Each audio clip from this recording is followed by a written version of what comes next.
record color differently than another compression technology.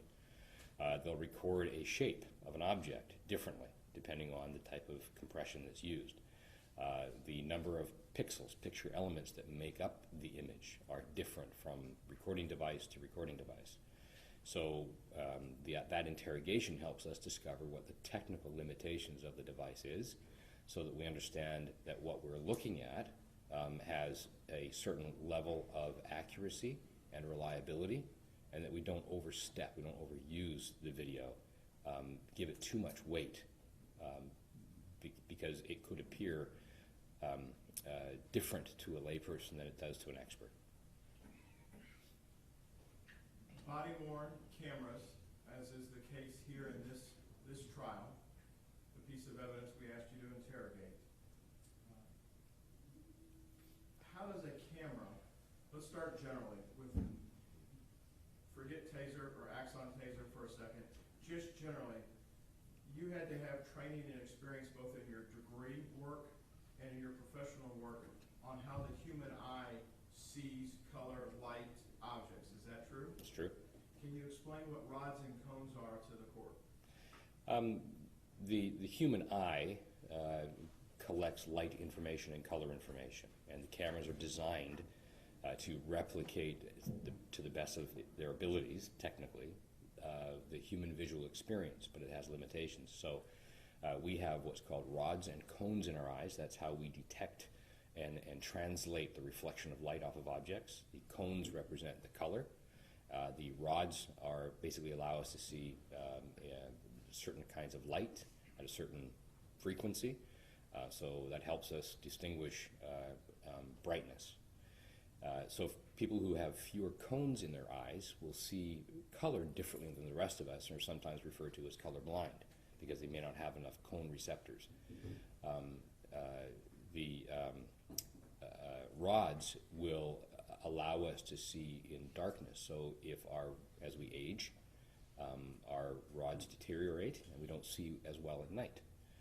So cameras are different. Cameras use what's called a CCD, a charge-coupled device, which is the optical system directly behind a lens, and it collects what's called photon energy, which people refer to incorrectly as light, but that photon energy is in a broader spectrum than what our eyes can see. By spectrum, I mean electromagnetic spectrum. So it sees light or a frequency of reflective information in the infrared frequency, which our eyes can't see, and that's above 750 nanometers, and it sees all the way down to about 430 nanometers, which is what we can see. So that spectrum is where color is, and that's where our rods and cones are sensitive to. The cameras have a little bit more broad sensitivity. If they have their infrared filter removed to allow infrared light in. So it gives them it gives the cameras an ability to see in darkness. Many cameras, like body-worn video systems, have the infrared filter that is locked, and so it doesn't see that frequency above what is the 750 nanometer cutoff. So if it's dark, it's going to be dark. If the infrared filter were removed, which can be automated, then it would see into darkness. Things would look black and white, but we'd see in that dark area. So for an example for the court, when we see the proliferation of home video camera systems, CCTV for the house, the do-it-yourself stuff, that at night we may see a black and white image of our house. In the daytime, the same camera's color. We're controlling it from a phone. We haven't done anything. That's the cutover? Correct. So the camera has a sensitivity to a certain light level. They're all slightly different. I have a number of cameras around my residence, and at a certain time of darkness, the camera will switch from color to black and white. And it'll be a switch, you can see it. It'll flash over. Do cameras, and I guess go back into this, you're aware that there was a particular type of Axon camera in this case? Yes. Is that correct? Yes. Do you remember the model type? Yes, it's a Flex 2. And as part of your interrogation of the matters in this case, did you learn the technical specs of a Flex 2 camera? Yes, I teach how to use Axon cameras, the different variations, different models, and I consult for Axon, so I'm very familiar with the Axon Flex 2. Are there limitations or lack of, poor question, Mr. Fredericks. Is there a field of view for a Flex 2 camera? Is that the proper, if I'm looking at this, if I understand your field of science, the human eye can see it about 180 degrees, even if we put our hands behind our, More than 180 degrees. more than 180, I can see my fingers even though they're behind my eyes at this point, Correct. as an example. Mhm. What is that called when we're looking at Field of view. the Flex 2 camera? What type of field of view does it have? It has a horizontal field of view of 102 degrees and a vertical up and down field of view of 55 degrees. Can a Flex 2 camera or any body-worn type camera like this, how does depth perception captured in a camera system? How does it versus how a human eye would see stuff? Well, in most law enforcement configurations for cameras, they're designed, and I was part of the design for the standards for the federal government. The cameras usually employ a wide-angle lens, different from what we'd see from a television camera, for instance. The wide-angle lens has the effect of having a bit of a distortion around the edges, so that we get what's called barrel distortion, where it becomes sort of more circular around the edges. The effect of having a wide-angle lens, excuse me, makes objects look further away than they actually are. So the best example I can give is when we're driving our car and we look at the side view mirror, the National Highway Transportation Safety Authority mandates a certain warning that when everybody looks at their mirror, they can read it, and it says objects are closer than they appear. And that's because it's a wide-angle lens. So it's a warning to drivers.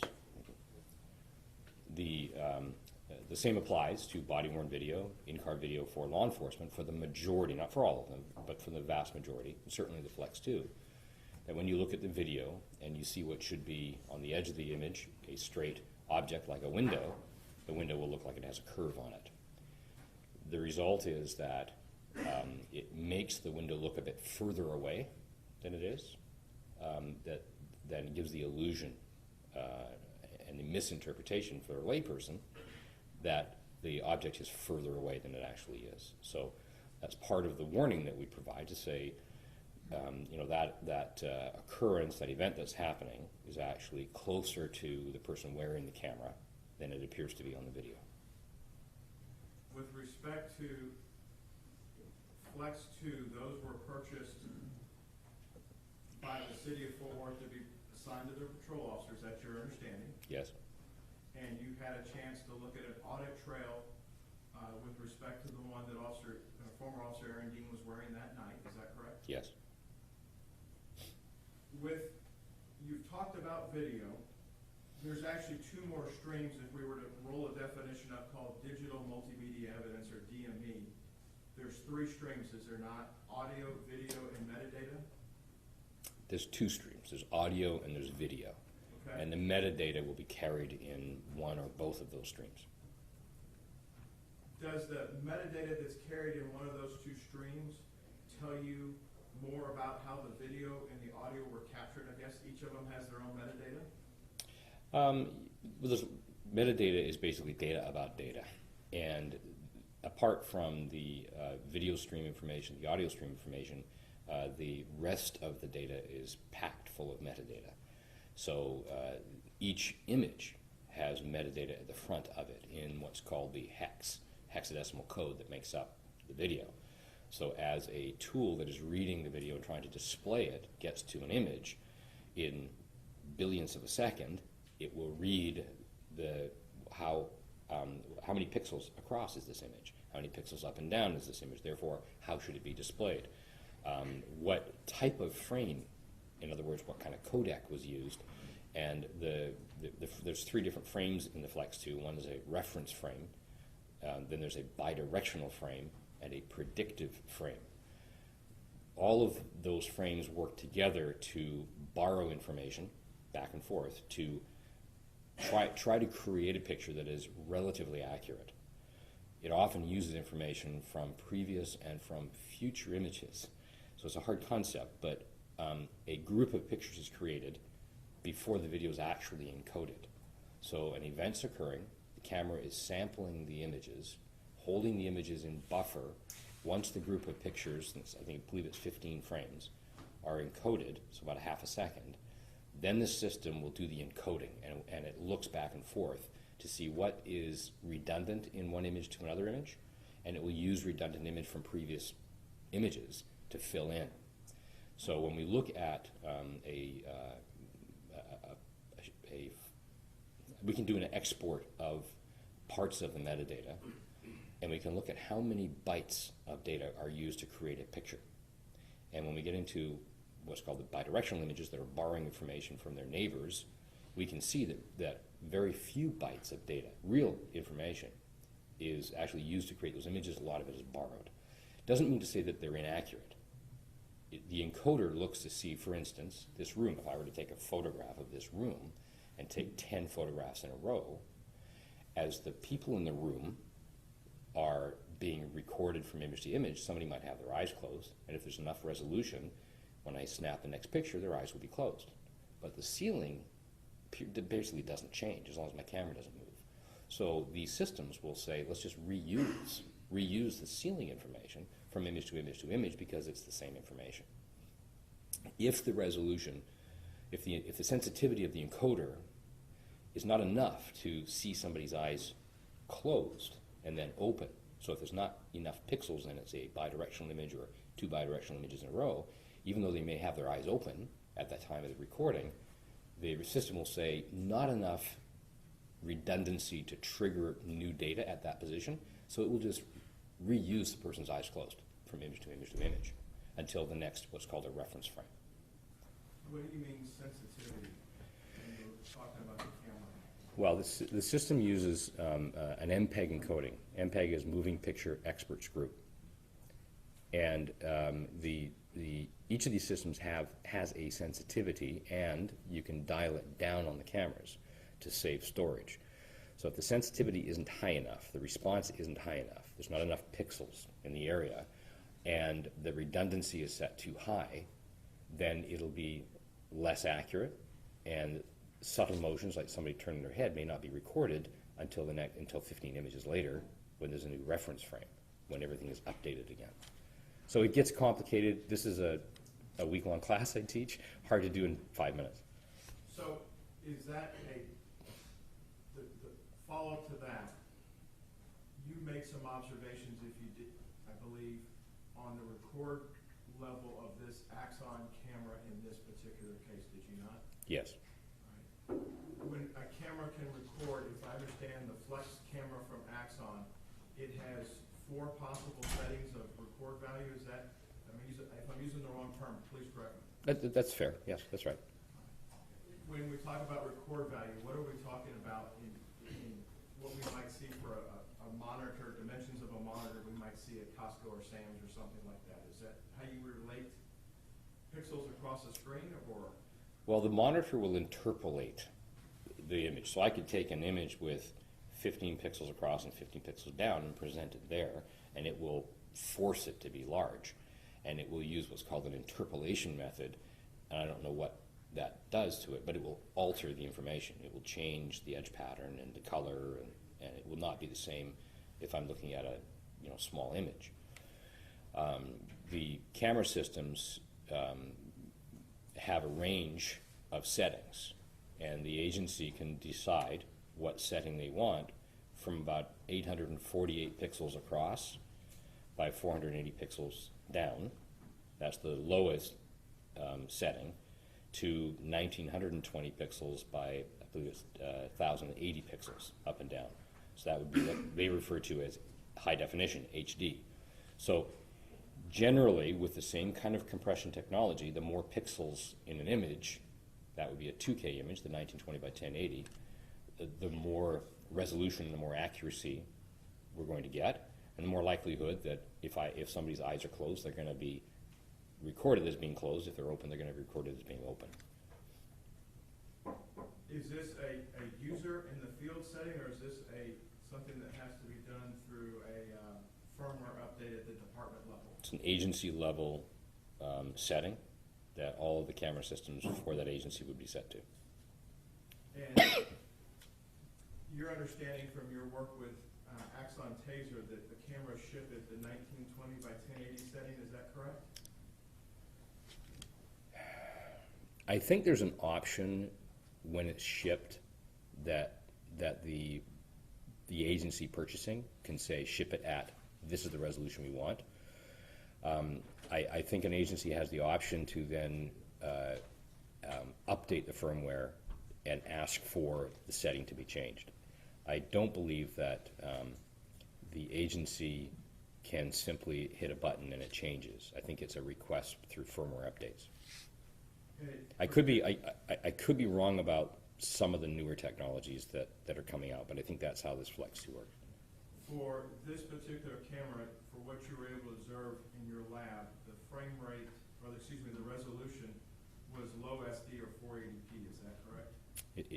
Low resolution, correct, yes. 480 pixels from top to bottom, and the P stands for progressive. Have you had an occasion, based on your experience and your work in your field, to testify as an expert here in the state of Texas before? Yes. In fact, you've testified as an expert here in Judge Gallagher's court before, correct? Yes. Where else have you testified globally? I've testified in most states in the U.S., most provinces in Canada, testified in Ireland, New Zealand, the U.K., the Caribbean. May I approach him, Your Honor? Yes, sir.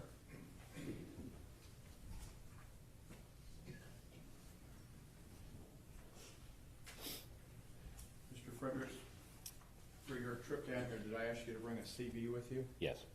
I'll show you what's been marked for identification purposes is Defense 33 and ask you to take a look at it. Yes, And is that your CV? it is. We'd offer 33 for the record, Your Honor. No objection to the record on that. Defense Exhibit 33 is submitted for purposes of the record.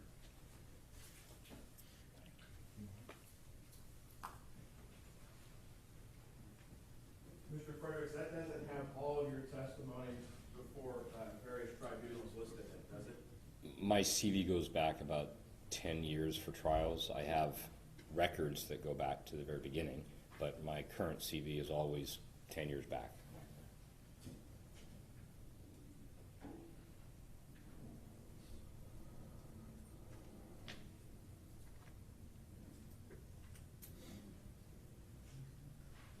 Pass the witness, Your Honor.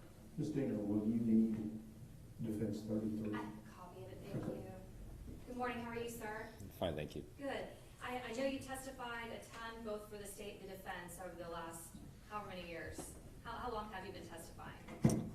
Oh, since the early to mid-90s. Long time? Yes. Okay. I just have a couple questions. I was provided a USB this morning by Defense Counsel that is labeled a government copy, and I'm presuming that this is the work. It looks like 6 different files. Is that right? Have you had an opportunity to see that? What are the file names? Let me go through it for Thank you. Sure. It's labeled 00 audit log, Mm-hmm. and the second file is 01, and there's a dash camera. I believe it's, Yeah, it says, I'm sorry, yes, it should go from 00 to, I think, 06 or something, and then they all have file names after that. sure. So I have audit log as a file name. I have camera limits. I'm assuming it's LIMTS. I have file named light tracking. I have another file named Axon camera specs, a file named audio timeline, a file named laser images recovery of weapon, and then I have a file named source video. Yes. Are those 6 files all of the file, or excuse me, I guess that may, yeah. Are those all the files that you did in preparation for this case that you reviewed and/or, because the source video is the body camera video, correct? Yes, From the defendant's body camera? correct. And so those other files are all files that you reviewed and/or created? Created, yes. Okay. The audit log, though, that would not be created by you. Thank you, yes, Parfanel. Sure. So audit log's not by you, source video's not by you, but it looks like everything else would have been created in preparation for your testimony. Yes. Is there anything else that you created outside of these files that I just mentioned, sir? No. And obviously all your training background, being a video forensic analyst, did you apply the science behind the forensic analysis of videos and audios in making these different files? I did. Okay. And is there anything else that you reviewed, or you tell me, what did you review in preparation for testimony as well as in preparing these files, sir? I reviewed scene photographs. Do you know how many, sir? Or did you review all of them? I reviewed all that I was provided. Okay. Do you remember by chance how many were provided? I'm going to guess 30-ish. 30-ish, okay. All right. What else, sir? I was provided with a number of other documents that I did not review. I had a discussion with Mr. Brissett that I didn't want to know what anybody else said. I didn't want to see anybody else's reports. The work request was specific to the operation of the video system and what the video camera can reliably show, so I didn't need any more information. So I told Mr. Brissett I wasn't going to review the other files that I was provided. So I don't know what was in those file folders. So the only thing I can recall is reviewing the body-worn video system. I did look at other body-worn videos very quickly, all of which arrived after the event, so I didn't do any analysis of those. And then the scene photographs, and that was it. Did you look at the Leica scanner by chance in No. this case? Have you been out to the scene, sir? No. Have you done any measurements in relation to the scene using either the body-worn camera or the scene photographs you No. reviewed? Okay. And are you limiting your testimony today to purely just the body camera that was worn by this defendant? And the scene photographs. Okay. And the scene photographs that you reviewed, you said you reviewed 30 photographs. Generally speaking, what were those photographs of? They were from the interior of the room, and my focus was just on what the window looked like, so nothing else. And so as far as the interior of the room, the photographs that you were shown, did it show that the lights are on or off? Or do you remember the light inside that room of the photographs? The photographs, I think the light was on. And you did not review any, even though you were maybe provided some interviews, you did not review any interviews of any of the other witnesses that were there at the scene, either at the time or shortly thereafter? I avoided looking at anything like that. And there is also, and you may not know this, there is interviews that were actually transcribed by the Major Case Division. Did you review that transcription? I'm unaware of that. Purpose being so you can be as objective as you can, just tailoring your focus to the body camera and the scene photographs. Correct. Now, we've talked a lot about all the body camera and the capability and the technology behind it. Is that the same type of technology that would be applied in the scene photographs in your analysis? No. Tell me about that then. The scene photographs? Yes. The scene photographs would have been taken by a still camera, Okay. so And- quite different. Okay. And so as far as, you're the expert in the area of when you talk about body camera versus a fixed image or a fixed camera, but as far as the scene photographs, what do you plan to testify about today in those photographs that you reviewed? Just that I considered what was in the window, the condition of the blinds, the location of the window. I believe that's all my focus was. There's one or two images. Did you look at any of the physical evidence in this case? Apart from the video, no. And what I mean is did you look at the defendant's gun or the victim's firearm? No. Were you briefed about No. the, Only what was captured to video. So there is a weapon seen on the video, two weapons. So apart from that, no.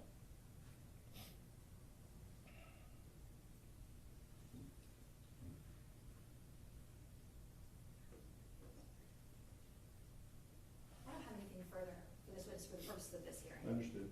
Redirect. Mr. Fredericks, in fairness, we kept you away from the videos of anybody else. In addition, we kept you away from Mr. Dean at our office yesterday when everybody's coming into town for today. So you didn't talk to him, he didn't talk to you. No, this is the first time that I've seen Mr. Dean. We haven't spoken yet. And during the course of your interrogation of the evidence, you inquired, and I believe the audit trail that you have, you inquired as to whether or not we could actually locate the physical camera that captured these images to do some testing, and you learned that it had been turned back in and was no longer available for testing, correct? We had discussed that. Your Honor, that's all I have. Ms. Dinger. Well, can I just ask you then, what could you have done if you could have identified and found that original camera? We, as I said, we had discussed it, but I don't think much more could have been done. I know how the camera operates. I know how it would operate in different lighting conditions. I think it was just, the question was, does the camera exist? Has it been secured in case something arises? But at this point, I don't think anything, I don't have anything in mind that I wanted to test specifically. If something had arisen about the camera not operating correctly, then it would have been good to have.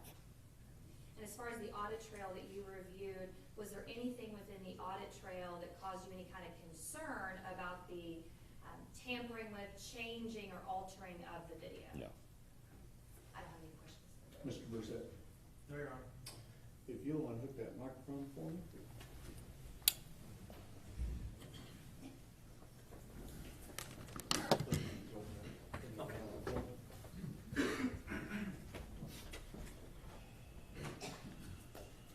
Does the state have any objections?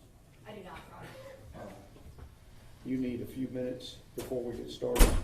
He has a motion. Oh, I'm sorry, Mr. Gill.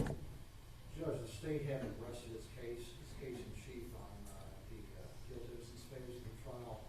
The defense at this time would ask the court to direct a not guilty verdict to the jury, and that the state has wholly failed to bring forth evidence as to all elements of their case.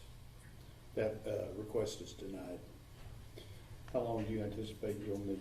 We have all the jurors present. In the 12 minutes, Judge, quickly. Let's start at 9:25. Okay, 9:25.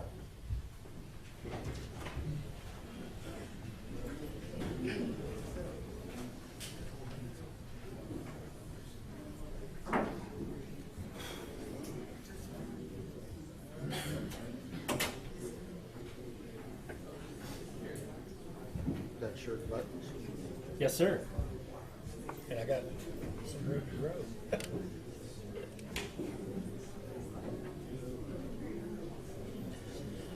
Okay. Did you want to just on the couch? Actually, if you want to get Miles in it, hey, you want to put Grant in your war room? Yeah. You got a key?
here is defense 33.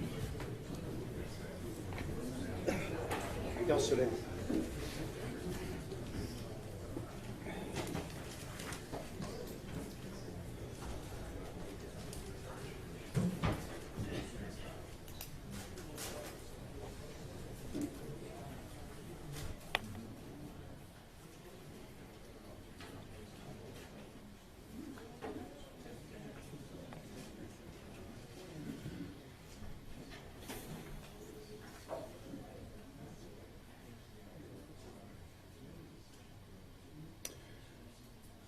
Are both sides ready for the jury?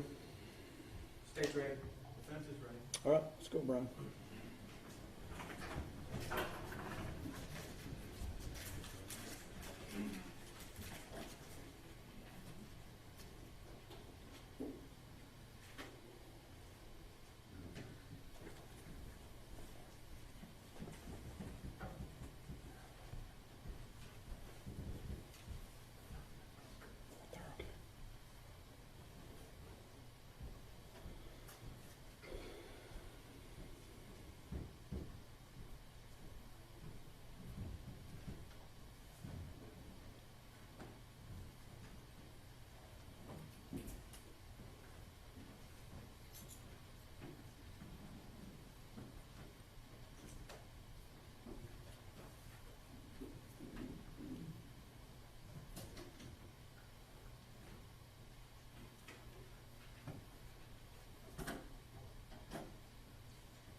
Everyone may be seated.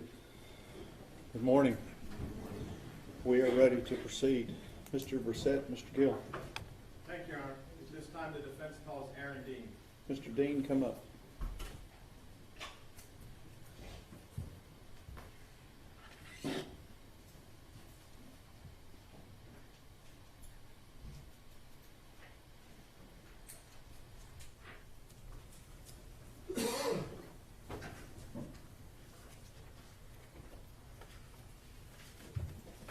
Solemnly swear or affirm testimony given this cause to be the truth, whole truth, and nothing but the true self of God.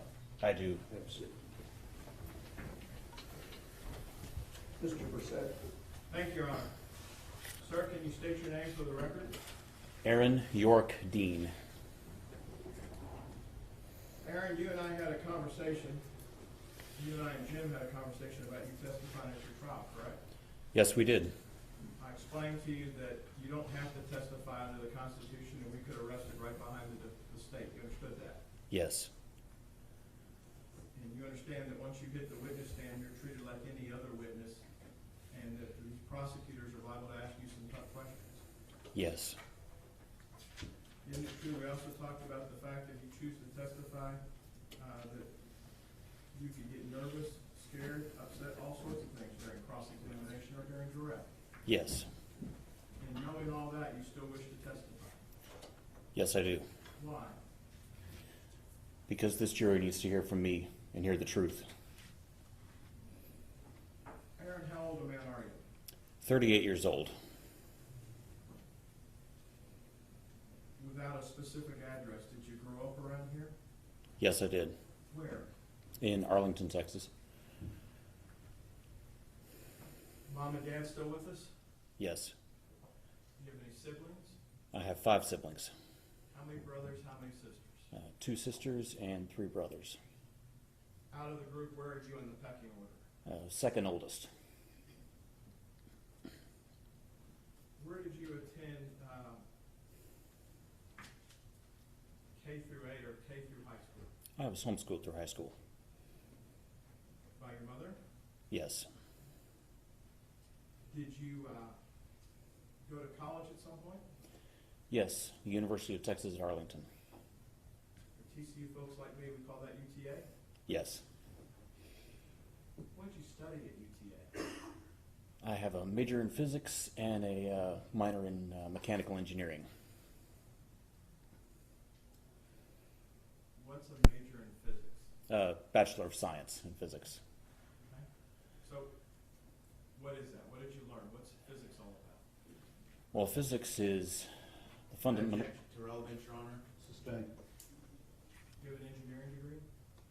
I have a minor in mechanical engineering, yes. Prior to joining the Fort Worth Police Department, did you go into a profession that requires you to use your college degree from UTA? I'm gonna object again, Your Honor, to relevance. Let's just get to what his degree, what he did. Did you go to work somewhere before you went, did you start your professional career in something other than law enforcement? Yes, I was an engineer at a commercial refrigeration plant here in the area. At what year did you join, what age were you when you started to apply for the Fort Worth Police Department? 32, 33, right in there. What's the application process like? The department sends a request for new officers.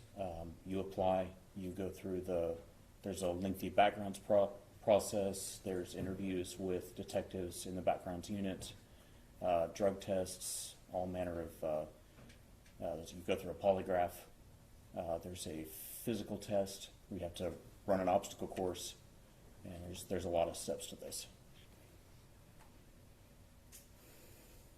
Did you get accepted, I assume, at the academy? Yes, I did. Do you remember when that academy class that you ran started? August of 2017. And how long was your academy class approximately? About 8 months. You got to listen to Officer Darch testify last week, do you recall that? Yes, And was Officer Darch in your academy class? she was. What Carol explained last week then is similar experience that you had while you were in the academy? Yes. Did you have an occasion to learn about police procedures and laws? Yes. Did you have weapons training? Yes. Are there topics taught during your academy class on police survival? Yes. Can you explain that to me? We call it Officer Survival School. It's a week-long process where we go through scenarios, and in those scenarios, there's someone with a simulated weapon. We use simunitions, which is a small paintball cartridge that goes in a similar firearm to the duty weapon. Knives, other deadly weapons, and you interact with folks, with the role players in these scenarios. Sometimes they're compliant, sometimes not. Part of your weapons training, you were trained on a particular version of a Glock that the city of Fort Worth ultimately issued you when you were sworn in as a peace officer, is that correct? Yes. There was testimony last week about the standard issue, and then if you wanted to add any additional approved lights to a Glock, you could do that if it was blessed by the department. Am I understanding that right? Yes. Did you put the light on after the academy or during the academy? After graduation. Did you have to show your proficiency in unholstering the light rail combo with the gun in addition to your normal proficiency you had during the academy with the gun by itself? Yes, there is light training. And did you, were you cleared to carry the weapon as it was the night of this offense with a light rail system on it? Yes. Was the holster, there was questions last week about your holster, was the holster you had approved by the department to be on your duty belt? Yes. Part of your training at the academy, did you receive training on simulated towns or cities or streets or buildings as part of your training? Yes. Fort Worth's new training academy has a scenarios that they've adopted from the military to give a realistic feel of what people may be going into. Is that safe to say? Yes. And is this where you did the simunition training of shoot, don't shoot during survival week? Yes. In addition to the shoot, don't shoot survival training, did you also have training on a regular basis at the academy once you were issued your weapon at the firing range? Yes. What sorts of drills did you cover at the firing range? Fort Worth's range is set up so that there are a number of targets that face you or come edge on, and that's your shoot, no shoot signal on edges or faces. And from various ranges, various distances from those targets, you fire certain numbers of rounds. What are the ranges that you're required to be proficient at to be certified as a Texas Peace Officer? Drills go everywhere from 1.5 yards to 50 yards. And you would have to qualify with your Glock that you had that night at those ranges, is that correct? Yes. Range is probably a bad word, those distances at the range. Yes.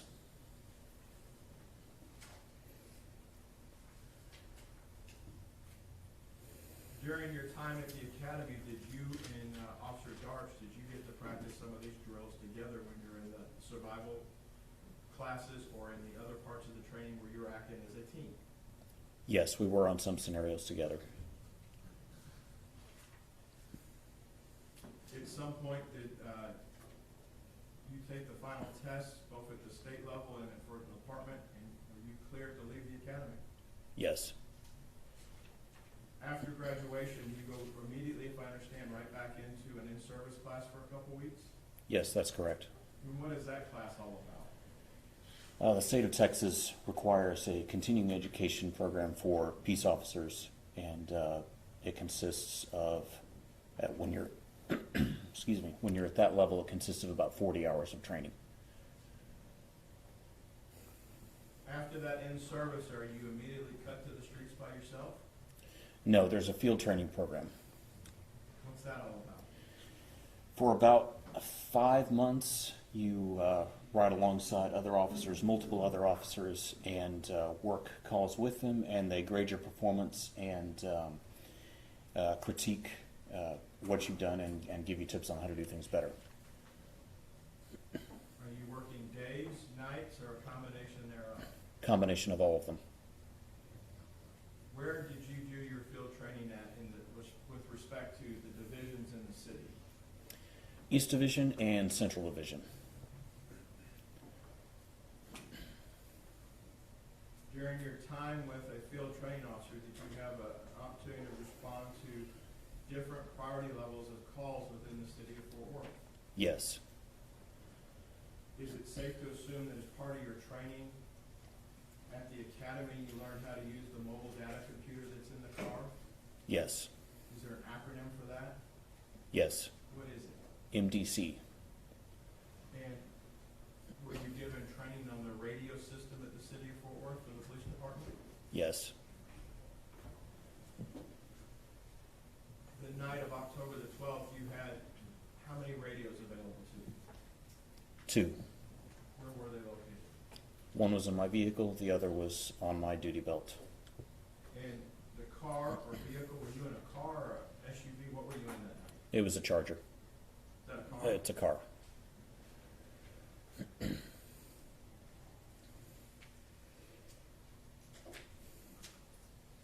What is your understanding of the difference between a priority 1, priority 2, priority 3 call of the city of Fort Worth?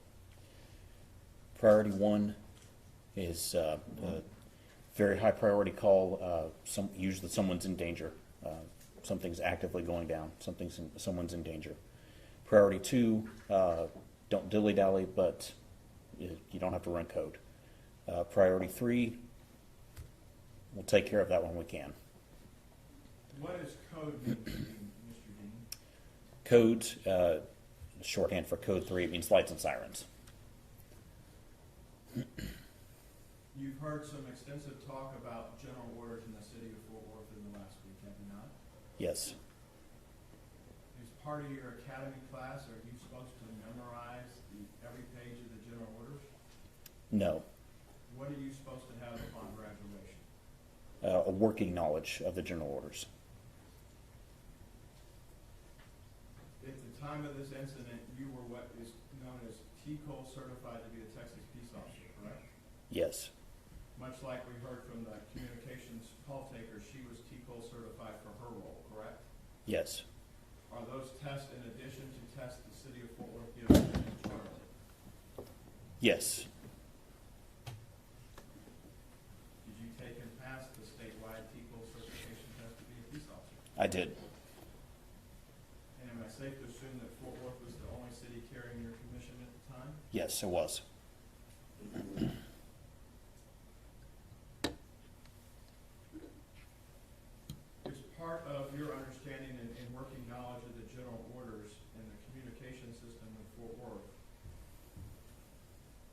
time you went through the academy, signals were still prevalent for how they dispatch stuff, correct? Yeah, yes, There are different numbers assigned to different types of calls. Is that a safe assumption? yes,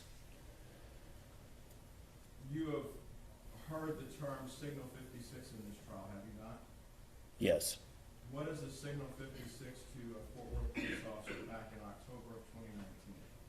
A signal 56 is an open structure call. And what at the time was your understanding for how that call needed to be processed or handled? Priority 1, 2, or 3? It's a priority 2 call.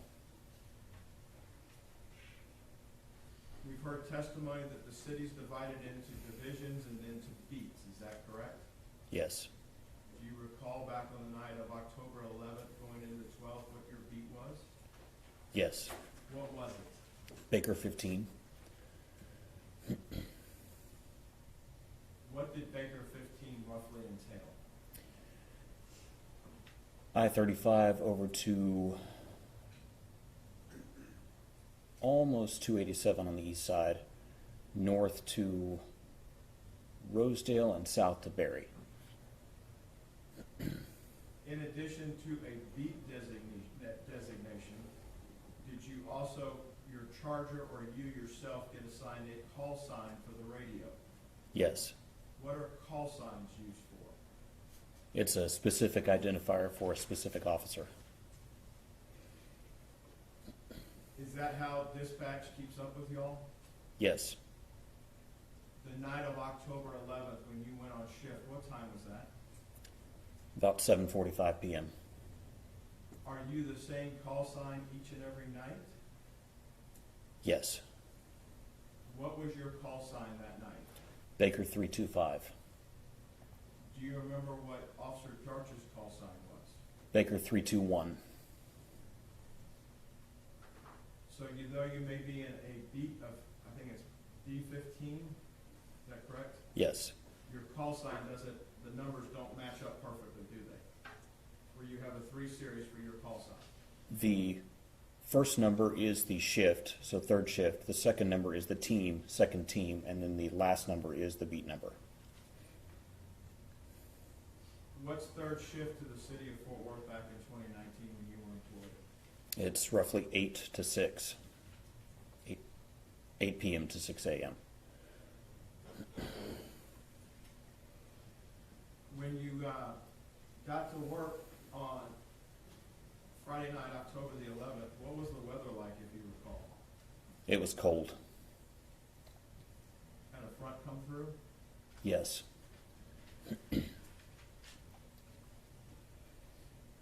From the time you finished your FTO to the night of Friday, October 11th, approximately how long had you been on the streets by yourself at that point, if you had? a little over a year. When did you finish your FTO, do you remember? Yes, When was that? September 1st, 2018.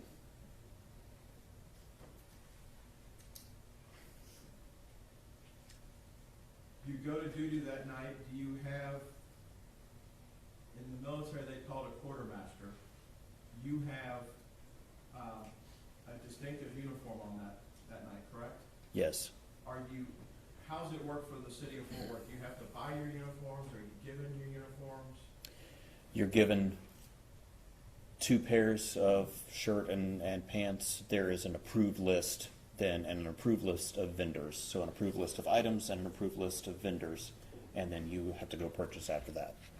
Coach Whitenshaw? Yes, sir.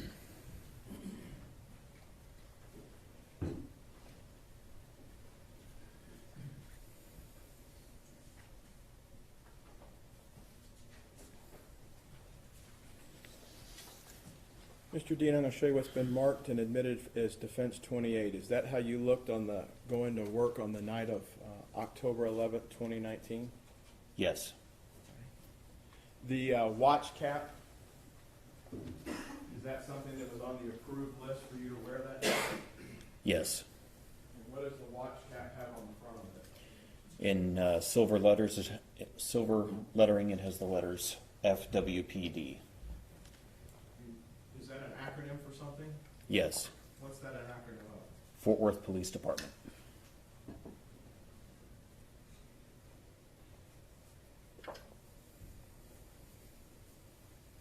The jurors have had a chance to be in the building the last couple of weeks and see officers. We see officers in public. There's different ways to wear Kevlar at the city of Fort Worth at the sheriff's department. Would you agree with that? Yes. By the time you went through the academy, it's pretty much understood you have to wear Kevlar if you're going to be an officer, correct? Yes. What are the different ways that you can wear as a patrol officer at Fort Worth Kevlar? There's a vest that straps on under your uniform shirt, and there's one that goes on over the uniform shirt. On the night of October 11th, which configuration did you have? I had the inner vest, the one that goes inside the uniform shirt. So as Officer Darch testified last week in her Class A uniform, that's a similar type top that you had on that's in that exhibit, is that correct? Yes, it is. And you had your badge that was your number, your badge number affixed to your front of your pocket on the left-hand side, is that correct? Yes. Is there a place where that goes through? Is it stitched into the shirt where you pin it on the same place each time? Yes. If you look at the exhibit in front of you, it also appears to have a nameplate on your right-hand side, is that correct? Yes. And is that made out of a reflective metallic material as well? Yes. Anything wrong with how that's depicted? That's how you were that night, correct? It is.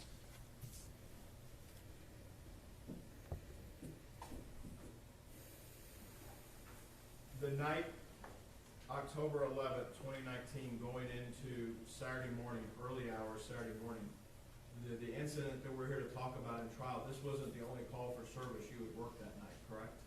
No. How does an officer, once you put your uniform on, do you put it on at the station? Do you go to a station? How's that shift start? There are options. Officers can put their uniform on at home and come in dressed, or they can dress at the station. Which did you do that night? I dressed at the station. And just roughly, where was your station that night? Where did you go from? It's at Hemp Hill and Magnolia. Across from Paris Coffee Shop? Yes. Do you, is there a roll call still? Is that, we see it on TV, is there still roll calls at departments? Yes. You take a roll call briefing and then what happens? Then you go out and find a car, and then start your shift. Go take calls. You have to log into the computer, Yes. and is based on your login that's unique to you, they know where your call sign is for the night. Yes. How does an officer such as yourself on patrol on third shift in the Central District get calls? They're dispatched over the radio or through the computer, usually both. When you're dispatched to a call, do you consider that an order? Yes. You're ordered to go take care of something. Yes. I laid a second exhibit up there, Aaron, when I went up there. Can you tell me what the defendant number is? 29. Defendant's 29, that's some shorthand, is it not? Yes, it is. Is defendant's 29 the information that you received to dispatch you to a certain location? Yes. What was the address of that dispatch? 1203 East Allen Avenue. Do they tell you what priority level call it is as part of your dispatch or what you can see on the MDC? Yes. And if it, not this one, but if it was a priority one call, that's what gives you the permission to turn your lights and sirens on, correct? Yes. The department has procedures for how all that takes place. Yes. Priority two, you know there's got to be a second officer, is that correct? Yes. Do you see who's going to be your assist when you're assigned the call, or how do you go about learning that if you do it all before you get there? There's a couple ways. One will be the dispatcher will call it out over the radio. If they don't assign someone immediately, sometimes another officer says, calls up and says, so-and-so, I'll go with them. Or it's dispatched directly onto the computer and you can see who's going along with you. Do you recall this night whether it was the dispatch ordered to, or did somebody volunteer to go with you? Officer Darch called out, Baker 321, I'll go with him. So that assigns her to the case, to the call sheet as well, is that correct? Yes. When you, did you make it right to the residence? No. Who arrived first? Officer Darch did. Mr. Dean, when you got there, was Officer Darch in her vehicle still, out of her vehicle, or something else? She was already out of her vehicle. And where did you park? Right behind her on the west side of Mississippi Avenue facing south. You just told us the call was on a different street. Yes, the call was at 1203 East Allen. We were parked at the intersection of Allen and Mississippi, just south of Allen Avenue. Aaron, why did you park there? Well, I was meeting up for two reasons. One, I was meeting up with Officer Darch, but we also don't want to park directly in front of a call location. Why? Because we don't want to give away our position to a criminal actor who might be on scene. It's for officer safety.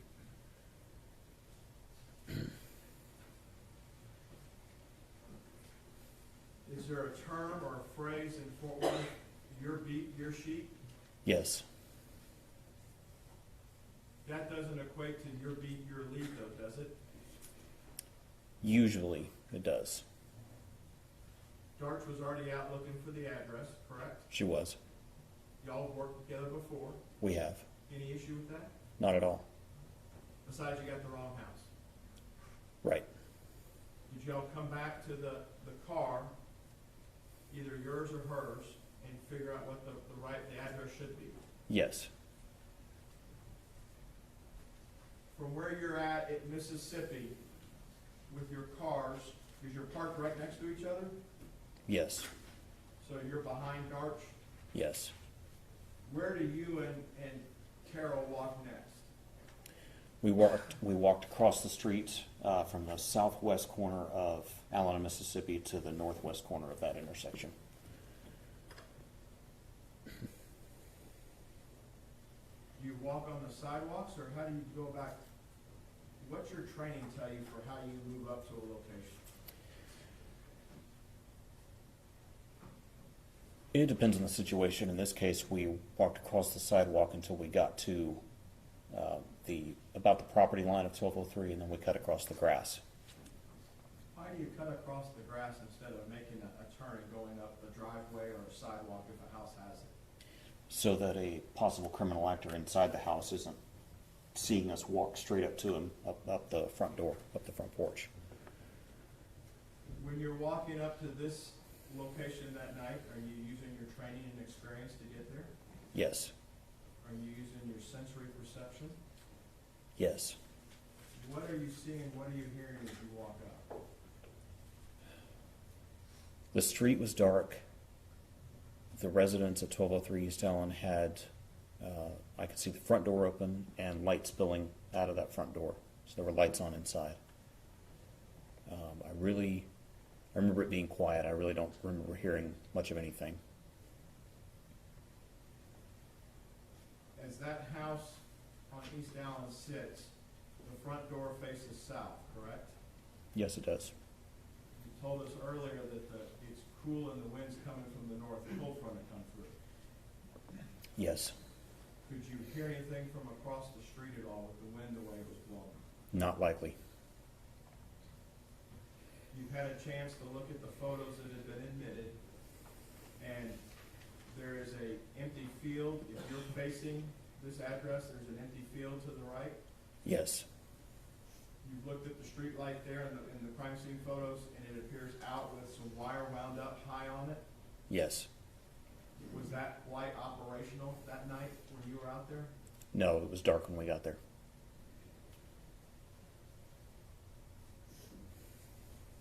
When you, Aaron, when you and Carol walk up to the front door, do you stand right in front of the door? Not if you can help it. Why? because for officer safety. When you look in, do you look in the front door, the addressable side, the front side of the house? Yes. What observations do you make, if any? I observed that the storm door, the glass door was shut, the inner door was open. Objects were just strewn about inside. I could see kind of straight back to what looked like a dining table, a little bit of living area, and a kitchen.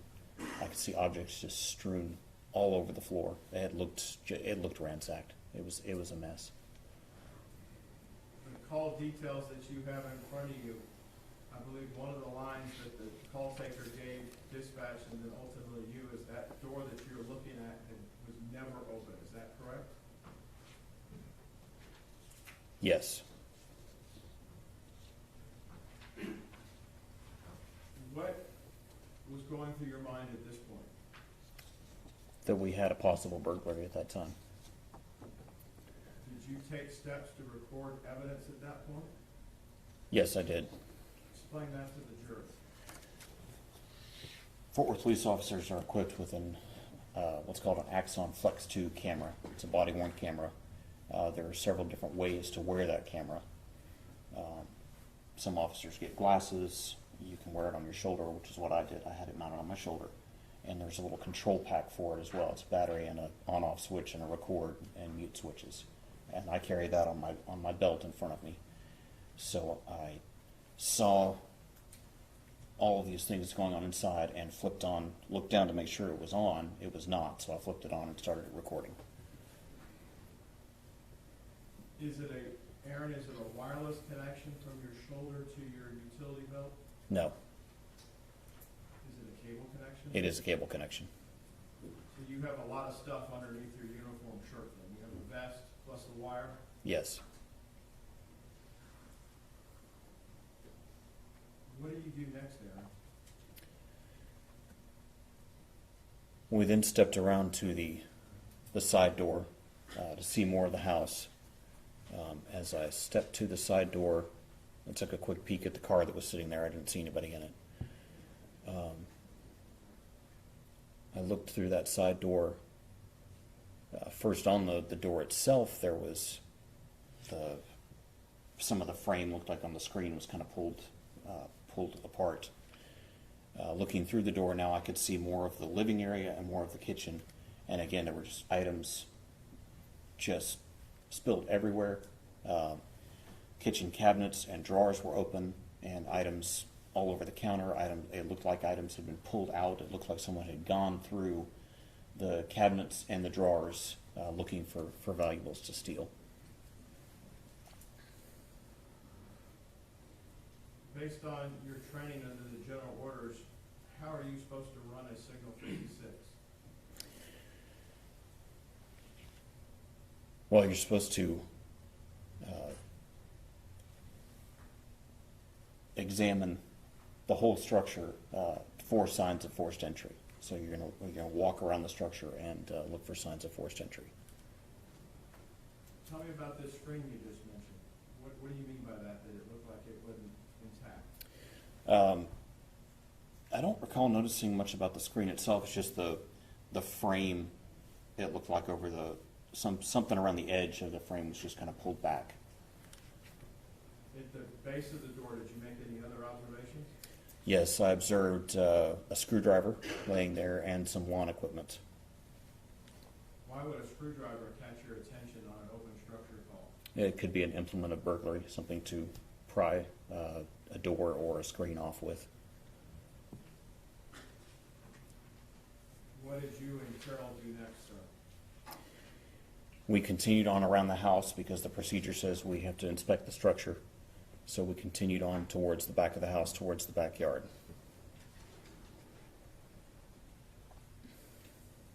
You've been on the streets for approximately a year by yourself at this time, a little over a year. Is that correct? Yes. And you had time under your field training time to be on the streets with other officers. Is that correct? Yes. Prior to the night of October 11th, had you had an occasion to look at what your camera had recorded in the past with you. Yes. And you know that your camera that you had on that night was capable of recording audio and video, correct? Yes.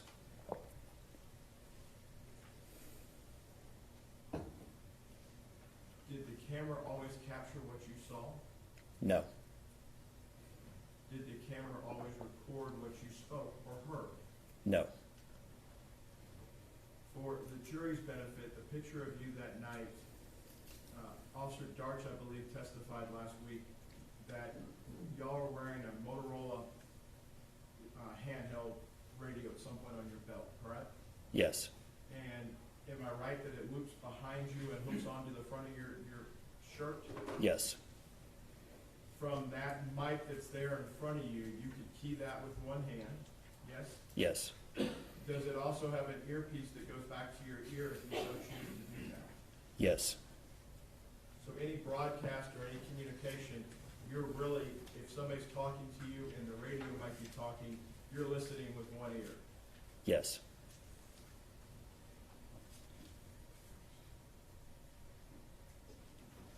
As you're past the second door at this point, are you and Darch whispering to each other? Yes. She whispered to me. Why are you whispering? Why aren't we carrying on a conversation at this level? Because we don't want to hear we don't want a burglar, a potential burglar, to hear us and attack us. Do you whisper outside of domestic violence calls when you're standing outside? Yes. Why do you do it then? 2 reasons. One, we don't want an actor to attack us. We also don't want someone to hear us and then attack their significant other. Is there a third reason, maybe to gather intelligence? Yes. When you're listening, did you hear anything other than Darch whispering back to you? I heard something knock, bump. At the time, I wasn't sure what it was. The call details in front of you say there's 2 vehicles that are in the driveway. Is that your understanding? Yes. As a patrol officer, can you just take what you're given for granted and just dismiss the vehicles and focus on the structure itself? No. Why not? Well, we just don't know what's going on there. And, a caller, it's just basic human perception, right? Sometimes we don't always see everything that's going on. Sometimes we make mistakes, but a caller doesn't necessarily know everything that's going on. And they call us out there to go take care of something. And so we need all that information that we can get about what's going on scene in order to make both safe decisions and to make the legal decision, make the proper legal decision. So how do you have to address those 2 vehicles in the driveway? We have to clear them. We have to look inside to see if someone's there. You don't, when you say clear, you don't open them, do you? No. How do you look inside? Just shine a flashlight inside and see if there's someone in there. Did you do that in this case? Yes. Did you and Carol, did you stay together, or what happens at that point? Where are you, take me through from where you just left the screwdriver in that area. Did you have to step across anything? Stepped across a weed eater, yes. You've got to clear these 2 vehicles. That's the discussion you all have. Yes. How do you, as a team, go about doing that? One of us goes down one side, the other one goes down the other side. Who went left, who went right? Officer Darch went left and I went right. What's ahead of you when you get down to the second vehicle? The detached garage at 1203 East Allen. And can you tell the members of the jury, because Darch doesn't have her camera on that night, correct? Yes, correct. That's correct. Where was Darch as you guys are clearing the vehicle? Off to my left. Could you see her? Yes.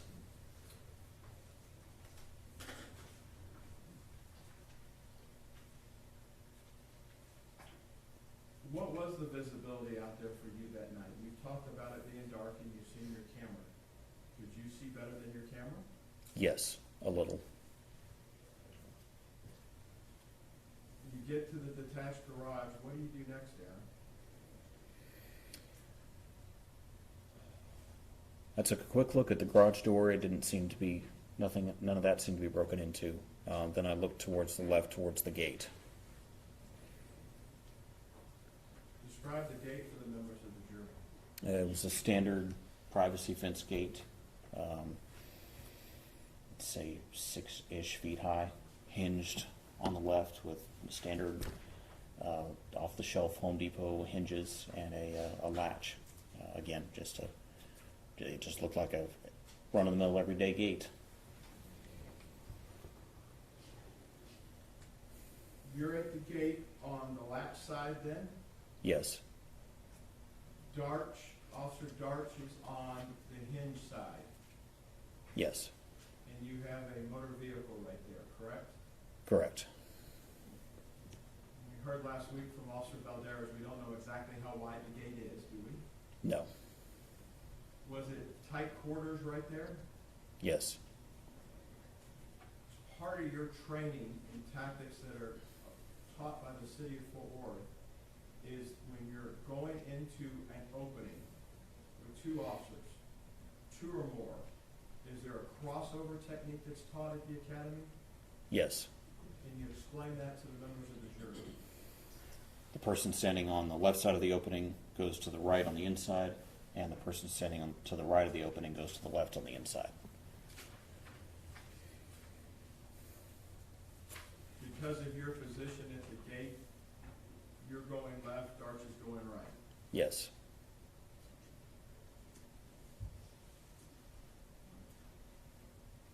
Had you completed your investigation before you opened that gate? no, we had not. When you open the gate, take the members of the jury forward from there.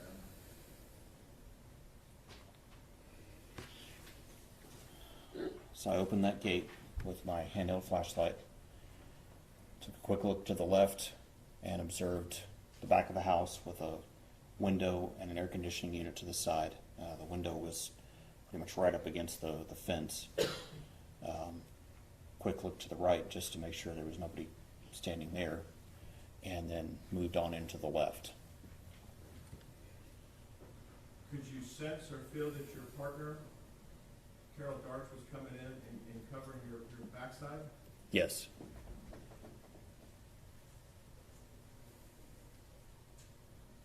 Part of your training, you're responsible for the left-hand side when you go in. What observations are you making at that point?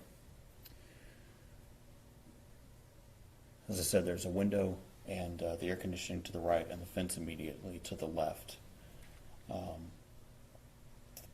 Was looking at the window to see if it appeared, signs of forced entry. The screen appeared intact, but I leaned down to look for jimmy marks or something like that. And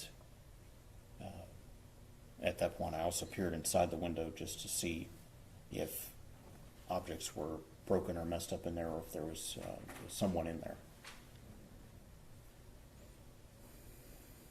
You have your gun drawn when you go through the gate? No, I did not. You know if Officer Darch did? I believe she did, yes. Is there a reason why she had hers drawn and you didn't? I can only speak for myself. There's training about doing a general area search, and you don't do that with your weapon out. You do it with your handheld flashlight.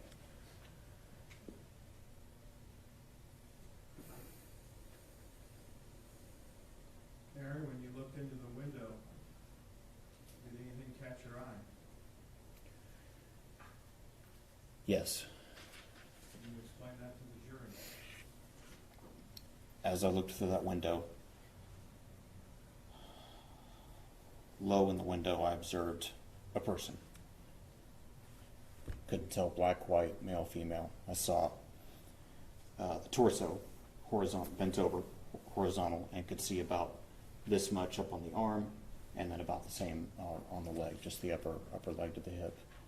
And the upper arms, I could tell there was movement, like the upper arms were moving, like someone was reaching for something or grasping.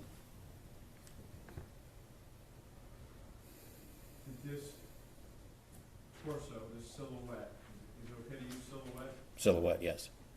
Were they near the window or away from the window based on what you could see at the time? Very close to the window. You've seen your video. Yes.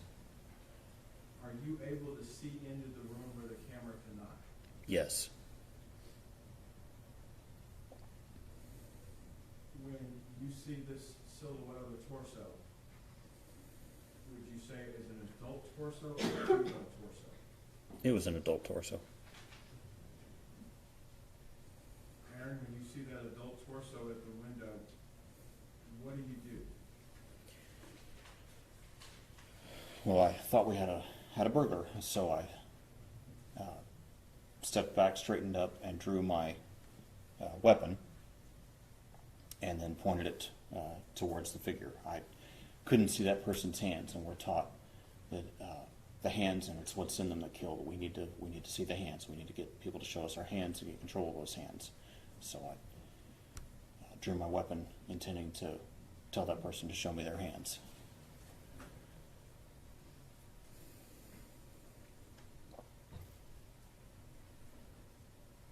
In your training at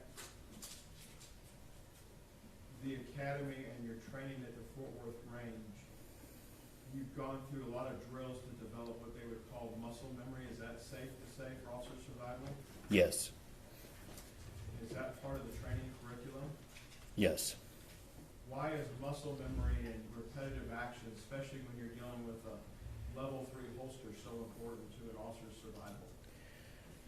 Because of the holster safety features that have to be deactivated, and also because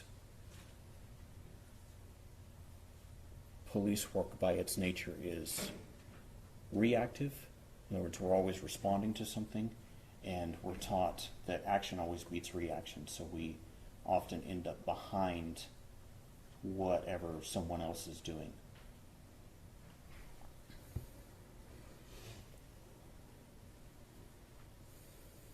You, at this point, have unholstered your weapon, is that correct? Yes.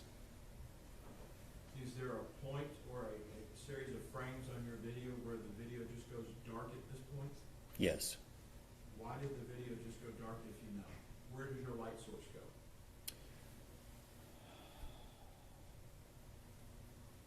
I think my thumb came off of my switch on my handheld light because I had it in the momentary position, and that was before I got my weapon light on. Back to that muscle memory, is there a sequence that you're taught on how to unholster that weapon and turn the rail light system on that's approved? Yes. Can you explain that to the members of the jury? You're supposed to turn that weapon mounted light on with your offhand. You just demonstrated some stuff in the courtroom. Would it be easier to show the members of the jury? Probably, yes. May I approach her? Yes, sir.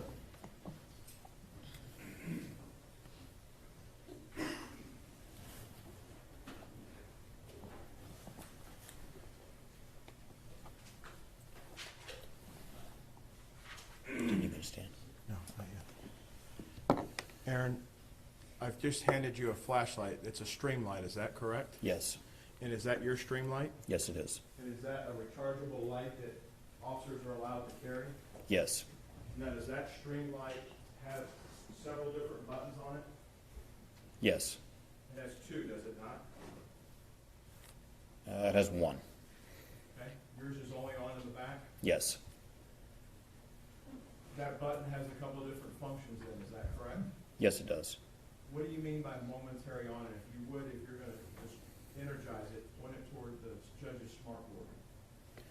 What do you mean by momentary on? Momentary means you slightly depress it and it only comes on for a moment. If you let the pressure off, it comes off. It turns off. And is there a way to click it and turn it all the way on? Yes. Okay. When you were going around, if the jury looks at the exhibit again, the video, when you shine your light on and off, that's you toggling the back of that light with your left hand? Yes. You mentioned an offhand.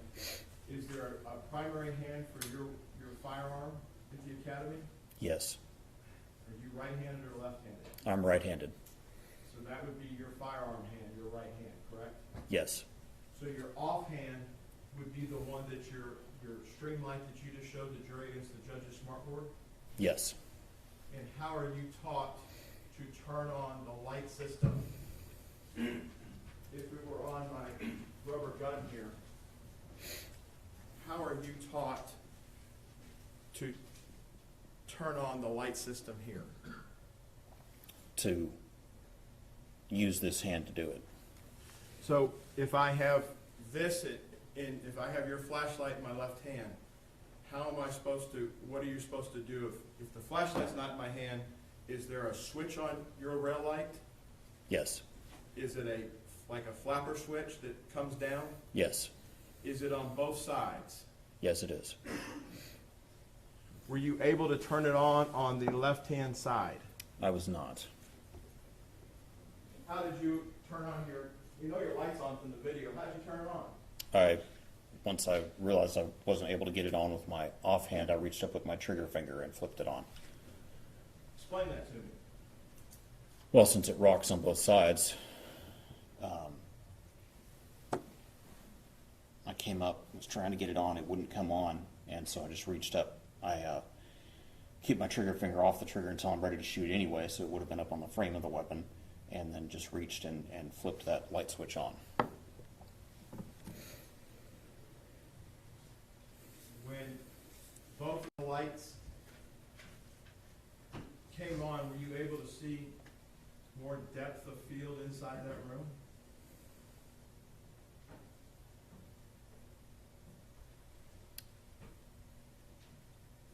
Depth of field meaning into the room? No, I really only saw it up close. I really didn't see much back in the room. Did the silhouette to you, Aaron, in your eyes take up most of the window? Yes. I think you told the jury you've taken a step back. You've unholstered your weapon. What are you doing at this point? Well, as I said, I needed to see that person's hands, because the hands carry weapons. The hands are the threat to us. So I looked back after I got my light on, saw the silhouette again, and I was shouting at this time, shouting commands. Put up your hands. Show me your hands. Show me your hands. And as I started to get that second phrase out, show me your hands, I saw the silhouette. I was looking right down the barrel of a gun. And when I saw the barrel of that gun pointed at me, I fired a single shot from my duty weapon.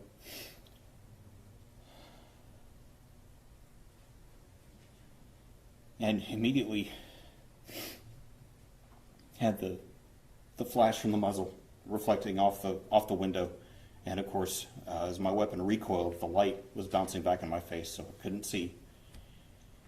When my vision cleared, then I observed the person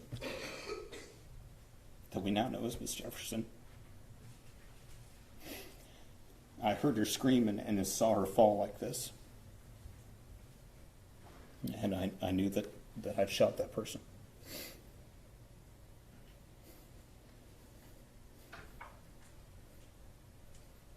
Aaron, when you first picked up this firearm pointed at you, how close to the window were you? Picked up, you mean saw? Yes, sir. Visually picked up. Very close. Not any more than arm's length. This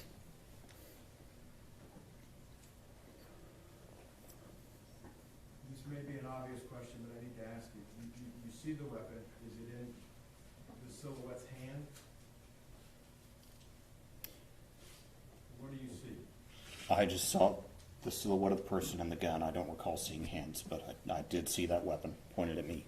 You're not saying the gun's on the floor? No, the gun was pointed directly at me. And about how high up on the silhouette was the gun in your mind when you're looking at this?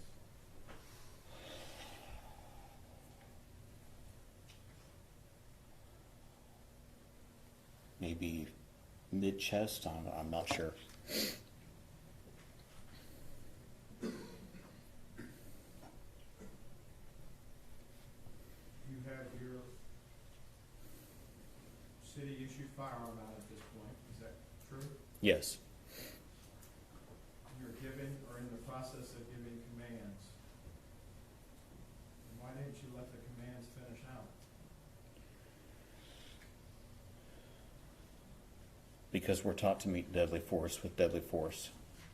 We're not taught that we have to wait. Anytime we have a threat of deadly force, we can use deadly force to defend ourselves or someone else from that threat of deadly force. Where's Carol at this point when you discharge your weapon? She was directly behind me.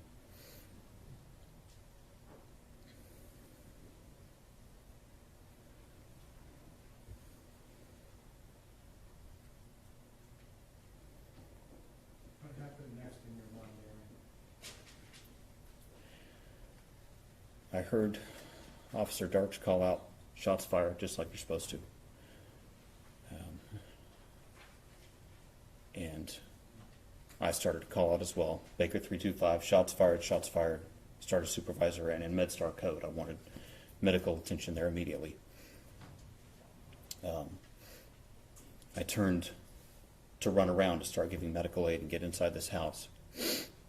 And I thought, wait a second, I still don't know. All I've seen is a person. I don't know anything else about what's going on in that room. So I ran back up to the window to see if I could see anything else. I observed the person, obviously we now know it's Miss Jefferson, laying face down on the floor. And I really couldn't see anything else in the room. And Officer Darts said, "We got to get in there, we got to get in there." And I said, "Yeah." And I tried to even jerk at the window just to get right inside. But it wouldn't come up, so we started running around the house, through the gate and around. Aaron, when you get back to the front door that's never open, is that the door you go in? Yes. At this point, at the academy, when you're at the range, are you wearing ear protection? Yes. Discharge of the weapon is a loud event, would you agree? Yes. When you're under a lot of stress, there's what's called auditory exclusion as well, Yes. and you're trained on that at the academy, correct? We are. That's hard to simulate at the academy, would you agree? It is. And did you make any observations about yourself at that point? Can you hear what's going on around you?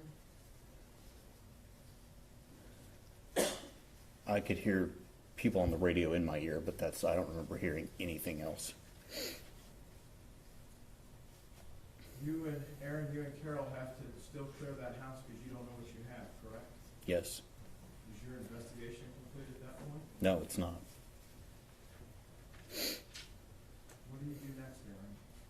Well, at the gate, I asked her if she had one of the TAC med bags. She said she didn't, so I started making plans to find objects in the room to start rendering emergency aid until MedStar got there.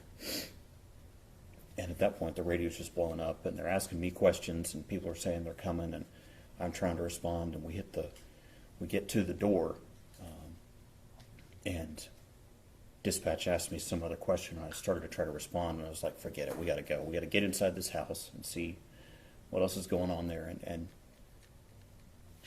render aid to this person. So we get inside and let the radio go, and we start shouting commands and fast clearing, which is just looking just as fast as we can, but safely moving through and observing into each of the rooms and the halls and everything, just to see if there's somebody there.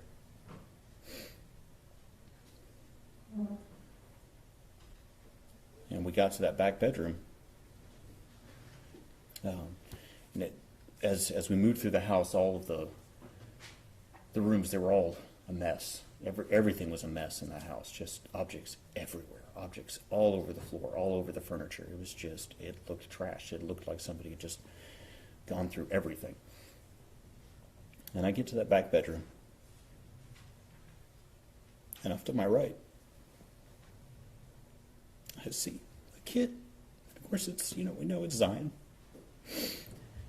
And I'm thinking, who brings a kid to a burglary? What is going on? I see a dog. And at that point, I was just like, never mind. Forget what else. You got Darce. Just shut up and work. Shut up and work. Get the weapon. Render aid to her. Get the weapon. Render aid to the person. And I remember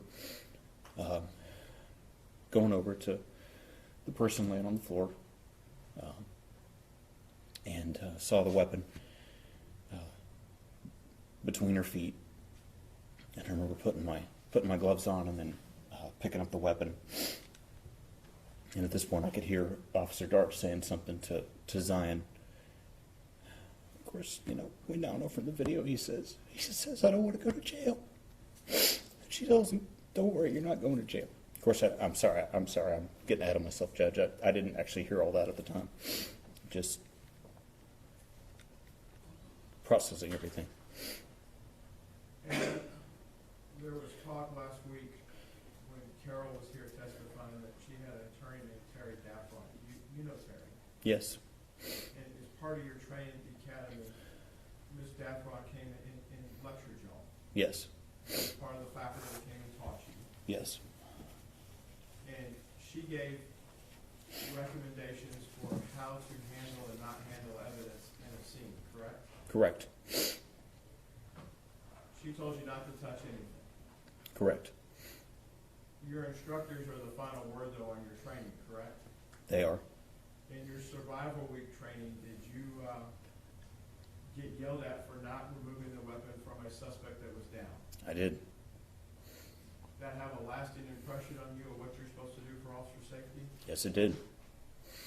What are you trained to do to get weapons away from anyone? Just to move that weapon away from the person, from any person, Prior to doing anything else? prior to doing anything else.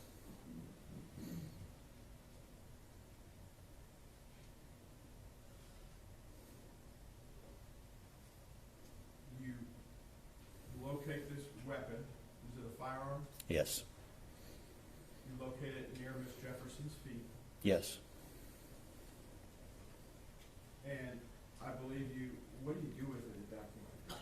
I picked it up just to move it away from her, and as I picked it up, I saw a green laser tracing across the white wall. And Is that your concern at that point, though? no, I'm just getting it away from that person. You know from what's blowing up in your ear, because we can't hear the radio traffic as it sits on your body-worn camera, that the cavalry is coming behind you. Yes. What precautions, how are you trained to render first aid? You're not a paramedic, correct? Correct. Are you a basic EMT? No. What sort of first aid have you had in the academy? CPR and then bleed stoppage on bullet wounds and knife wounds. There's discussion on the video, your video, Mm-hmm. about a trauma kit. Am I using the proper term? Yes. A week or so prior to October 11th, did your trauma kit come up missing in your patrol vehicle in the shift? Yes. Did you put a request in for a new one? Yes, that Monday I had sent an email request, so this was Friday, but that Monday, yes, I'd put in a replacement request. From having watched your video, the two officers that come in behind you that have a little bit more advanced training, they have one of the kits with them, correct? Yes.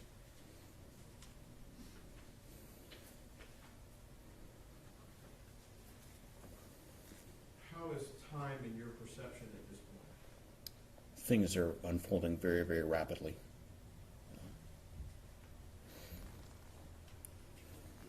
Why do you put gloves on? Officer safety, it's protection from, any pathogens or anything like that. Is that how you're trained at the academy to handle fluids? Yes, it is. And you know that you shot this lady, Yes. and you've done a visual exam, and you know she's gravely wounded. Yes. At the time that you're in the room, when you enter the room, what is the lighting condition inside the room, other than your flashlight? There was a pair of computer monitors on a desk to the left, and then there's a television up on a shelf of some sort to the right. Lighting for the room only comes on when the additional units come in, is that correct? Correct.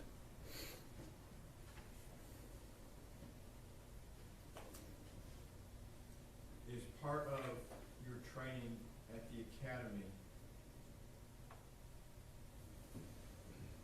officers that are involved inside the critical incident themselves are usually moved away by the additional units, is that safe to say? Yes. You're told to politely move out of the way, they're very frank with you, you recall that? Yes. And they get on to tending to Miss Jefferson. Yes. Had, at that point, you're the one with knowledge of the weapon found at Miss Jefferson's feet, correct? Yes. Had you rendered that weapon safe yet? No, not yet. What does it mean to render a weapon safe? To remove any ammunition from that weapon. So on a semi-automatic pistol such as that, you're going to remove the magazine and remove any live rounds in the chamber. You were proficient on October 11th into the 12th on how a semi-automatic handgun worked, correct? Yes. Were you able to make any observations as to the cartridge setup on that gun that was at Miss Jefferson's feet? Yes, it had a magazine inserted into the magazine well, and it had one round in the chamber. And were you able to clear that round from the chamber? Yes. The state last week offered some exhibits of the gun as is, I believe, by the front door. You didn't place the gun at the front door, did you? No. On video, do you recall seeing you hand the gun, the magazine, and a live round to another officer? Yes. Do you recall that officer's name? Officer Gilbert.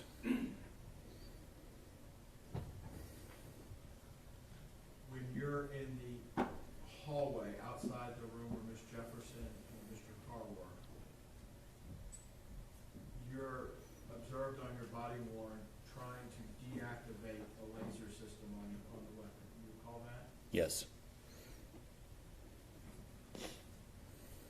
Though Streamlight made your light system, and they made her light system, they activate differently, correct? Yes. If I understand, where yours has a paddle, hers had buttons on either side. Do you recall that?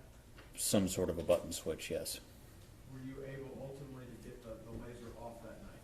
Yes, I fiddled around with it till I found the switch and turned it off.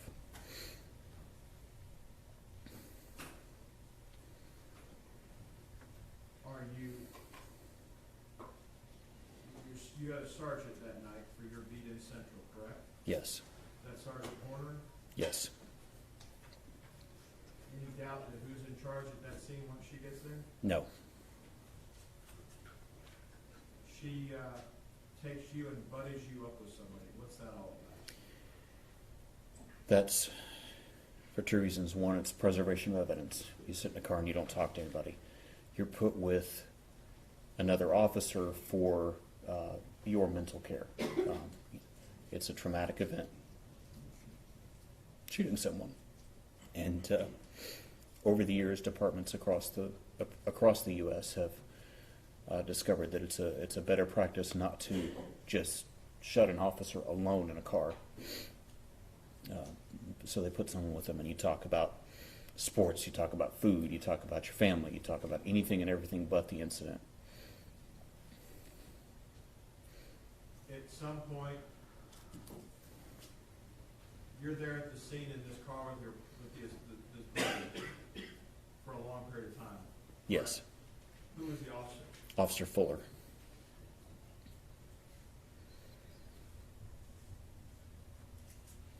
Chief Krause came out, talked to you, asked you how you're doing. Yes. Other command staff came out and checked on you. Yes. At some point, are you directed, and Officer Fuller drive you to 1000 Calvert, the old training academy, Yes. just over here on the other side of the river? Yes. Is that where Major Case is? Yes. Prior to getting to Major Case, had a lieutenant from your patrol division taken your particular camera from you? Yes. Can you explain that to the members of the jury? Lieutenant Halford came and got my body camera, just the camera unit itself that unplugs from the cable, and that he took it back to the sector to put it on the dock, which is both the battery charging unit and the data streaming unit, and he wanted to get that data captured right away. He wanted that video uploaded right away. So if in an audit trail it shows where it was uploaded, that's how it came to be uploaded at that particular time and date? Yes. The camera that you're wearing in the picture then, that's before you in evidence, Yes. is that your camera or one that's identical to yours in the photo? It's an identical one from another officer. The picture's to reflect how you looked when you were there at the scene, correct? Yes.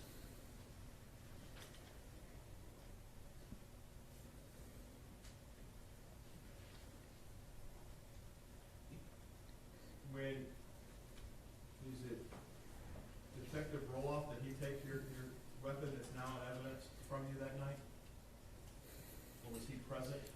I don't recall if it was Detective Roloff or if it was Officer Dumig, the crime scene officer. I don't recall now. Were you issued another weapon that night? Yes.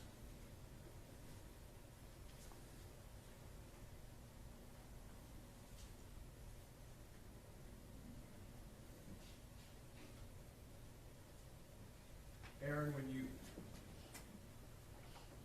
look at the scene itself and you look at the window, I want to take you back there for a second if you're okay with that.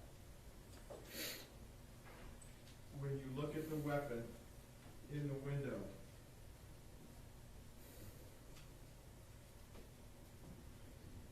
the silhouette, could you tell if it were, and you may have already answered this, a male or a female, or you didn't know? I didn't know.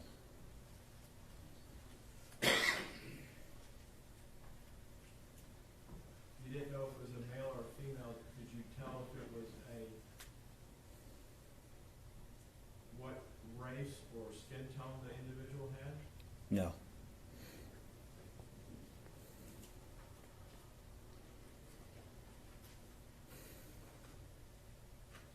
In your vision, from what you recall that night, how close was this firearm to you on the inside of the glass? Very close to the window.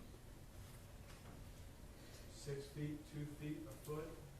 A foot or less.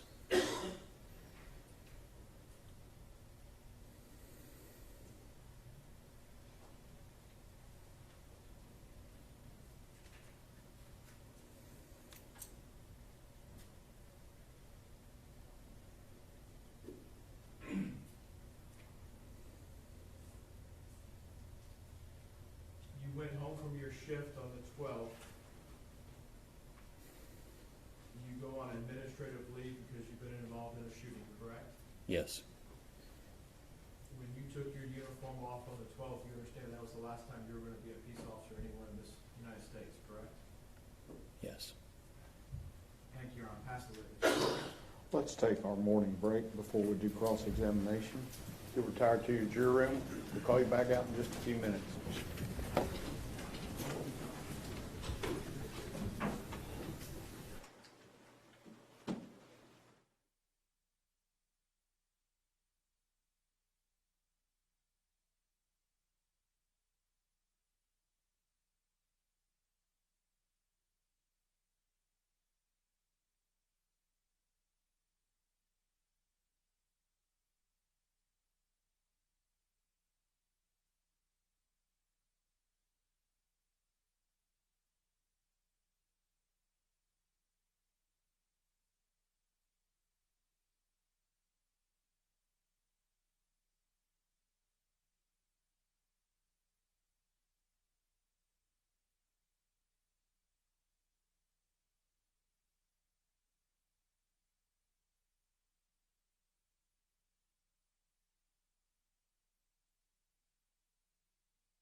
be surprised when I get Understood. out. What do you, all we have?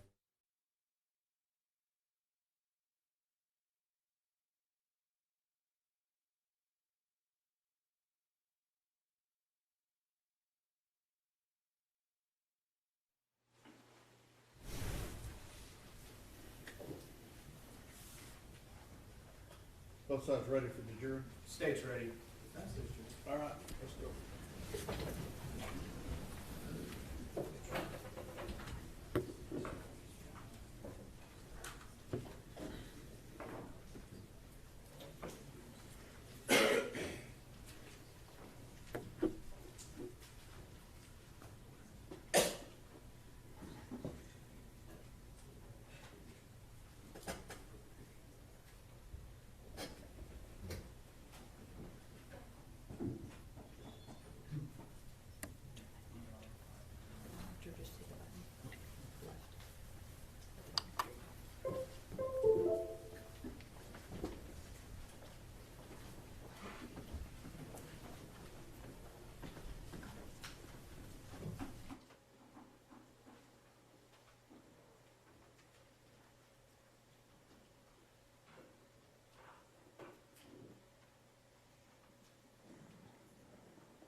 All right, everyone may be seated. Mr. Smith, cross-examination. Yes, Your Honor, thank you.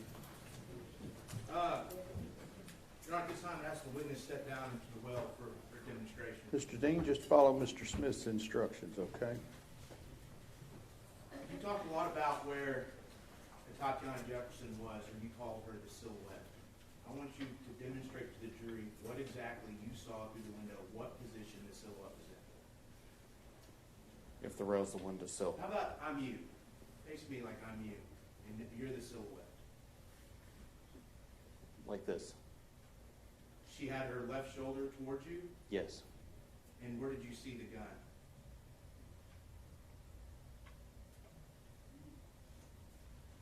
Somewhere here, after she stood up. Okay.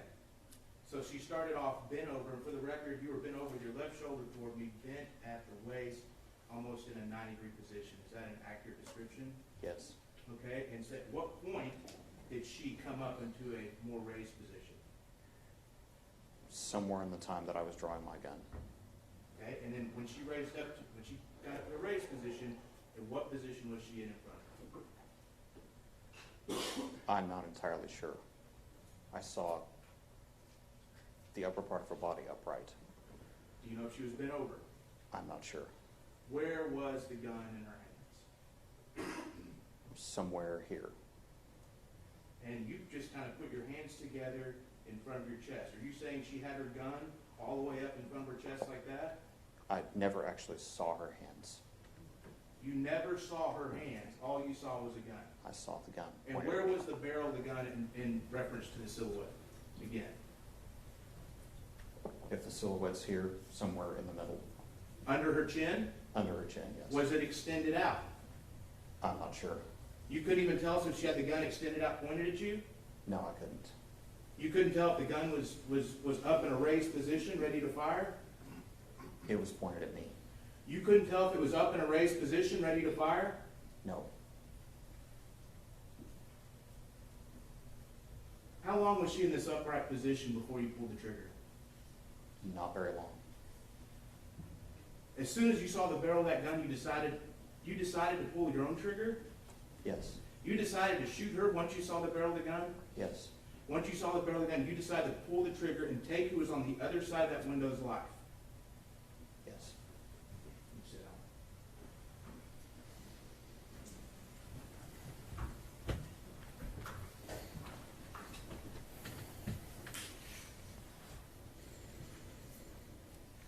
You testified a minute ago that you thought whenever you walked into the bedroom and you saw Zion, who brings a kid to a burglary? Is that correct? Yes. Because in your mind, this burglary was still ongoing. Is that correct? Yes. And after you pulled the gun, after you pulled the trigger of your gun, this burglary was still ongoing, correct? In your mind. I didn't know. Well, you just said you thought that this was still an ongoing emergency, correct? Yes. And that there could be dangerous people inside, correct? Yes. and that you and/or Officer Darts could still be in trouble, correct? Yes. Did you push Darts out of the way of that window after you fired? No, she was behind me. Did you step out of the way of the window after you fired? Not that I recall. I mean, that's a fatal funnel, isn't it? Yes. What is a fatal funnel? What have you been trained about fatal funnels? A fatal funnel is a doorway or window. It's just a narrow area that is difficult to move in or out of, and you can be injured or shot there. I mean, according to you, you still don't know how many people are in this house, correct? Correct. You don't know how many of these people have guns, correct?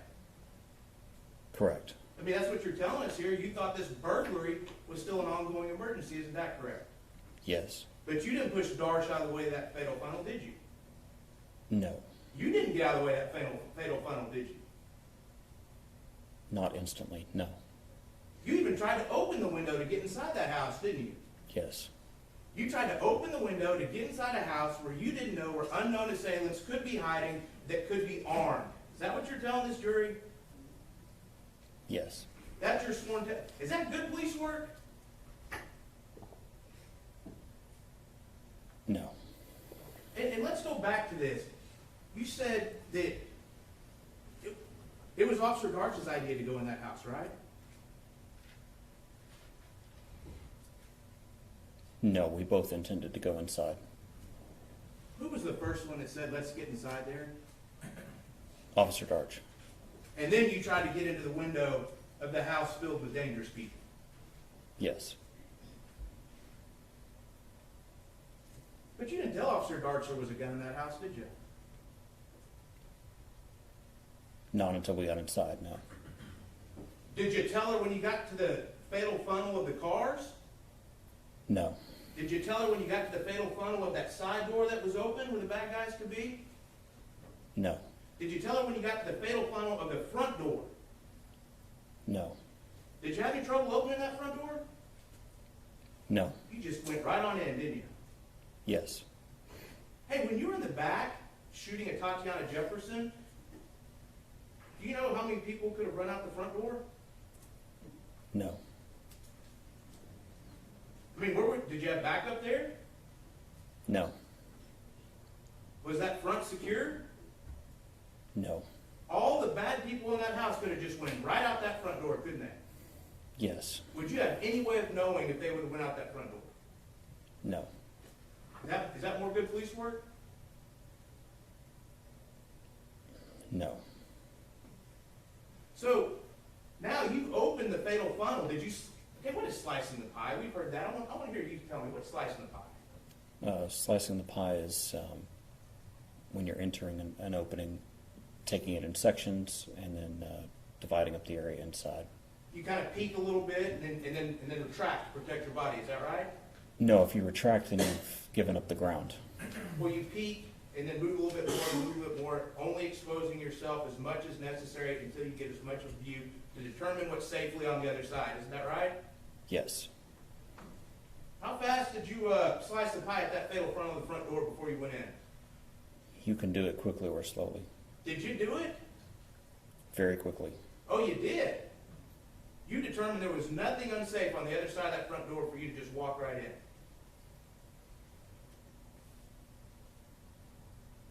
I think so. It's been 3 years. You saw the body cam. It took as long as it took. Do you really think that in the body cam, if you were being graded on that slicing the pie at the front door, you'd get an A+?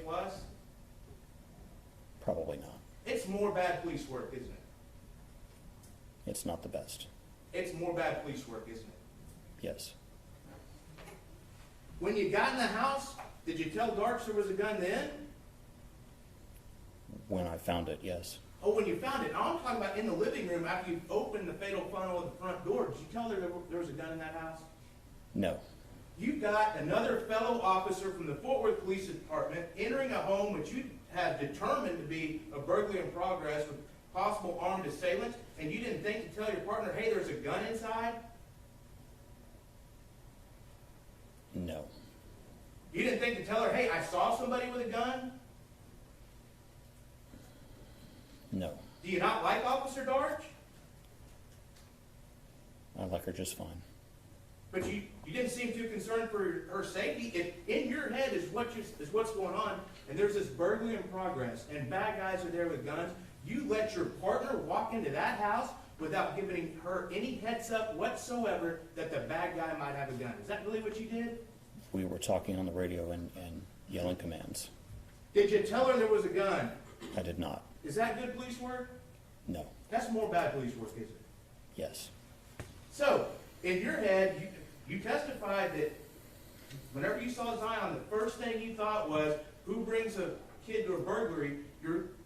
So before you get to that bedroom, you still think there's a burglary in progress, right? Yes. Did you clear every room in that house? I don't think so. I think she cleared one or two that I didn't see. Is it good for an officer to clear a room by themselves? No. When you have two officers, how many officers does it take to clear each room? 2 is best. Two's best. You had 2 there, didn't you? Yes. But y'all didn't use 2 officers to clear each room, did you? No. I mean, in your mind, there's still bad guys with guns. You just let Darts possibly walk into a bedroom where there could be a bad guy with a gun, right? Yes. And you gave her no heads up that you had seen a gun inside. No. Is that good police work? No. Was that good work for your partner? Do you think Officer Darch appreciates that now? Probably not. Would you ever want a fellow Fort Worth officer to let you walk into a house without telling you they'd seen somebody with a gun inside? No. But that's what you did on October 12th, right? Yes.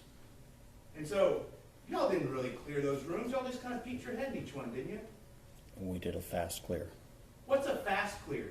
A quick check for threats, and then you move on. How were you taught to do a fast clear? Quickly looking into the room to see if someone's there and then moving on.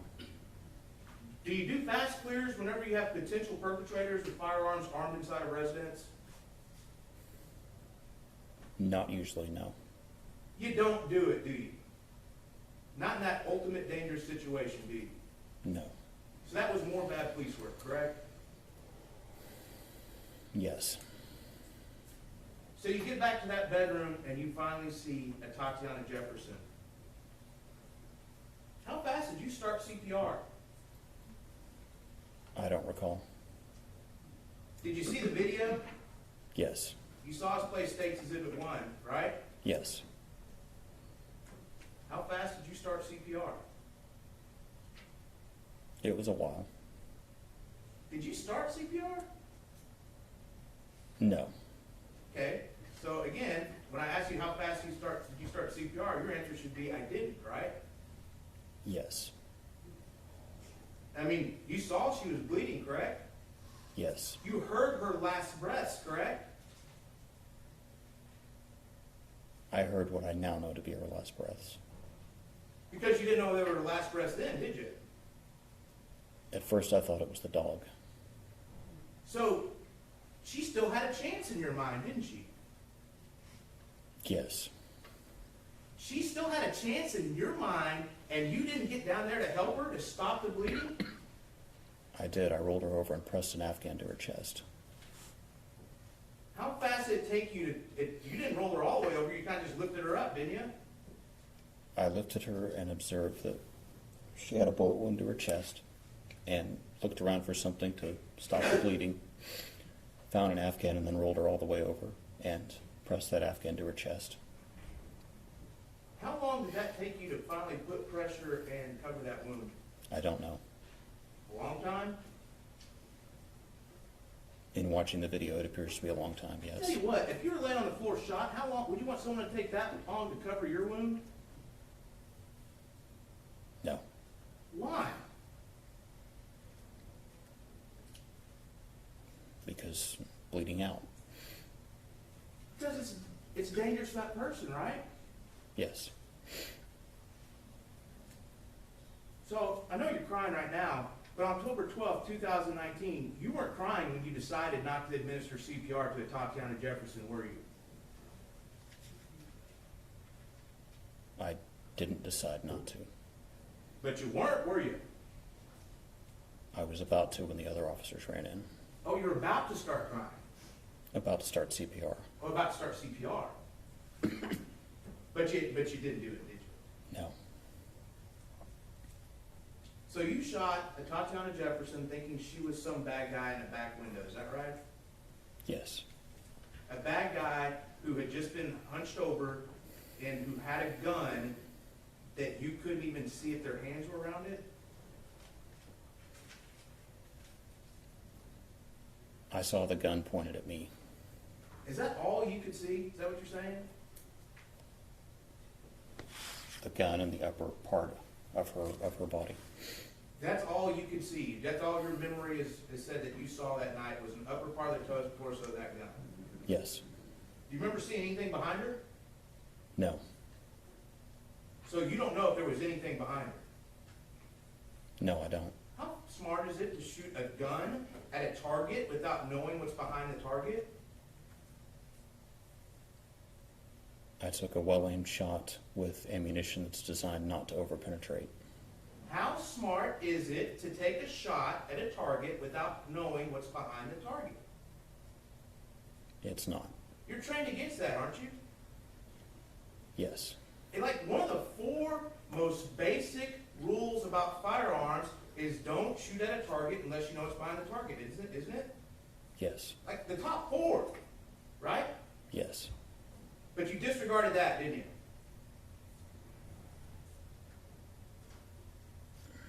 yes.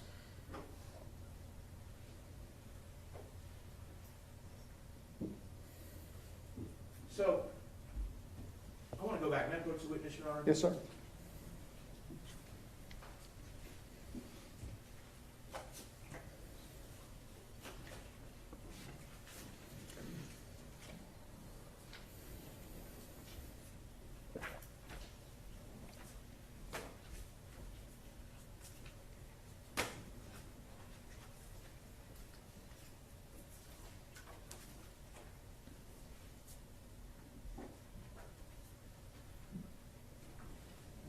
I'm showing you State's Exhibit 7. Do you recognize that?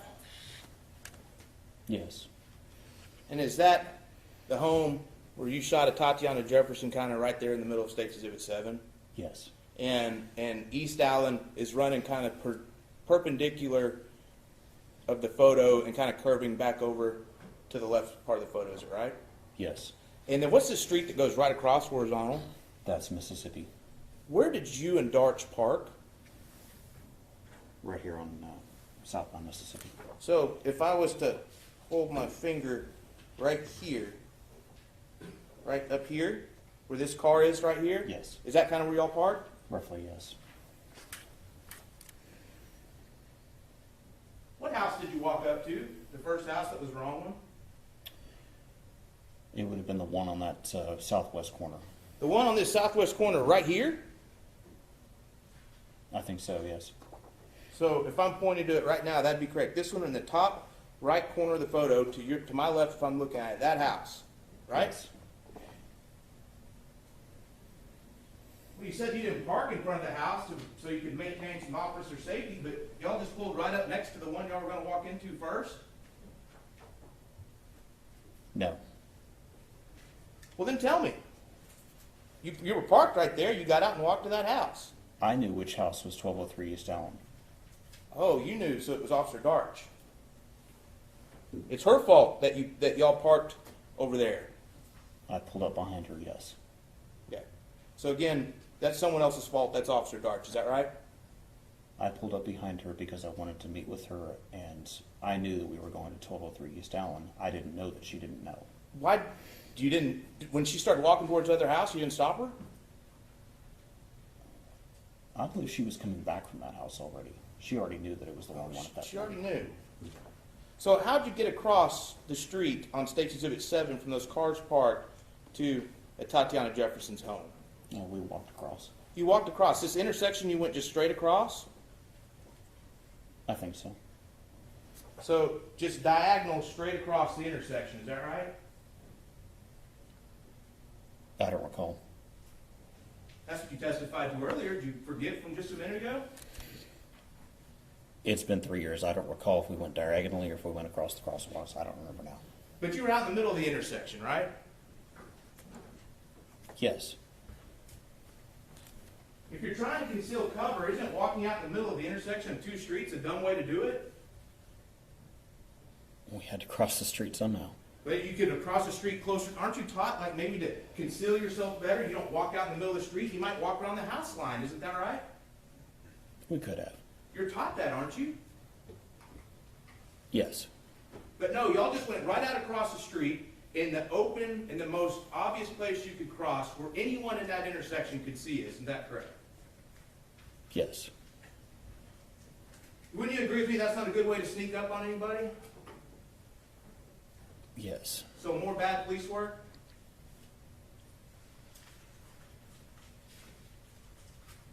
Yes. Okay, so you testified, you've heard people testify with their attorneys asking questions, that you don't get all the information on a call and that you were trying to gather as much information as possible. Is that correct? Yes. So your testimony is you walk up to an open structure, you don't know what's going on, do you? No. So you better have your eyes peeled so you can make sure that you're not getting any dangerous situations. Isn't that right? Yes. How long did it take you to notice James Smith and all his family sitting on the stoop of that house across the street? I didn't see them. You didn't see him, No. so you're going to open structure. You just told this jury that you're trying to do everything you can to take in as much information as possible, and you didn't see a group of adults standing on a stoop across the street from your target investigation? No, the house was dark. I didn't see them. Think that's good police work? I was focused on the primary threat in front of me.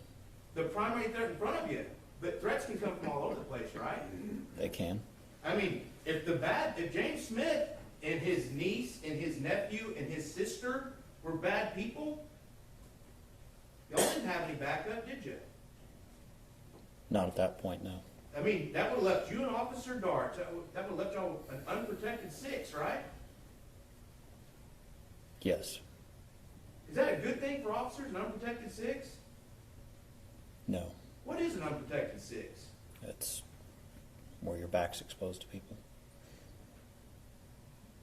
So if you're just so focused on the bad guys that are in this house, you didn't even think to look that there might be some bad guys somewhere else? I did what I usually do. I took a quick look around and I didn't see anybody else. You didn't see 4 adults standing across the street. No? And you said you took a quick look around. I mean, that's a pretty honest statement, isn't it? You did take a quick look around, right? Yes. I mean, everything you did in the early morning hours of October 12, 2019 was just a quick look. You didn't really follow any rules or regulations, did you? No. We inspected the structure. You inspected the structure. I mean, were you going in kind of gung-ho? No. Were you excited to maybe get a good call? No. You weren't, that adrenaline wasn't pumping just a little bit? I was as apprehensive and as cautious as I was on every call. Apprehensive and cautious enough to ignore 4 adults sitting across the street on a stoop. I never saw them. Might have been a good thing to notice, don't you think? Yes. So after you missed the 4 adults sitting on the stoop across the street, how did you walk up to that front door on East Alley? Did you walk slowly?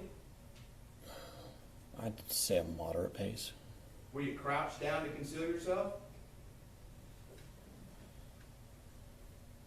I don't recall. Was Darts crouched down to conceal herself? She was behind me. I don't know. She was behind you, but you didn't know exactly where she was behind you?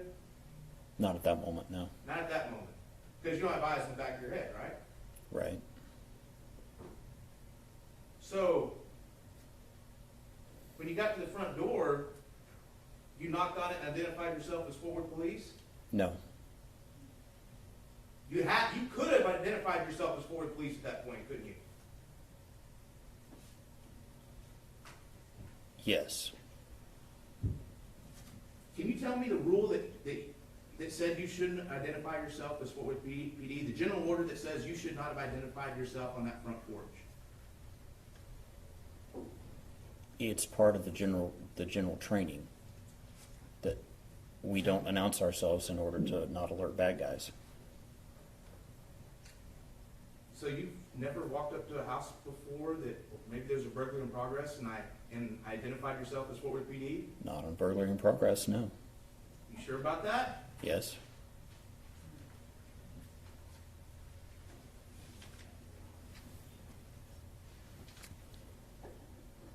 Tell me specifically the rule that says you shouldn't have identified yourself as Fort Worth Police on that front porch.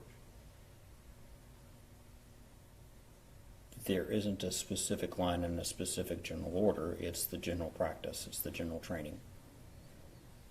Tell me specifically what that general training was. Can you tell me who told you that? The person. The instructors at the academy. Which one? I don't recall specifically. Several.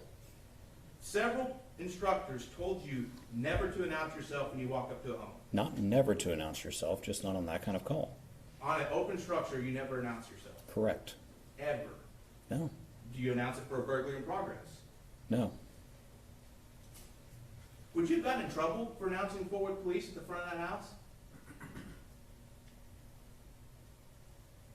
Yes. You would have been written up by the Fort Worth Police Department for identifying yourself as Fort Worth Police? I wouldn't have been written up. I'd have been told by a sergeant, don't do that. You're going to tell this jury that a Fort Worth sergeant would tell you not to identify yourself on the front porch? On an open structure call, yes. Because what in your head, what should you be doing at this point?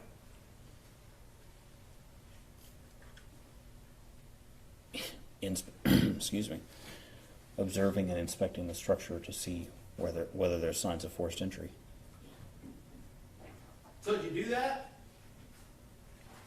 We were in the process of doing it, yes. Do you know how long it took on your body cam from the minute you walked up to that front door and turned your body cam on to the second that you shot at Tatiana Jefferson? No. It's 1 minute and 17 seconds. You aware of that? I am now. Can you get a lot of information in 1 minute and 17 seconds?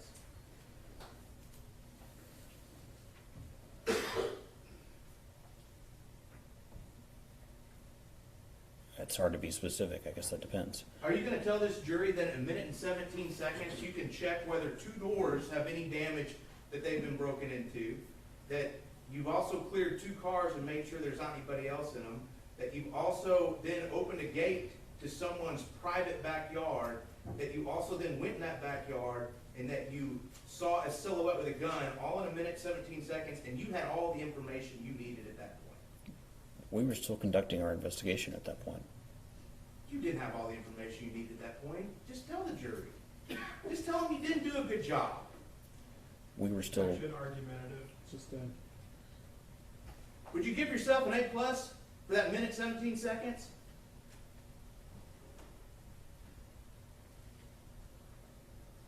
There's probably things I could have done better. What grade would you give yourself? A to F? I'd like to see how you... No, go ahead, tell us.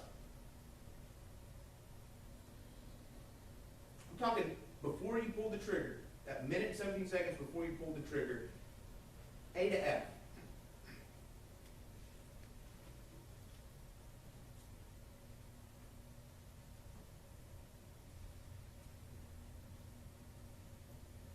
Probably a B.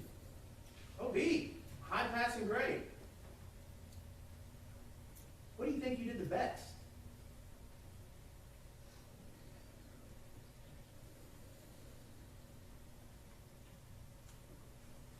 Not sure.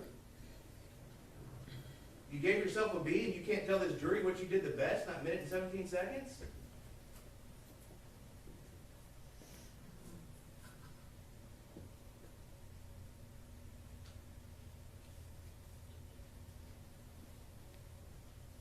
No, I'm not sure. You want to change your grade, maybe? No. So you're happy with every decision you made up until that moment you pulled the trigger about investigating this open structure? I'm sure there were things we could have done better. You're telling this jury you're happy with every decision you made from that, when you first turned that body cam on to the minute and 17-second mark. Based on what I knew at the time, yes. All checking that house, checking that perimeter, you're giving yourself a B. Yes. Okay. Connor, may we play State's Exhibit 1? Yes. And I'll be stopping it next. That's fine. Thank you.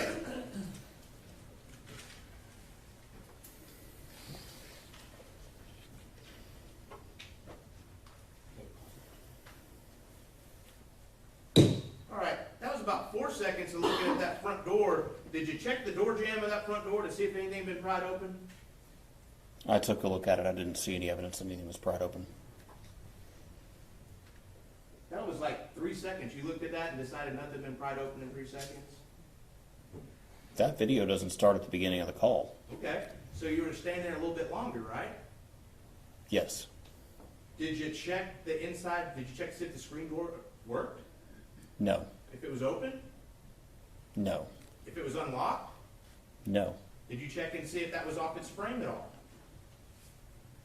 A visual inspection, but other than that, no. Did you check the hinges? No. Did you see any tool marks on the doorknob? No. Did you look for tool marks on the doorknob like somebody tried to jimmy a lock open? Yes. You didn't see any. No. But at this point, you've already decided this is a burglary in progress. No, at this point it's an open structure and I'm doing what the policy says and inspecting the structure for signs of forced entry. Where'd you go next? To the side door? To the side door, yes. Okay, we start.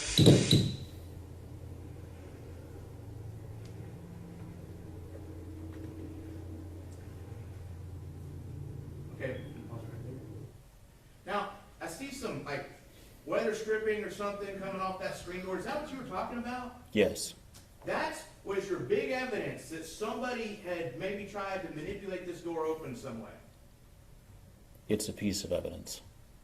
So, are you telling this jury from seeing that, you think they somehow lifted open the front portion of that screen and snuck through and then closed it back? No. Is there any way that that weather stripping that's coming off is connected to the operation of that door whatsoever? And what I mean by that is, if that weather stripping the way like that is that way, is there any way to know that the door is unlocked? No. Is there any way to know that the door doesn't open if you try it with that weather stripping that way? No. Is there anything that weather stripping has to do with the operational function of the door handle on that screen? No. But in your mind, you say, bam, someone's messed with this door, so there must be a burglary in progress. It's a data point in the investigation of the open structure. Is this a big data point to you?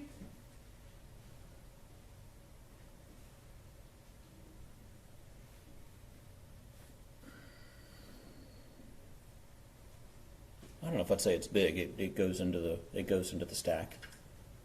So, but did you try this door, the side door? No. See if it worked?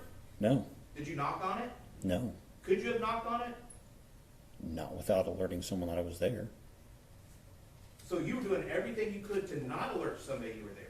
That's what we do if we're concerned about someone burglarizing the house. But if you would announce yourself Fort Worth Police, then maybe Tatiana Jefferson would still be alive, correct?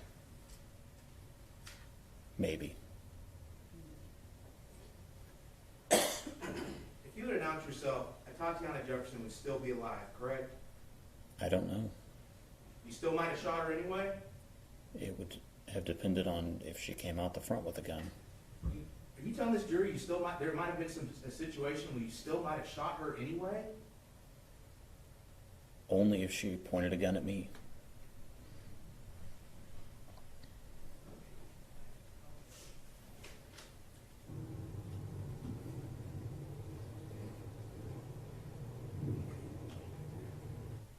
Hey, you just stepped over the weed eater. Is that the lawnmower that we see now, the paused portion on State's Exhibit 1 at the 25-second mark? Yes.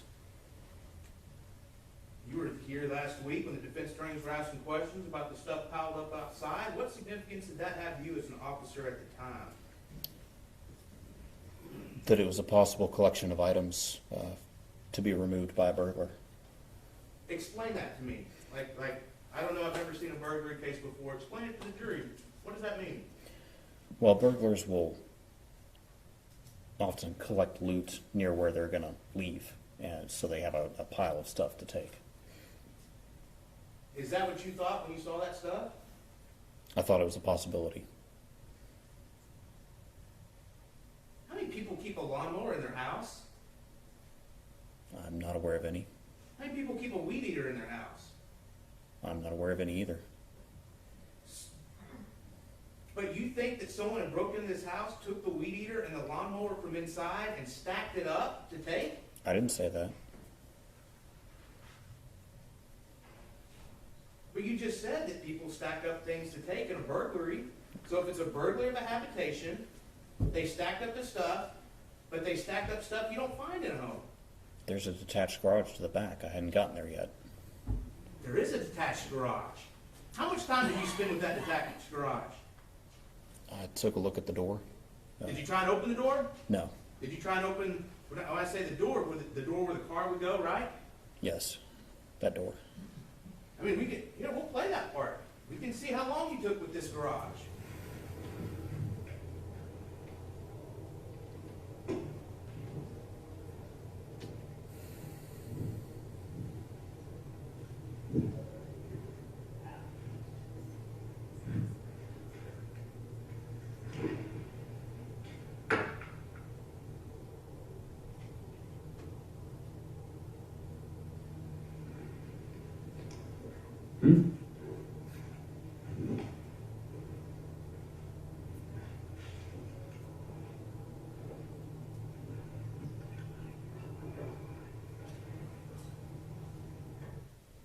Just watch yourself. We paused at the 1 minute and 5 second mark.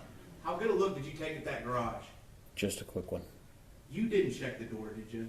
I took a quick look at it. You did not check that garage door that actually opens up where the car would go in, did you? I didn't try to pull it up. You didn't actually look down to see if it had been jimmied open anyway, did you? I took a quick look and didn't see any signs of How that. did you take a quick look? I mean, you're right. Whatever you did was quick. But how did you take a quick look?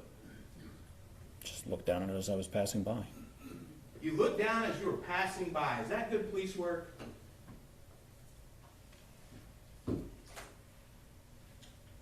The focus was the house at that point. But you just told this jury that you got people stacking up stuff that's outside of a garage, and you're just going to ignore the garage? I would have turned my attention back to the garage after we took care of the house. Did you check the actual door that the people walked through in that garage? I didn't try to turn the knob, no. Did you even look at it? I believe I took a quick look as I passed by. You didn't check to see if there were tool marks on that door, that it could have been jimmied open in some way? I didn't see any. You didn't see it, that it could have been pulled to and was still kind of just barely open? You didn't check it, maybe push on a little bit? No. You didn't think that maybe if the bad guys had taken that stuff out of the garage, they could still be there, and that's where the danger is? No, I was focused on the house at that moment. All the stuff that's stacked up for these burglars to take is stuff that's out of the garage, and you didn't think that the garage might be a place you need to check out a little more? My focus was on the house at that moment. You didn't think the garage needed to be checked out at all, did you? I did, and I would have done it after taking care of the house. You didn't think the garage needed to be checked out at all, did you? No. But that could have been another place bad guys were hiding out, correct? Yes.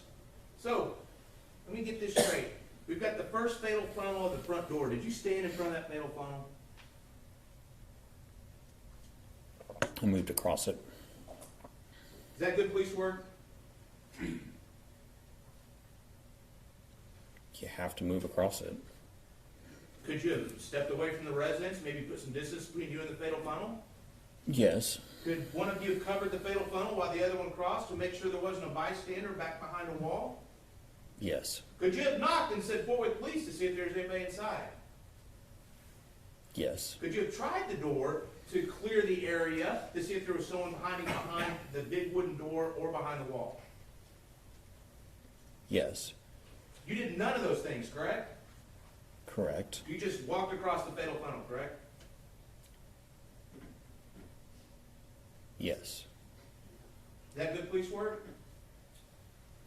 It was following the procedure for open structure and not alerting a potential burglar inside the house. Was that good police work? It wasn't, was it? It could have been better. So now we get to the second door, that second fatal funnel. Your entire investigation of that door is caught on this body cam, isn't it? Yes. I mean, it's not like you walked up to that side door, walked back, turned your body cam on, and then went back to it, right? No. So as much time as you spend with that side door on the body cam on State Exhibit 1 is how much you spent with it there on October 12, 2019. Yes. You walk in front of that one? That fatal funnel? I walked past it, yes. You let darts walk past it? Yes. Did you knock on that one, knock at that time and alert whoever's inside that it was Fort Worth PD? No. But you could have. Yes. You could have tried the door to see if it even opens, correct? Yes. But you didn't, did you? No.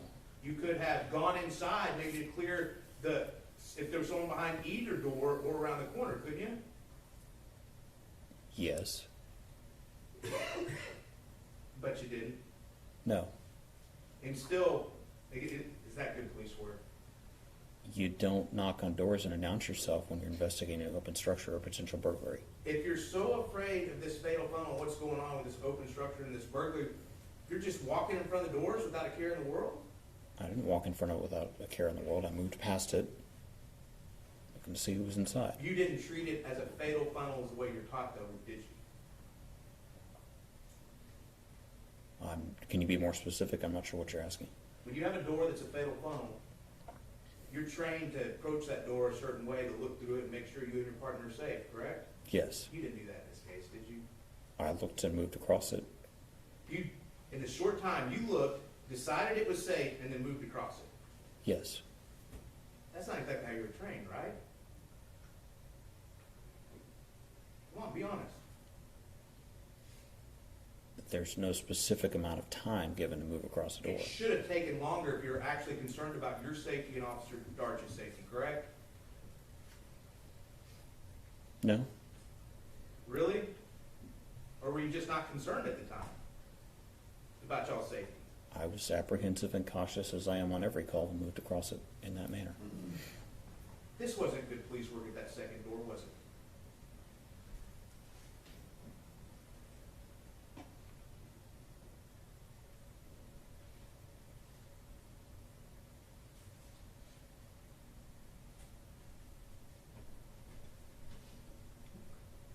I'm trying to think what I could have done better. I'm not coming up with anything.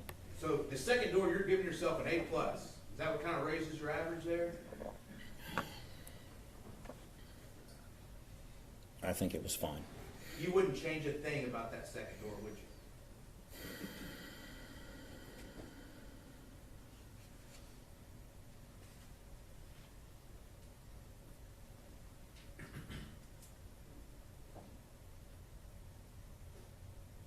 I'm not sure.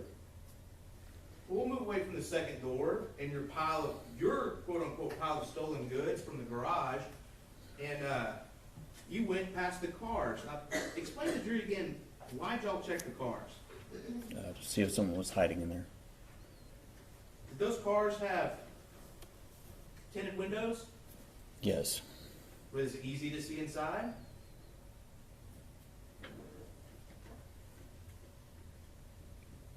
With a light on it, yes.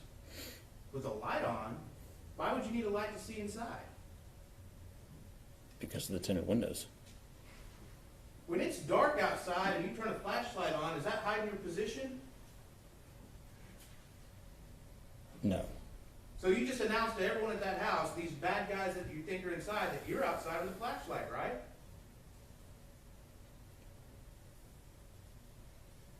It's possible. And let's assume that we're taking what you said, that this is a burglary in progress. That's not good police work, is it? To give away your position to the bad guys.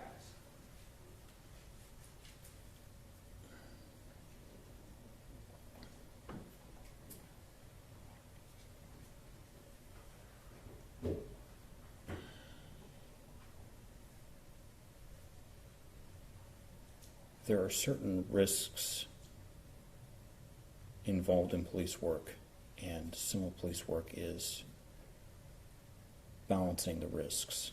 And in this case, because I couldn't see anyone right there, I decided to go ahead and turn the light on. So you turn the light on, you did a balancing test, that quick in your head, that I need to turn the light on because of the possible threat to this car, and to heck with my giving my position away.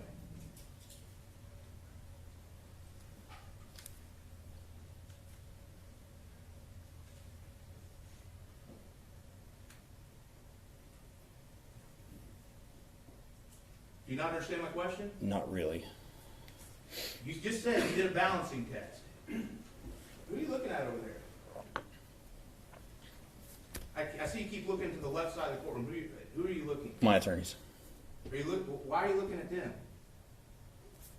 I was trained to address the room. I'm trying to look at various places when I'm Who trained talking. you to address the room? That's basic public speaking. Basic public speaking. That's Okay. So let me get back to my question. You said that you did a balancing test right then, and that's why you used your flashlight to look in the cars. Is that correct? yes. So is it safe for me to assume that you decided that it was worth it to give away your position for the safety of you and Officer Darch in checking those cars? Because I hadn't seen anybody in the house, I didn't think I was giving away my position. Okay. But by shining a flashlight, you are giving away your position, right? You can be, yes.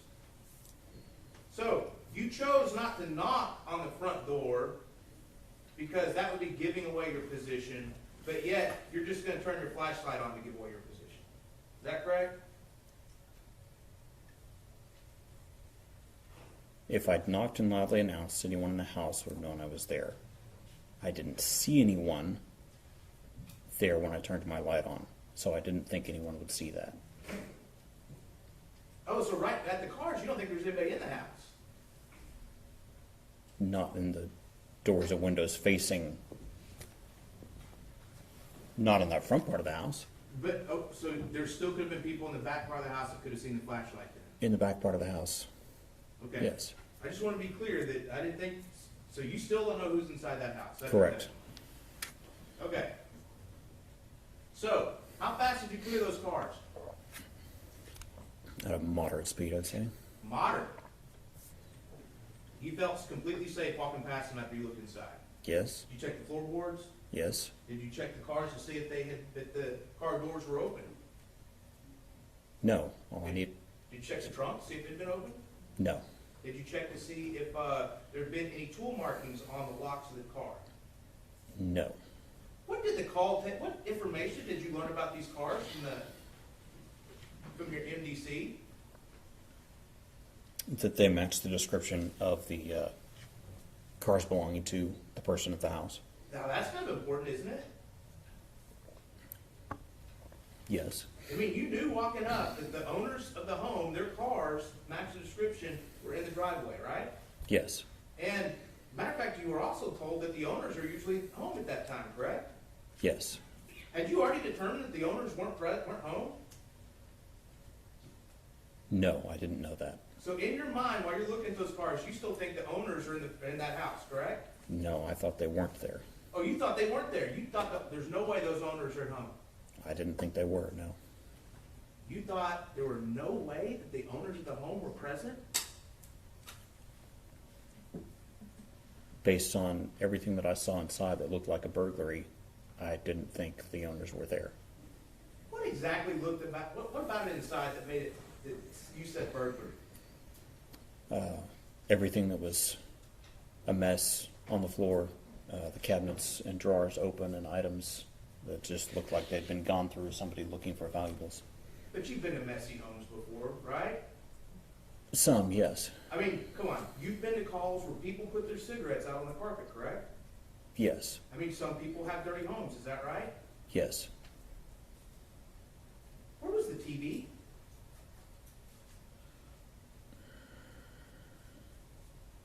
I believe there's a television in the living room Where in the living room? on the stand over there. set up where people on the couch can see it, right? Yes. It looks like exactly where you expect a TV to be at the living room set up that way, correct? Yes. Burglars usually take electronics, don't they? Yes. So the TV's sitting there, right there where it should be, and that didn't, no signal in your caught brain went off. Hold on a minute, they didn't take the electronics. I don't know. Somebody might still be there and hadn't gotten to the TV yet, Because they were too busy unloading the stuff out of the garage? or further back in the house. Okay, so let's get back to the cars. You did your, those are fatal funnels, right? Yes. And you went right past those two cars that are fatal funnels and just, you did a quick look, or you said moderate, right? I did say moderate.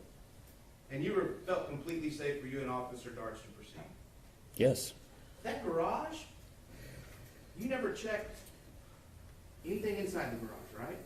No. And that could have been a very dangerous situation, correct? Yes. There could have been all kinds of bad guys in that garage, correct? It's possible. But you didn't check it, did you? No. Hey, you want to change your grade yet? Objection to sidebar, Your Honor, argumentative. Sustained. Do you still believe you've done a B-level job so far? I think I did a fine job. You think you did a fine job? Okay, we can keep watching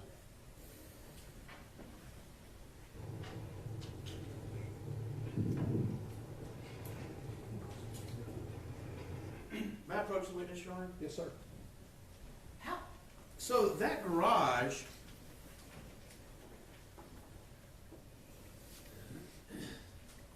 I'm showing you State's Exhibit 57. Is that the garage, right? Yes. And so the house kind of comes out right there, isn't that correct? Yes. And in State's Exhibit 59, you can see how that gate's kind of recessed, right? Yes. Back there, so there's a space where you have, if you're standing at that gate, there's the wall of the garage on your right and the wall of the house on your left. Isn't that correct? Yes. And so somebody, if you're standing at that gate, somebody, I'm showing you State's Exhibit 58, somebody could be back over here behind this corner at the bike and you'd never see him, would you? No. So somebody could be standing right here where my finger is, and if you're at the gate, you're not gonna see him, right? Is that right? Yes. I mean, that's a dangerous place to be, isn't it? Officer Darch had come through there. I'm not sure what you're asking.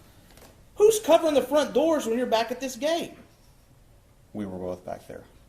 Who's covering the front doors when you're back at this gate? No one. So who could have seen anyone? Could anyone just walked out of that house at that point? Yes. And if you were back here in this recessed area of State's Exhibit 59 at the gate, somebody could have been around that corner we were just talking about, correct? Yes. Was that a safe place for you and Officer Darch to be? After we cleared it, it was. After you cleared it, had you cleared the inside of that house? No. Did you know who was inside the house? No, not yet. So that could have been a very dangerous place if somebody from inside that house had come out around the corner. Is that correct? Yes. I mean, because y'all hadn't secured the house, right? No, we were in the process of inspecting the structure. You were inspecting the structure. With open structures, aren't you supposed to, after you're inspecting the structure, make sure that all exits are covered? Yes. That's part of the general orders, right, with open structures. Yes. But you didn't make sure all exits were covered, did you?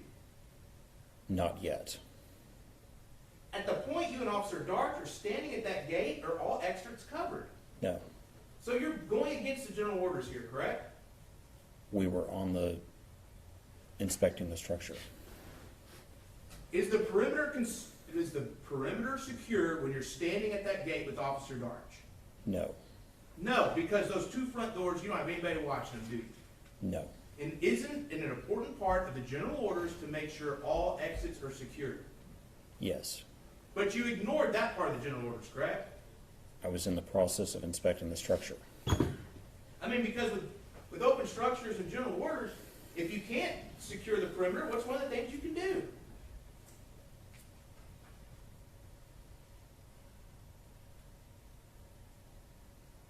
Call for help? Yes. I mean, that's part of the general orders. If you cannot keep the perimeter, you can call for help, back up so that all exits are covered, correct?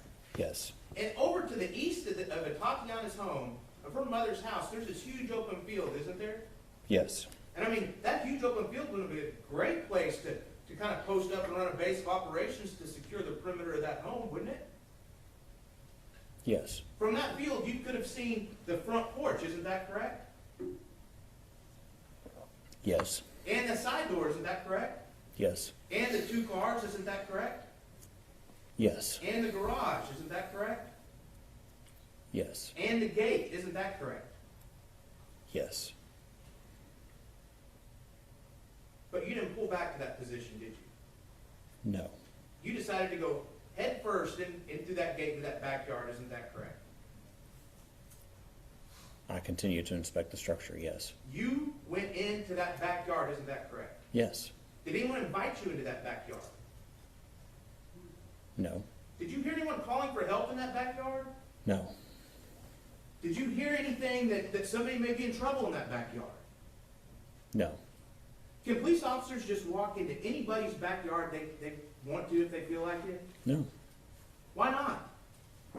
Because it's private property. It's private property, but you just went right into that gate, didn't you? Yes. Because you said, you're telling us that you're looking for, what, more doors or something? Yes, more access to the house. We're inspecting the structure.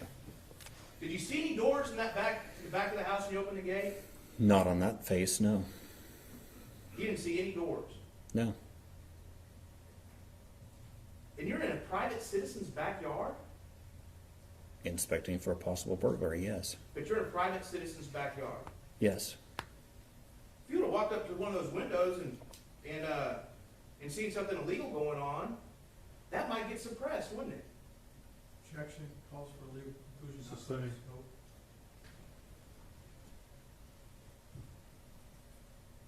So, you did a quick check of that second door, a quick check of the cars, a quick check of the garage, but yet you get in front of this window that Tatiana's in with her nephew, and you linger there. Isn't that correct?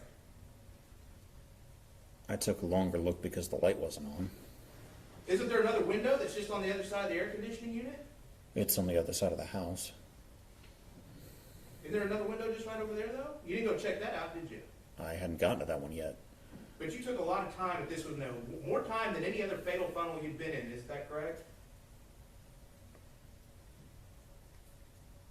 I didn't count the seconds. So we've got the fatal funnel of the front door, the fatal funnel of the second door, the fatal funnel of each car, the fatal funnel of the garage and garage door. Is that correct? Yes. The fatal funnel of that area right in front of the gate where if anybody had come out of that house, you and Darts were in bad shape, right? It could have been. And then now we're in the backyard. The gate itself, that's another fatal funnel, isn't it? Yes. Did y'all clear that properly? As best we could, yes. We went directly through it. So now you're up at the window where Tatiana is. Where's Officer Darch? Behind me. How close is she behind you? Right up behind me. How do you know? Because that's what she's testified. But you didn't know that at the time, did you? That's the way we're trained. But you didn't know that at the time, did you? Did I know it for an absolute fact? No. I mean, as a matter of fact, you just testified earlier when I started asking questions that when you got to the front door, you didn't know if Officer Darch was behind you or not. And you said I didn't. Is that correct? Correct. And then I said, well, of course you didn't because you don't have eyes in the back of your head, correct? Correct. So has anything changed between the front door and the back door? Did you grow eyes in the back of your head? No. So you had no idea where Officer Darch was, right? I expected that she was doing what we were trained to do. At the front door, you said you didn't know where she was because you didn't have eyes in the back of your head. At the back of that house, at that window, you didn't know for sure where she was, correct? No. But yet you're standing in front of another fatal funnel, correct? Yes. Did you slice the pie there? as much. Or did you just kind of stand in front of the window? I looked inside the window. Did you tactically slice the pie as you're taught at the Fort Worth Academy or any other tactical schools to look in that window? No, there was no room. No room. So you're just out there for any bad guy that you think might be in that house to be able to shoot you.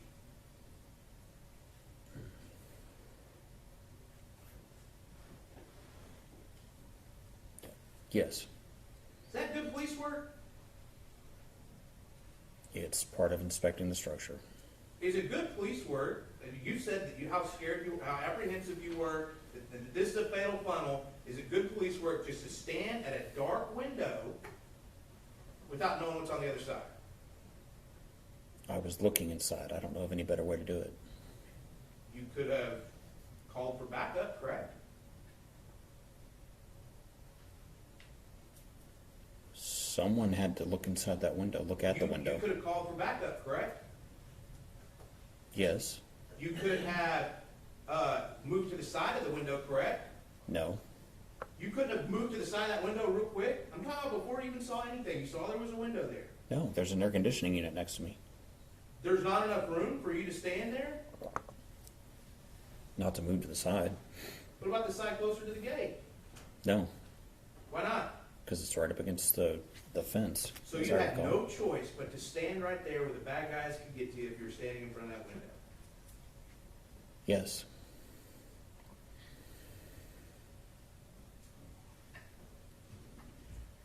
Did you use your flashlight going into the backyard? Yes. What did we just talk about with flashlights? What do they do? Let me see. What else do they do if there's bad guys around? They can alert them to the position. So now you're in the backyard of someone else's house and you just alerted whoever's in that home that you're present by flashing your flashlight, correct? Yes. That's not good police work, is it?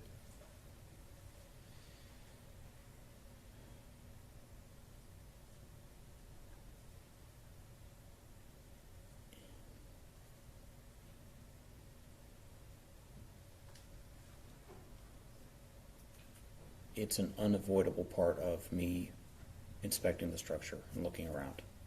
Well, I mean, because it's just not matching up. If you're so concerned about this structure and what's going on inside, then why are you also so cavalier with giving away your position in a private citizen's backyard?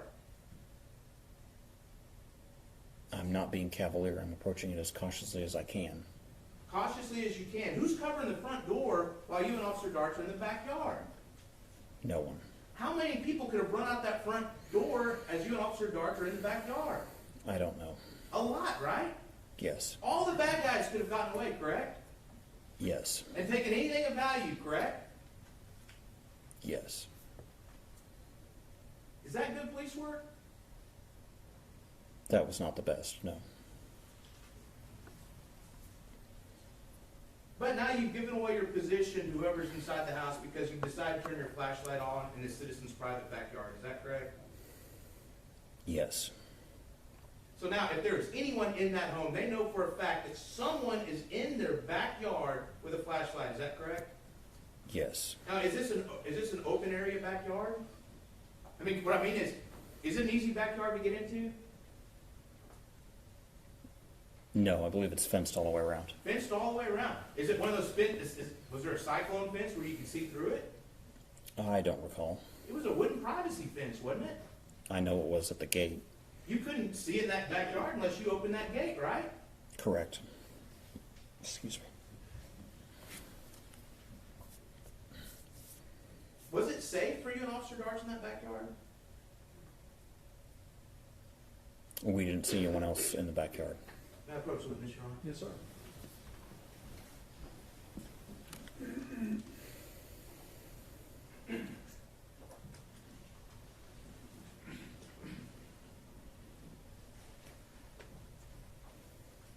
I'm showing the witness states Exhibit 9. Is that the backyard that you can see kind of in the middle of it? Yes. And you can see the fence that goes all the way around it? Yes. What is this building that's back behind the house? I don't know. Was it a tall building? Yes. Multi-story? Yes. With windows looking down into that backyard? Yes. Is the garage I mean, that's right there too, right, in the backyard? Yes. Now, over here to the side of the backyard, to the west of where Tatiana was living, do you see another structure there? Yes. And is that a multi-story structure Yes. with windows looking down into the backyard? Yes. So you led your partner into a backyard with multiple multi-story structures with windows looking down into the backyard where any bad guys from anywhere could have taken shots from protected points of view at you or your partner?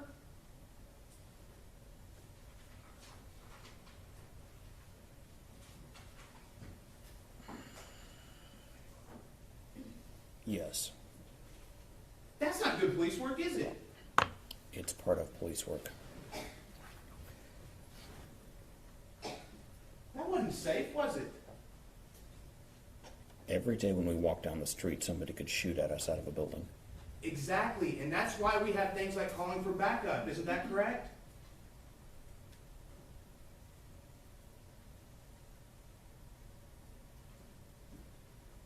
Who was screaming for help inside this house? No one. Who was yelling that they were in danger inside this house? No one. Who was running out of the house and creating such a commotion that you felt like they needed all your attention? No one. Nobody that you know of is in the house at this point, correct? Correct. So instead of leading your partner into an area with two overhead positions where bad guys could be, wouldn't it have been smarter to have pulled back and asked for backup to set the perimeter? I was trying to figure out how many people we needed. Oh, you were thinking about calling for backup? Once I saw what the state of the structure was, yes. At what point did you think about you were going to call for backup? Once I figured out how many doors we had and how many people we needed. Did you call that in right then to the radio? No. You just kind of thought about it. Is that right? Once I finished my inspection of the structure, yes. Okay, tell me this. When did you finish your inspection of the structure? I didn't. So you thought about calling backup after you finished. So what you're saying is you wanted to finish your inspection first. Is that right? Is that what I'm hearing? Yes. But again, there was nothing exigent. There was nothing crazy going on that you had to finish it right then, correct?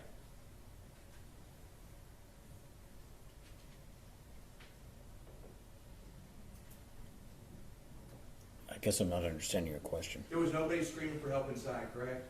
No. There was no hostage situation, was there? No. There was nobody's life in danger, correct? Not that I could see. You didn't have any information that anyone's life was in danger, did you? Not at that moment. Matter of fact, you didn't even have information that anyone was inside that house, correct? No, not yet. So there would have been nothing wrong with taking some time and setting a perimeter and calling for backup. Isn't that correct? Other than that we're short-staffed and always try to do as much as we can with 2 officers, no. There would have been, but the general orders say if you cannot cover all the exits, you need to call for backup. That's what they say, correct?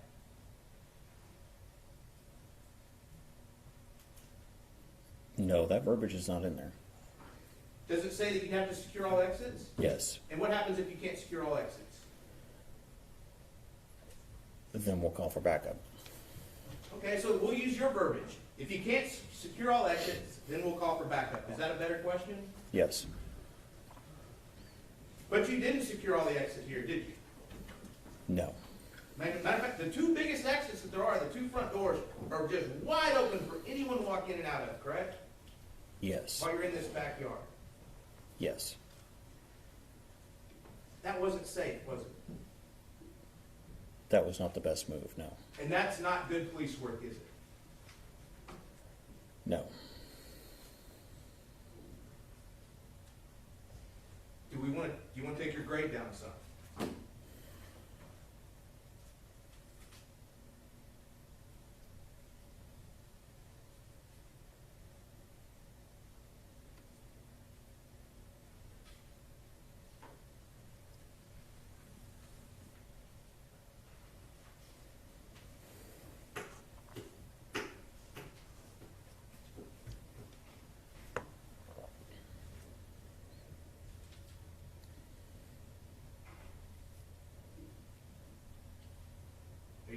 question?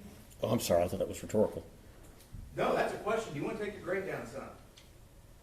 I just thought you were thinking about it like some of your other answers.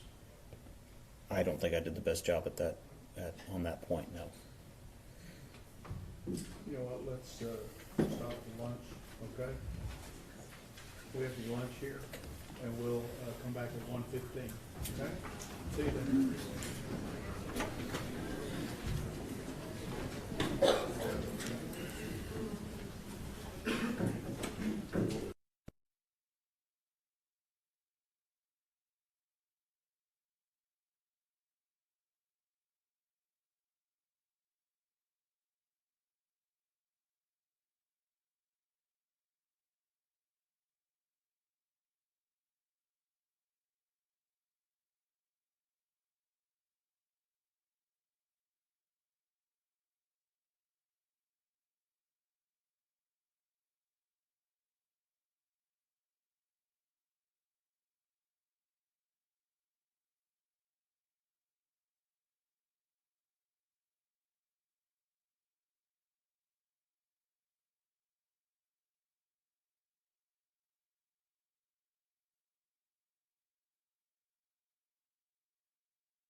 trying to, it's just not working very well.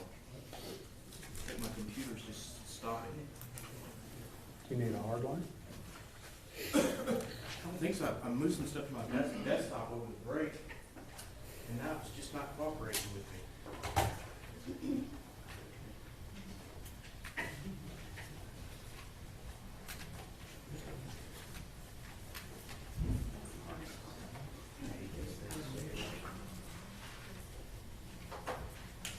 Hating everything against the right way first.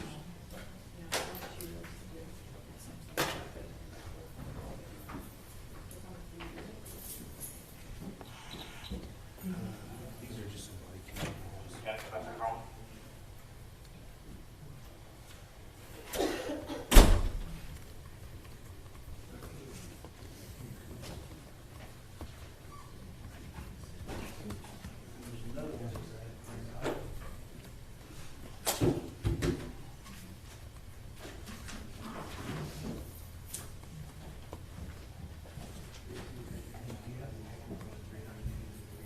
Yeah, right here. Right here.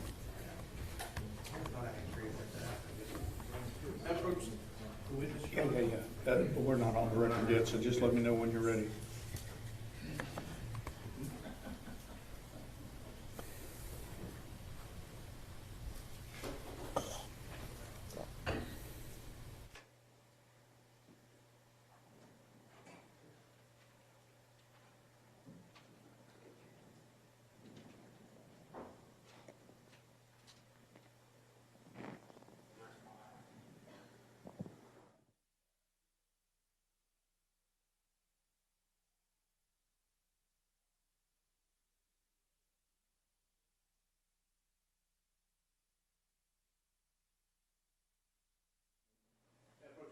Yes, sir.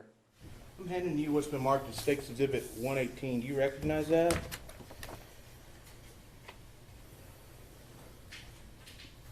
Yes. And is that an open structure call that you went on back in 2019? Yes. Do you have any independent recollection of that call? Vaguely, yes. Do you remember walking through the structure and announcing yourself as Fort Worth PD Yes. on that open structure call? Yes. Okay. Then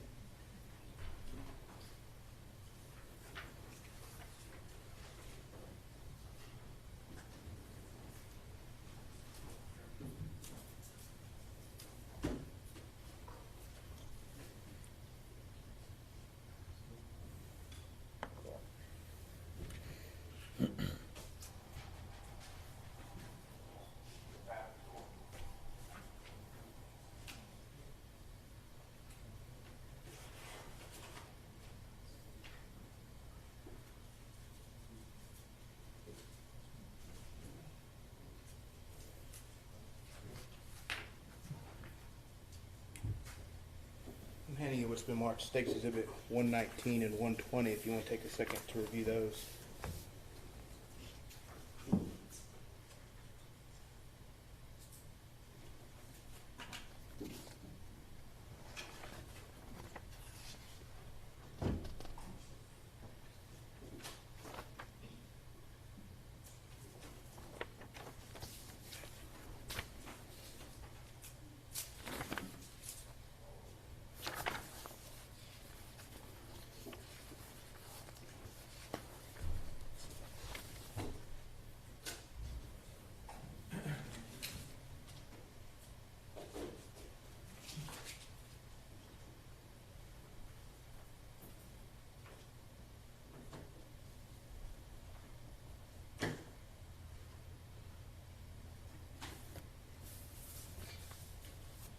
And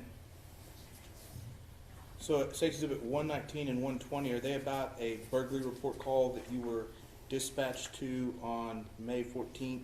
I'm sorry, let me make sure I have this correct.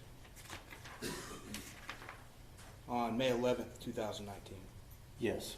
Would you be surprised to know that whenever you walked up to the shed behind the house, you announced yourself as Fort Worth Police? No. Okay. So, earlier today, you said that you'd never announce yourself on burglary calls or open structure calls, but that's not necessarily true, is it? I believe your question was burglary in progress. Okay.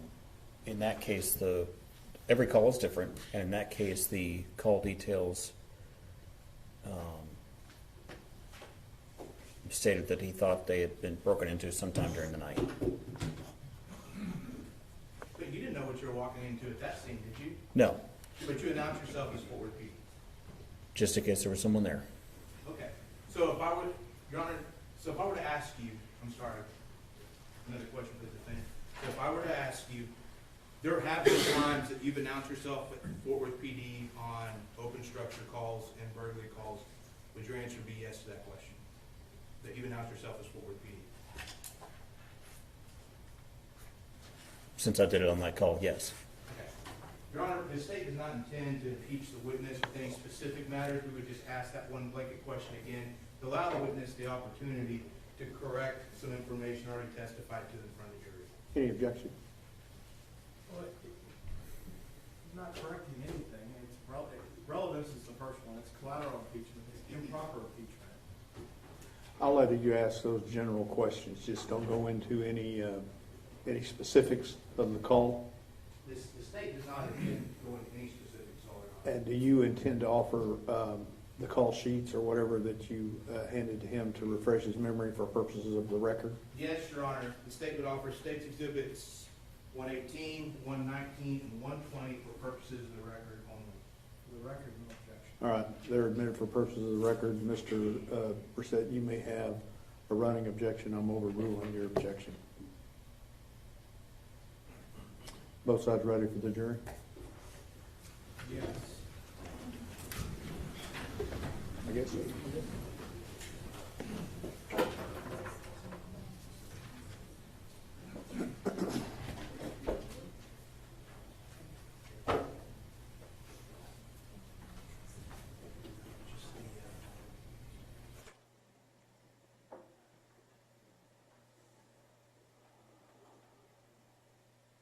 Oh, Brian?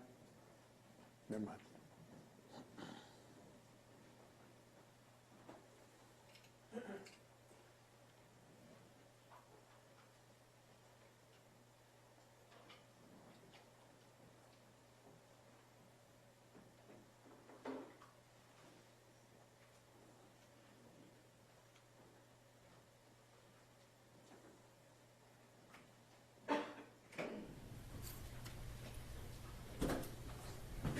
All right, everyone may be seated.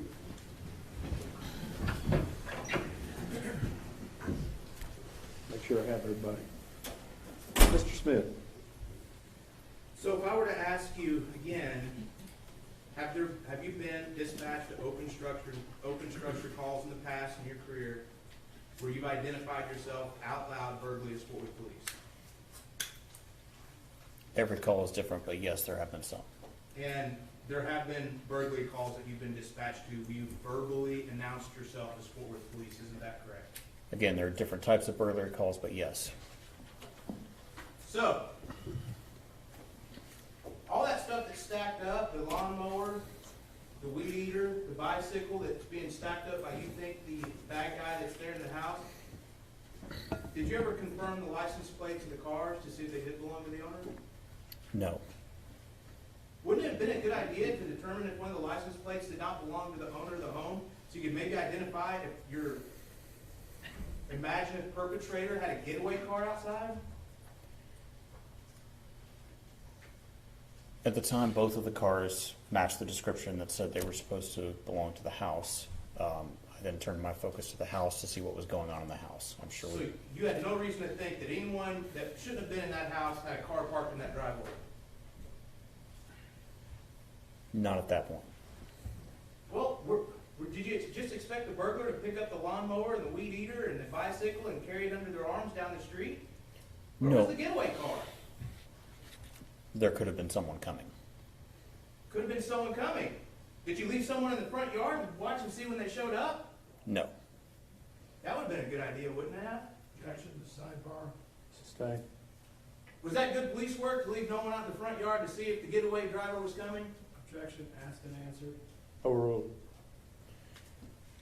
It could have been better. Was that good police work? Objection, asked and answered. Sustained.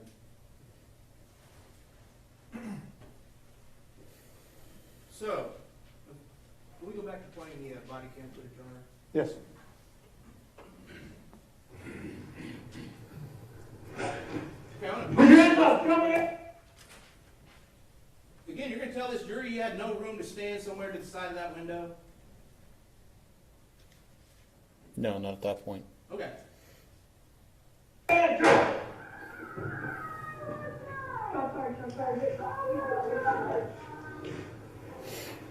Very 325, shots fired, Sergeant Supervisor. And then, sir. When you turned around your body cam, where was Officer Dark standing? She was in the gate at that point. She wasn't behind you anymore? Not at that point, no. When did you know she moved? I don't. So there is no way for you to know if Officer Darts was behind you whenever you're up at that window, is there? I trusted that she was standing behind me like we were trained to do.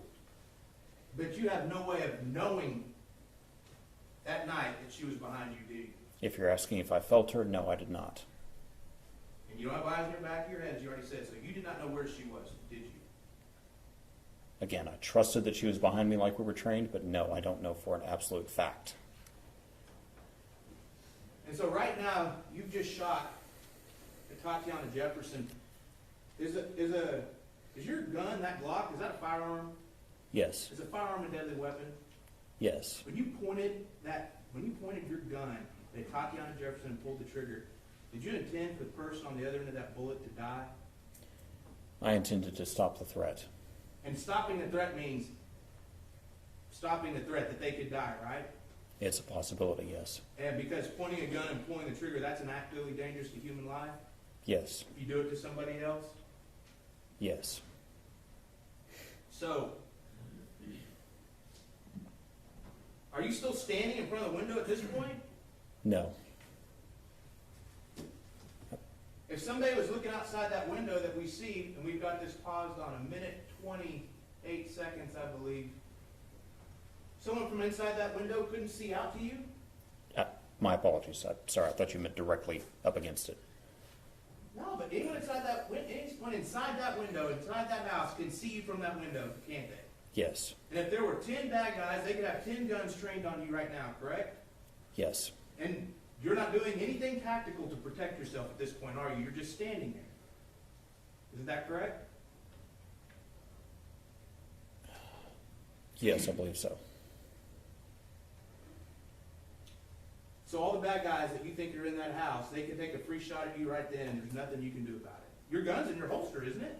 No, it's in my hand. Oh, it's in your hand. You still have your gun out. I think so. How come it's not trained on the window there? It's a quickly evolving scene. We're moving around. But the bad guys are all in that house. They're free to take any shots at you they want to in this position, correct? If there were, it's possible. Well, that's what you thought. That's what you told this jury earlier, that this was, you had determined this was a burglary in progress and there could have been lots of bad guys in the house. I didn't have any way of knowing how many people were in there. The code. We need to get in there. We need to get in there. Yeah. You got your tackling kit? Okay, so we paused it at 1:37. Where are you heading at this point? Back around to the front to go inside. So, what, in your head as an officer, what do you know that you just left in that backyard on the other side of that window? The person that I shot With what? with my gun. I know, but what else is that person you just shot? What do they have? A gun. Did you leave anyone back there to cover that exit at that back window? No. I mean, could the person, do you know for a fact that you hit the person that you shot at? Yes. Do you know if they're mortally wounded? No. Or did you know if they weren't capable of getting up and climbing out that window?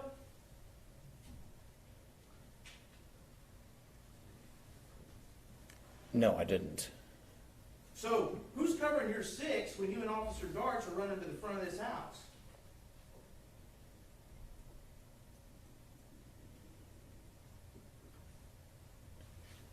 We've had a threat. I've shot the threat. The threat's down. Now we're trying to move into the house to render aid. You just said you didn't know if the wound was mortal. The person was laying on the floor and not getting up, Could they have been playing possum? I suppose. Did you know if there were other people, other bad guys in there with guns? Not at that time. So who is covering your 6, and Officer Darts' 6, when y'all turn tail and run to the front of that home? No one. Is that good police work?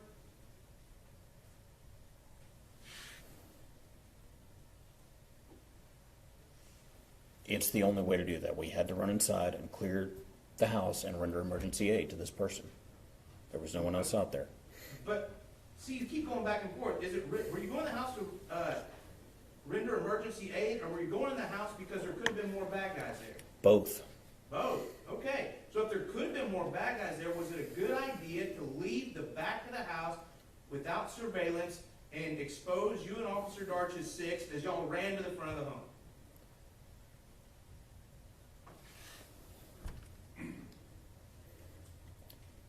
As I've already stated, there are risks in police work, and I had to make a choice. It wasn't a good idea, was it?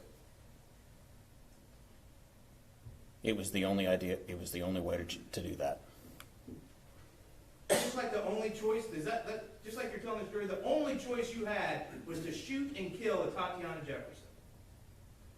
Yes. Did you have a choice whenever you didn't knock on that front door? Yes. Did you have a choice when you didn't announce Fort Worth police? I could have, but I would have exposed myself to a potential burglar inside. Did you have a choice when you did not knock on the side door? Yes. Did you have a choice when you did not announce yourself as Fort Worth police on the side door? That's not what we're supposed to do. Did you have a choice? There's always a choice. Did you have a choice to enter that home and open the door and see what was going on inside? Not a safe one. Did you have a choice whenever you could have stepped back, established a perimeter, and called for backup? Yes. Did you have a choice whenever you saw those cars parked in the driveway to establish that they were in fact the owners? That would have been part of the procedure later, yes. Did you have a choice whenever you did not call dispatch to contact the person that called police in the first place to get more information? We weren't at that step yet. But you had a choice, you could have done that, couldn't you? Not without violating the general orders. We weren't at that Which step one would that yet. have violated? That would have been, we hadn't finished inspecting the structure yet. I thought this situation was fluid. Was it not? We were still investigating we were still inspecting the structure. You made a choice whenever you did not further inspect the garage, correct? Yes. And you made a choice whenever you took Officer Darts right in front of that gate with your 6 completely uncovered without somebody in front of the house, correct? Police work is inherently dangerous, and there were risks. It's a yes or no answer. You had a choice, correct? Yes. And you had a choice whenever you and Officer Darts walked in that backyard with exposure to unknown buildings that were looking over the backyard. You had a choice there, correct?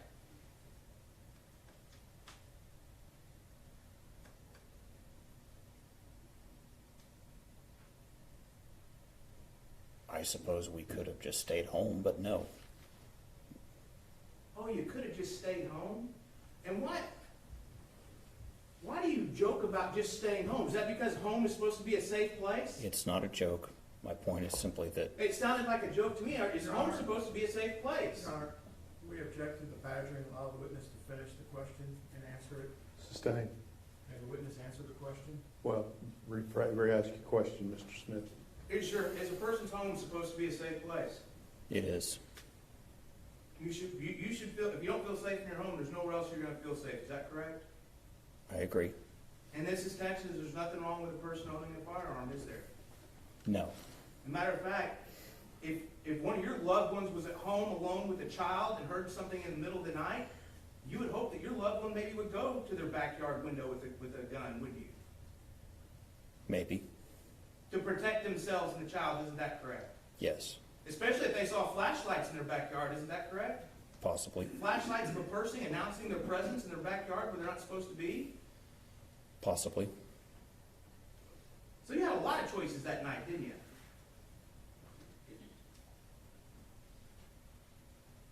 Yes.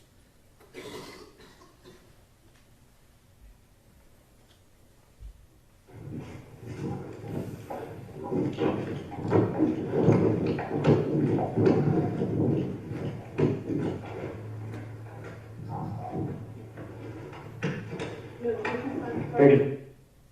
Okay, just pause it a minute, 50 seconds. You had no trouble with that front door, did you? No. You could have opened it just as easily whenever y'all first got to the residence, isn't that correct? Yes, but that's not the procedure. The Tatiana may still be alive, though, correct? I don't know that. You still may have killed her? If she had come out of the back of that house and pointed a gun at me, yes, I'd still have shot her. 3, 2, flash. Hands up! Show me your hand! Show me your hand! Show me your hand! Did you just clear that room? That you just pointed your gun into? I just did a fast clear. Was that a really clearing of the room? That was a fast clear. That's what you do. Did you know if there could have been someone else standing to the side where you couldn't see once you walked through that door? The camera doesn't see everything I'm seeing. What did you see then? I did not see a person in that room. Do you know if they were hiding in a closet? No. I mean, because you're telling this jury that whenever you're walking through this house right now, you're still thinking there could be a threat in this house, correct? It's possible, yes. And you still haven't told Officer Darch that you saw a gun up to this point, have you? No.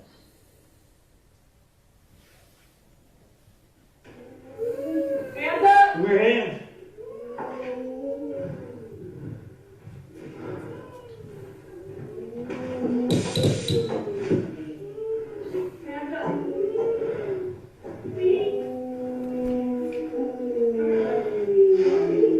See what looks like a weapon here.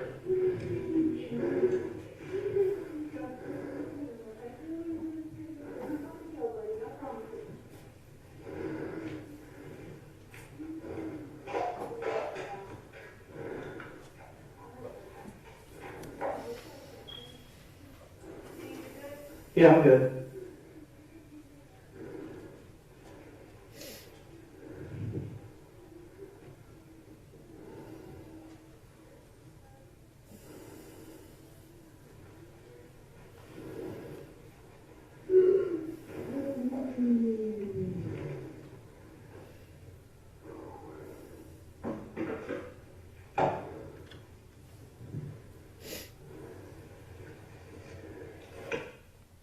We paused it at 3:08. Would you be surprised that according to the clock at the bottom of State's Exhibit 1 that you walked into that room in approximately 1 minute and, 2 minutes and 8 seconds? I wasn't keeping track of time. Well, I was. Would you be surprised if that was the time that you walked into the room? That's what it says. And now it's been almost a full minute later at 3:08 and you're just now touching the Tatiana Jefferson. Is that correct? That's what it says. A full minute she laid there at your feet. Isn't that correct? That's what the clock says. A full minute she laid there bleeding out at your feet, at your hands. Isn't that correct? That's what the clock says. Without you doing one thing to try and save her life. Isn't that correct? I had no idea how much time was passing, but that's what the clock says.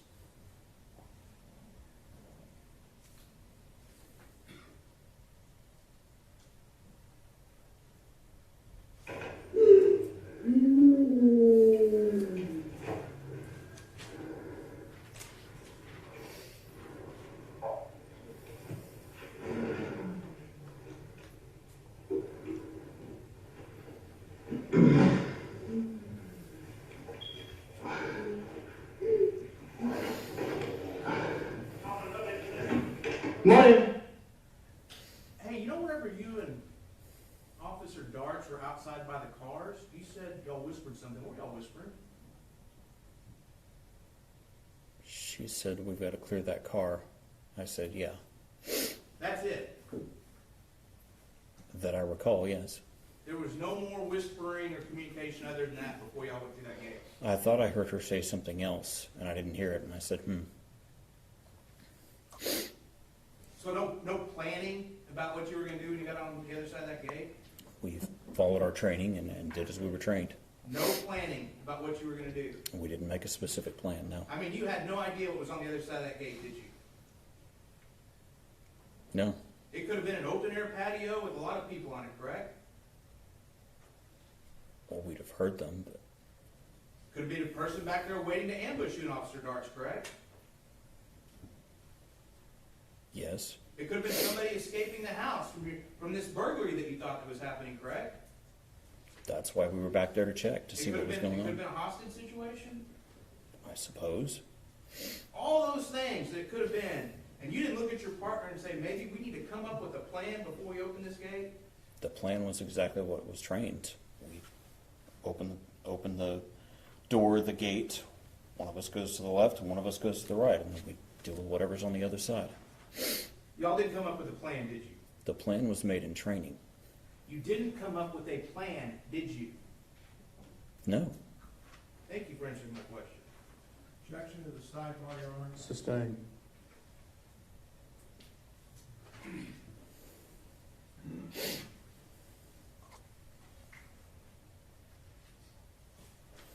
May I have a moment, Your Honor? Yes, sir.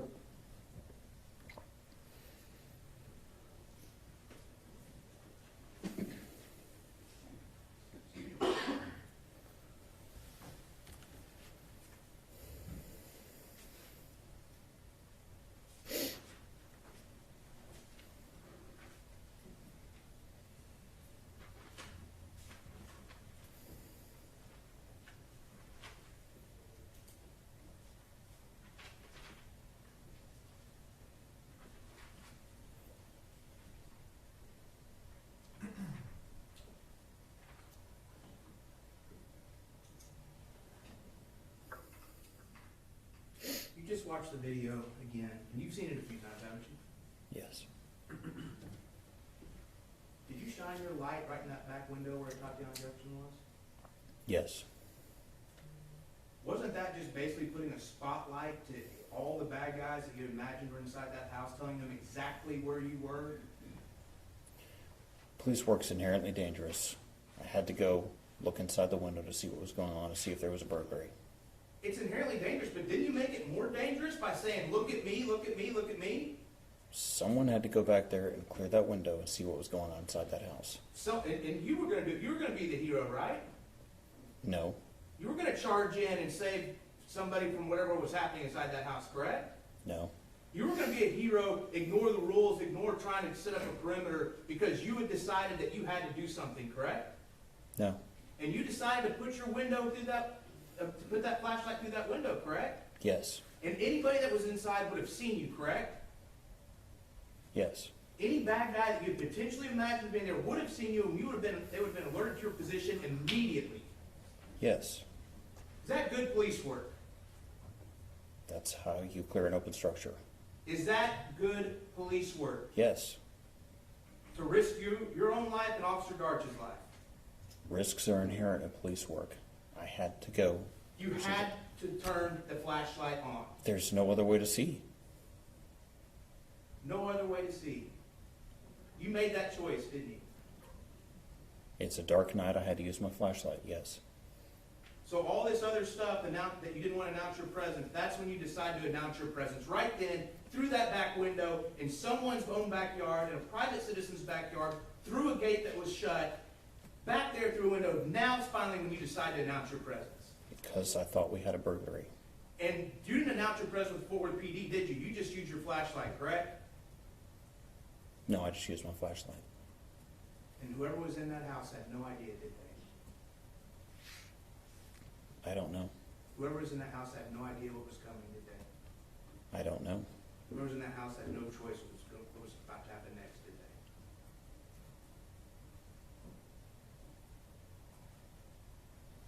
not sure what you're asking. We'll pass the witness. Pretty direct. Aaron, you know now that Zion Carr not only had enough time to discern that you were back there, but was able to recognize that you had a Fort Worth badge on, correct? Yes. And you know now from watching the entire video Yes. that he knew that the boy police officer is the one that discharged his weapon and not the girl police officer. Yes. The prosecutor spent some pretty significant amount of time asking you what you could see when you went to different parts of the structures. You recall that? Yes. Can you see more than your camera on your shoulder is collecting? Yes.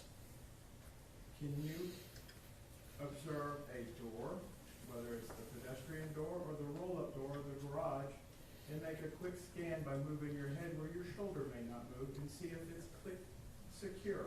Yes. And that's squeezing in common sense, isn't it? Yes, it is. You were ordered to be there, were you not? Yes. You were assigned a call and you had to check, correct? Yes. Regardless of whether you left anybody at the front door, somebody from the City of Fort Worth Police Department was going to have to step foot in that backyard to clear the open structure, correct? That is what the procedure instructs, correct. You were taken a great task on cross about your fast entry into the house, but then not rendering aid fast enough. You recall that? Yes. In your training, were you given a scenario during survival week or weeks before or after that about active shooter and getting into a structure to render aid? Yes. What we see on the video of you and Carol doing a fast clear, is that consistent with that type of training? It is.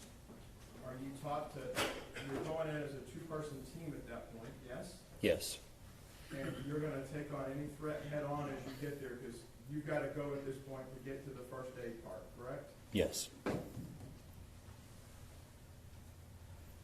When you get inside, does the event catch up with you once you're inside and find the weapon? Yes. Explain that to the jury. Once I found the weapon and picked it up, just to move it away from the person, I saw the green laser on it, and you hear me go. Whew. It's because at that moment I was thinking that's how close we came to dying. Then I set it down, and to my memory,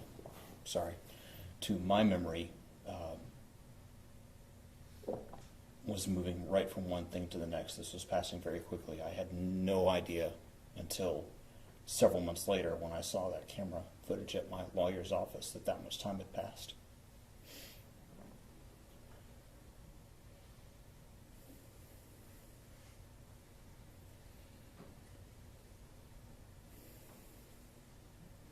You would agree with me that the prosecutor asked you on cross-examination if there's any audio or any conversation between the two of you. You haven't had a chance in the lab to listen to that under headphones and amplification where you can actually hear what's going on the mic, have you? No. We wanted you to testify without having any outside influence as to what others may hear on the tape, correct? Yes.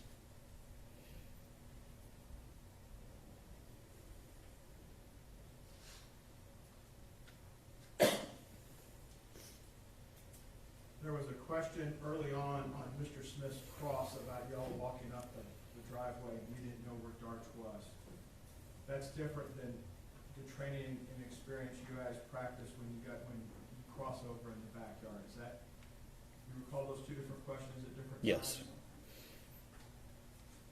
They're different. You knew Darch was down the left side when you were walking up the cars? Yes. When you illuminate the cars, are there any windows on the, if we look at addressable side A, B side of the building being the east side? Yes. There's no windows down there, correct? No. The prosecutor asked you if you were gonna walk into some sniper's nest. Whether he called it or not, that's what it is when you have a perch on a second story, correct? Yes. Did you feel like there was any sniper's nest for this open structure call? No. You have to check all four sides of the structure, and you ran into trouble when you got to the back side of the third side, correct? Yes. Did you ever get to the fourth side of the structure to check it? No. In looking in that window where this incident took place, would you be able to get a better vantage point as to what's inside going back toward the front windows and door? Yes, that's what I expected. You were asked about looking through the front doors and walking across them, and whether or not you backed up to Kansas to walk around the doors. Are you able to make observations inside an area to see if it's clear to slide past it? Yes. Are you able to make observations as an officer and look through a doorway and make a decision whether or not at that second, at that moment in time, there's a threat and you can clear it and move on? I'm gonna object, Your Honor, to leading. Sustained, don't lead your witness. Tell the members of the jury what it is to clear a door properly, since you weren't allowed to answer it across. Well, when you clear the door, whether you do it slowly or quickly, you look through it, across it, to see that there's no threats at that moment, and then you proceed on at that moment if it's clear. Now, you're an engineer. You didn't have a protractor out there, did you? No, sir. Are you clearing this with a sweep of your eyes? Yes. Are you taught that day in and day out at the academy? Yes. Is that part of the muscle memory you testified about? Yes. On that night when you got in the backyard, were you protecting not only yourself but Officer Dark? Yes. And you pass the witness. Mr. Smith? But again, you didn't know for sure where Darts was behind you in that backyard, did you? There is no way I could prove it. I trusted that she was doing what she was trained and was standing right behind me. Before the defense attorney got to ask you that follow-up question, you testified earlier that you had no way of knowing for sure where Darts was in that backyard. Are you changing your testimony?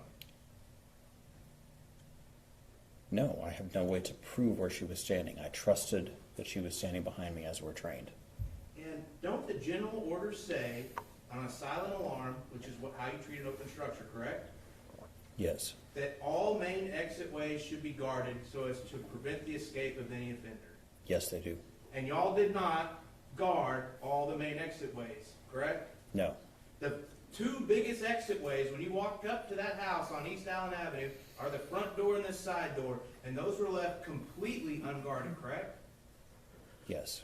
Not one person could tell you if anyone walked in or out of those doors while you and Officer Darch went to inspect the backyard, correct? No. And that's a violation of general orders, isn't it? It's not a perfect execution of the general orders. You still sticking with that beat? Yes.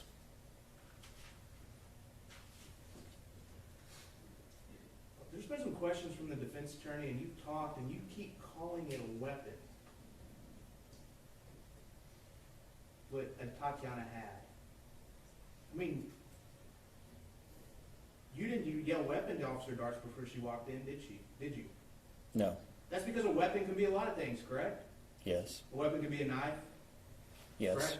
A weapon could be a lead pipe, correct? Yes. A weapon could be a sword, correct? Yes. And you said nothing specific to Officer Darts before you let her into that house, let her walk into that house, did you? No. Pass the witness. Mr. Brissett? Nothing further. Mr. Dean, if you'll step down and go sit by your lawyers.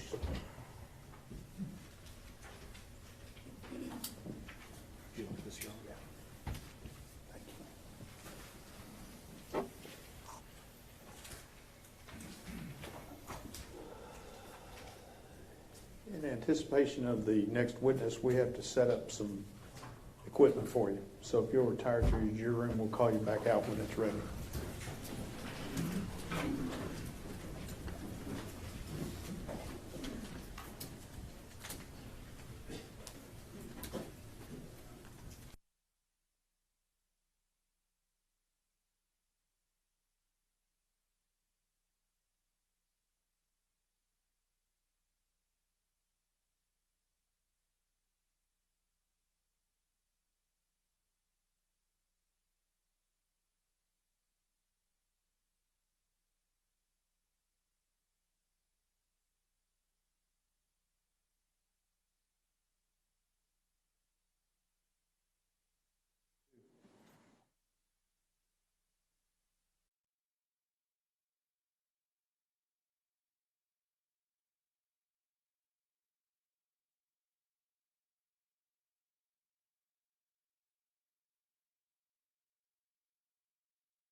may be seated.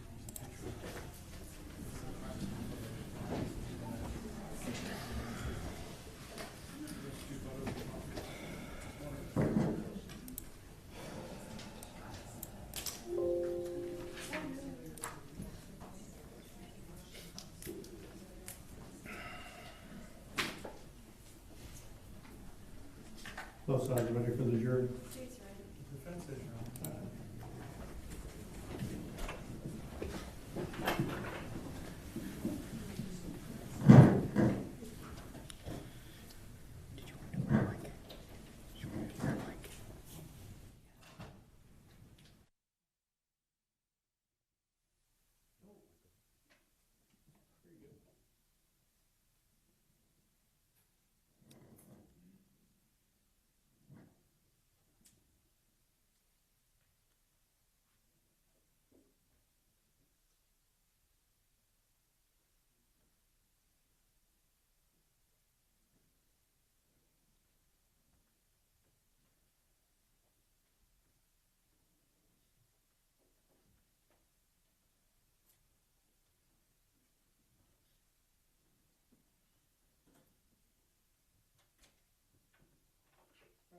Be seated.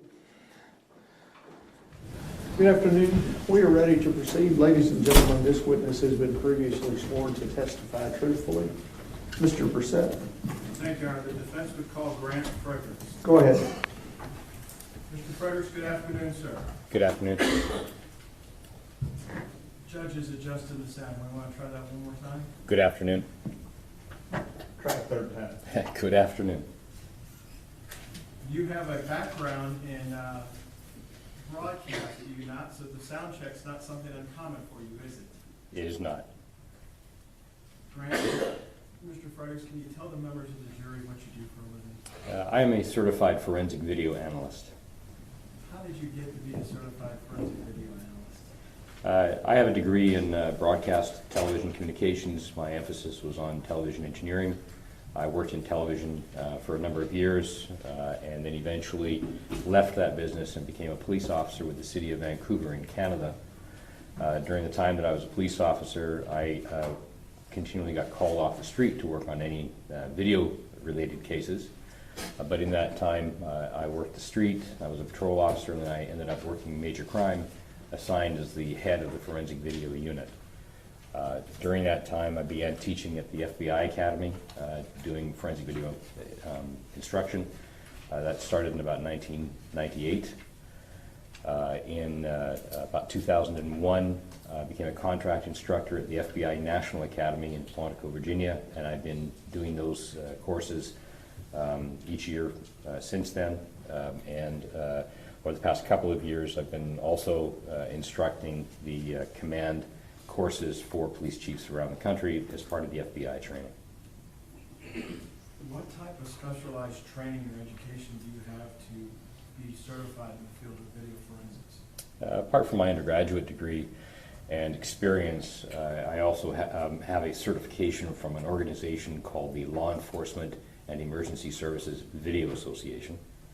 The acronym is LEVA, L-E-V-A. And it's a worldwide organization with thousands of members. They have two certifications. One is a technician's certification for video, and the other is a certified forensic video analyst certification. As a part of that curriculum, certified individuals have to go through a course that's similar to a master's type degree. It's about 280 plus hours of training, followed by a boarding where a defense of a report and a work product has to be presented, and that's in front of peers. All of these the courses have to be tested, so you can't just attend, you have to test out. And then every 3 years we have to recertify. That recertification requires another 80 hours per certification period of additional training. And when did you become certified? What year? The certification program, I think, started in about 2007. We didn't grandfather I was the lead instructor for that organization for about 14 years. We didn't grandfather anybody in, so I believe I got certified the first time in about 2012, and I've maintained my certification since. Have you had an opportunity to testify in the field of video forensics then in the past? Yes, Many places around the world, is that safe to say? yes, Have you testified here in the 396 before? yes, Were you asked as part of this case to interrogate some evidence that I sent you? yes. What's it mean to interrogate evidence? Video evidence is just a witness with all of the frailties of a human witness. So when I would go to a crime scene as a police officer and find a witness, we wouldn't just accept everything the witness would tell us. We would interrogate that witness. We would want to find out, first of all, what their name is, how old they are, where they might have been standing, what their perspective was. Did they have any relationship with the victim or the suspect, so we can understand what biases there might be. So digital video evidence has all the same frailties of a human eyewitness. And due to something called compression, there are hundreds of different kinds of compression methods to encode video. Each one of them records video slightly different than the other, resulting in changes to color, shape, resolution. So the interrogation process asks the question, is the video fit for the purpose that the examination request is asking? Does it have enough resolution? Are the colors reproduced correctly? What was the position of the camera? How far away? How many pixels per inch perhaps if we're measuring? Is the object at the plane from the distance of the camera where we can conduct accurate measurements? So there are a variety of different interrogation questions we ask. Those are just a very small sample. We then get into the metadata. So if there's questions regarding timing, we test the recording device and the data within the streams of video and audio to see if the time was accurately reproduced on playback. So those are just a few examples of many dozens of interrogation processes. What is metadata? Metadata is simply data about data. It is a recording such as the body camera will encode two streams of what we call essence. One is video stream, the other is an audio stream. Each one of those streams is associated with metadata, with timing, and they are recorded with different codecs, compressors, decompressors. So the audio is recorded completely independent of the video, and they will have different results, and the timing will be slightly different. If we're looking at millisecond, thousands of a second timing, there will be an offset.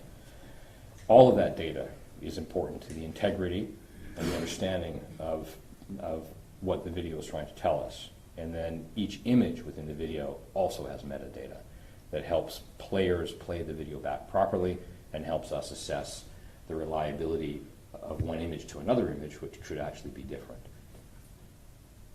And as part of our representation of Aaron Dean, engaged your services to look at a video in this case of Aaron's body-worn camera. Is that your understanding? Yes.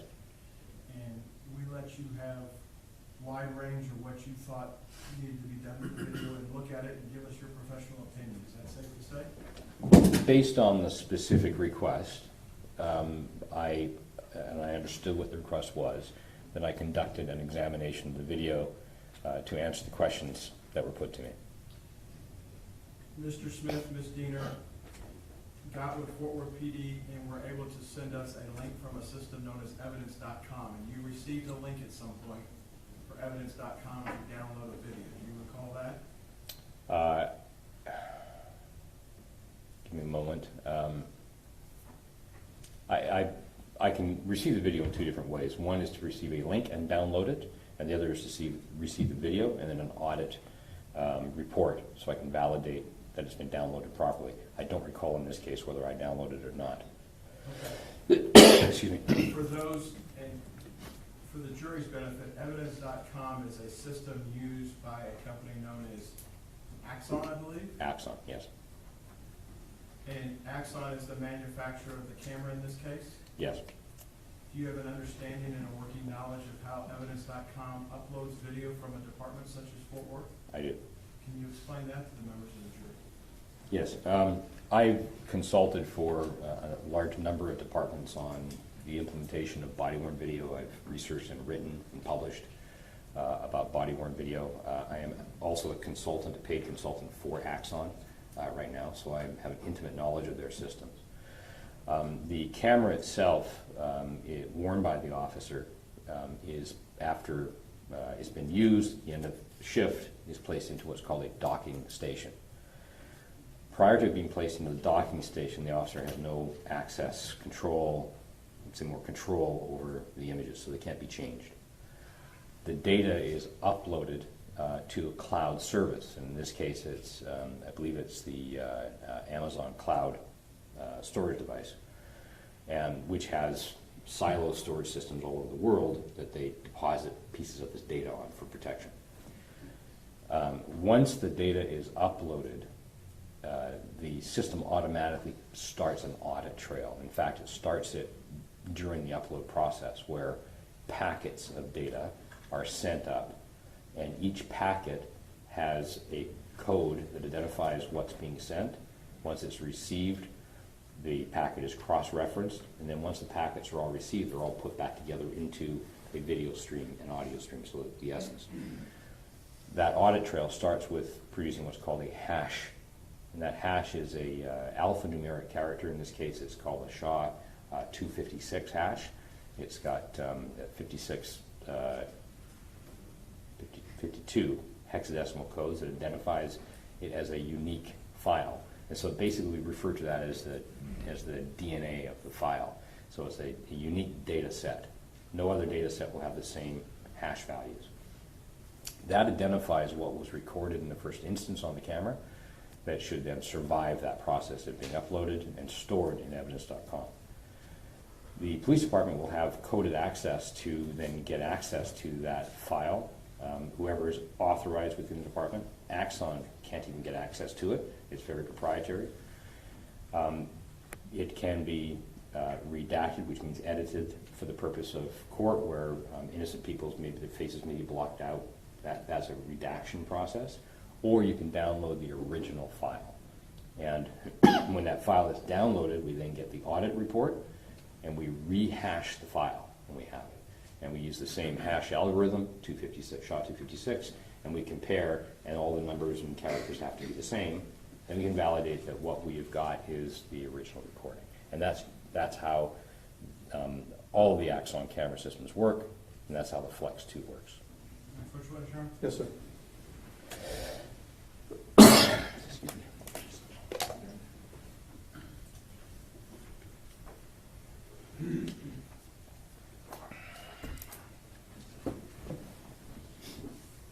Mr. Fredericks, I'm going to show you what's been marked for identification purposes as Defendants 37. Do you recognize Defendants 37?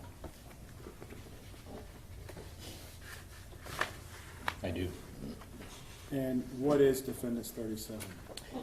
This is sort of a two-part audit trail. The first part of this is the information about when the file was first uploaded, and it has the SHA, it says SHA-2 here, but it's SHA-256, and it has the checksum, which is the hash code. It has some dates, and then it has some information about who accessed that particular video, when it was accessed, and eventually when it was uploaded. I'll show you what's been marked for identification purposes is a thumb drive labeled Defendants 36. If there was a source video or the original video in this case, the SHA value or the hash value for what the contents are of Defendants 36 would be purported on Defendants 37, if I understand the audit trail correct. Yes? Yes. And you worked off of what's the contents of Defendants 36 to do your interrogation of the video in this case. Am I understanding that correct? Yes. At this time, the defense would tender to the state Defendants 36 and 37 off of them for all purposes. I don't have any objection, Your Honor. I'm sorry, defense exhibits 36 and 37 are admitted.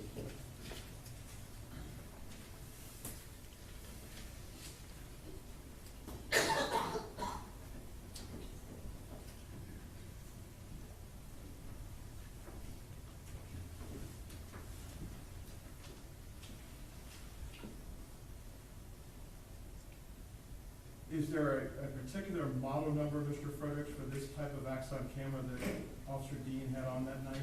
Well, the model is a Flex 2, and then each of the cameras has a unique serial number. And is that data conveyed or transferred in hex form to, as part of the metadata that goes with the video when it's uploaded? The hexadecimal code is all the streams, all the metadata. It's all part of, it actually is the essence. We then have TV screens to then make video and sound out of it.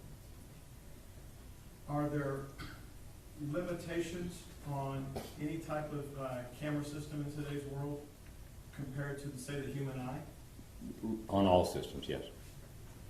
And in preparation for your testimony today, did you prepare a bullet point chart to summarize some of that, to explain to the jury what we're dealing with when we look at limitations of a camera system like the Axon camera used in this case? Yes. May I approach the witness, Your Honor? Yes, sir.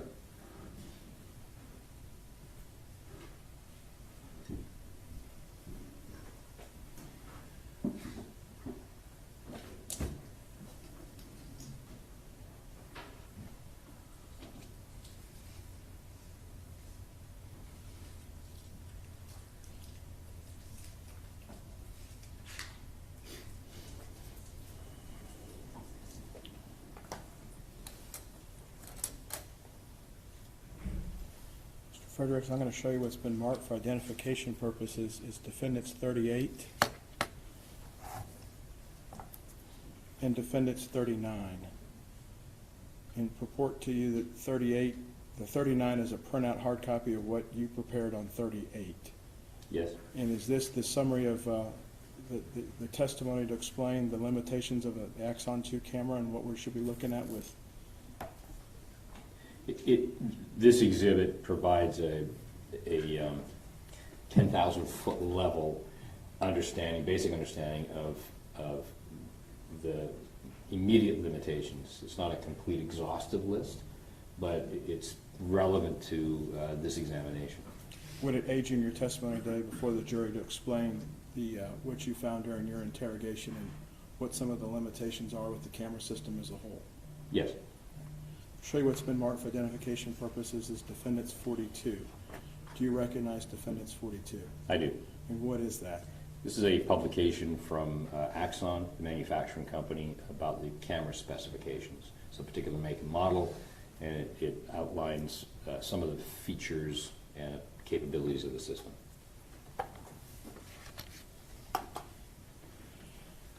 Your Honor, at this time, the defense would tender to the state's defendants 38, 39, and 42, and offer them for all purposes. These have been previously provided, Your Honor, so I don't have any objection.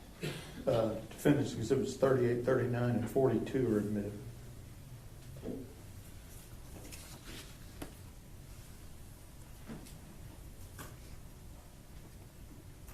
Mr. Fredericks, with the ability of your computer system, do you have defendants 38 already keyed into your system? Yes. Can you, with the court's permission, Judge, may we publish 38? Yes. Can you bring that up? And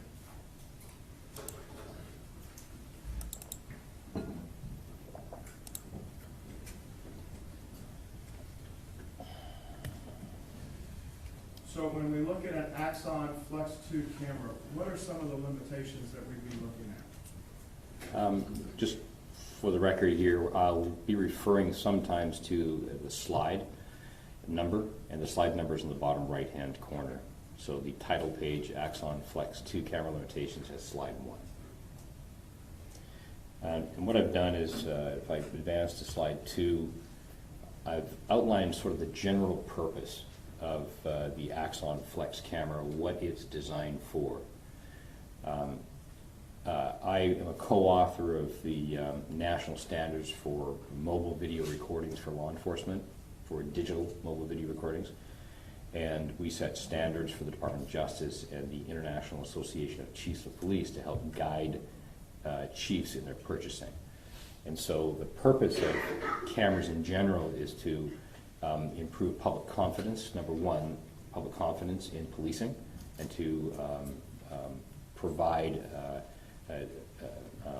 sort of an open police environment where the police will share video with the community. The purpose of the actual camera, or the conduct of that camera to reach that purpose, has some limitations, but in general the purpose is to provide visual and audible perspective of all the events that occur in front of the camera. And that's the perspective of the camera given its limitations. Slide 4, I've got accurately reproduces what was recorded even years later. So as far as a memory goes, it's not subject to deterioration of data. We can look at this file in 10 years and it will show us exactly the same as it was recorded the day of the events.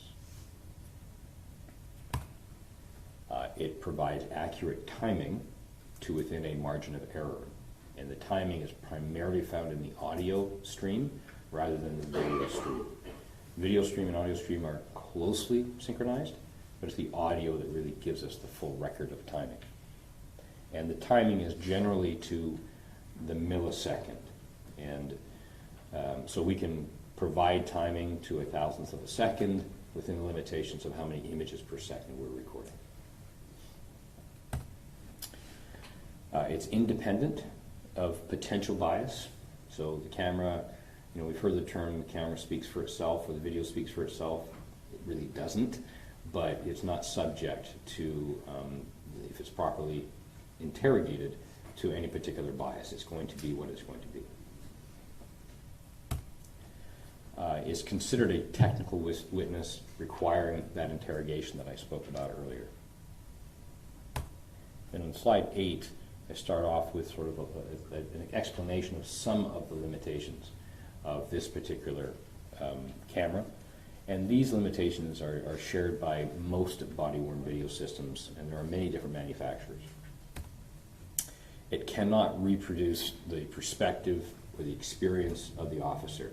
The camera is not designed, this whole system, this whole environment of having cameras on police officers are not designed to reproduce the officer's perspective or experience.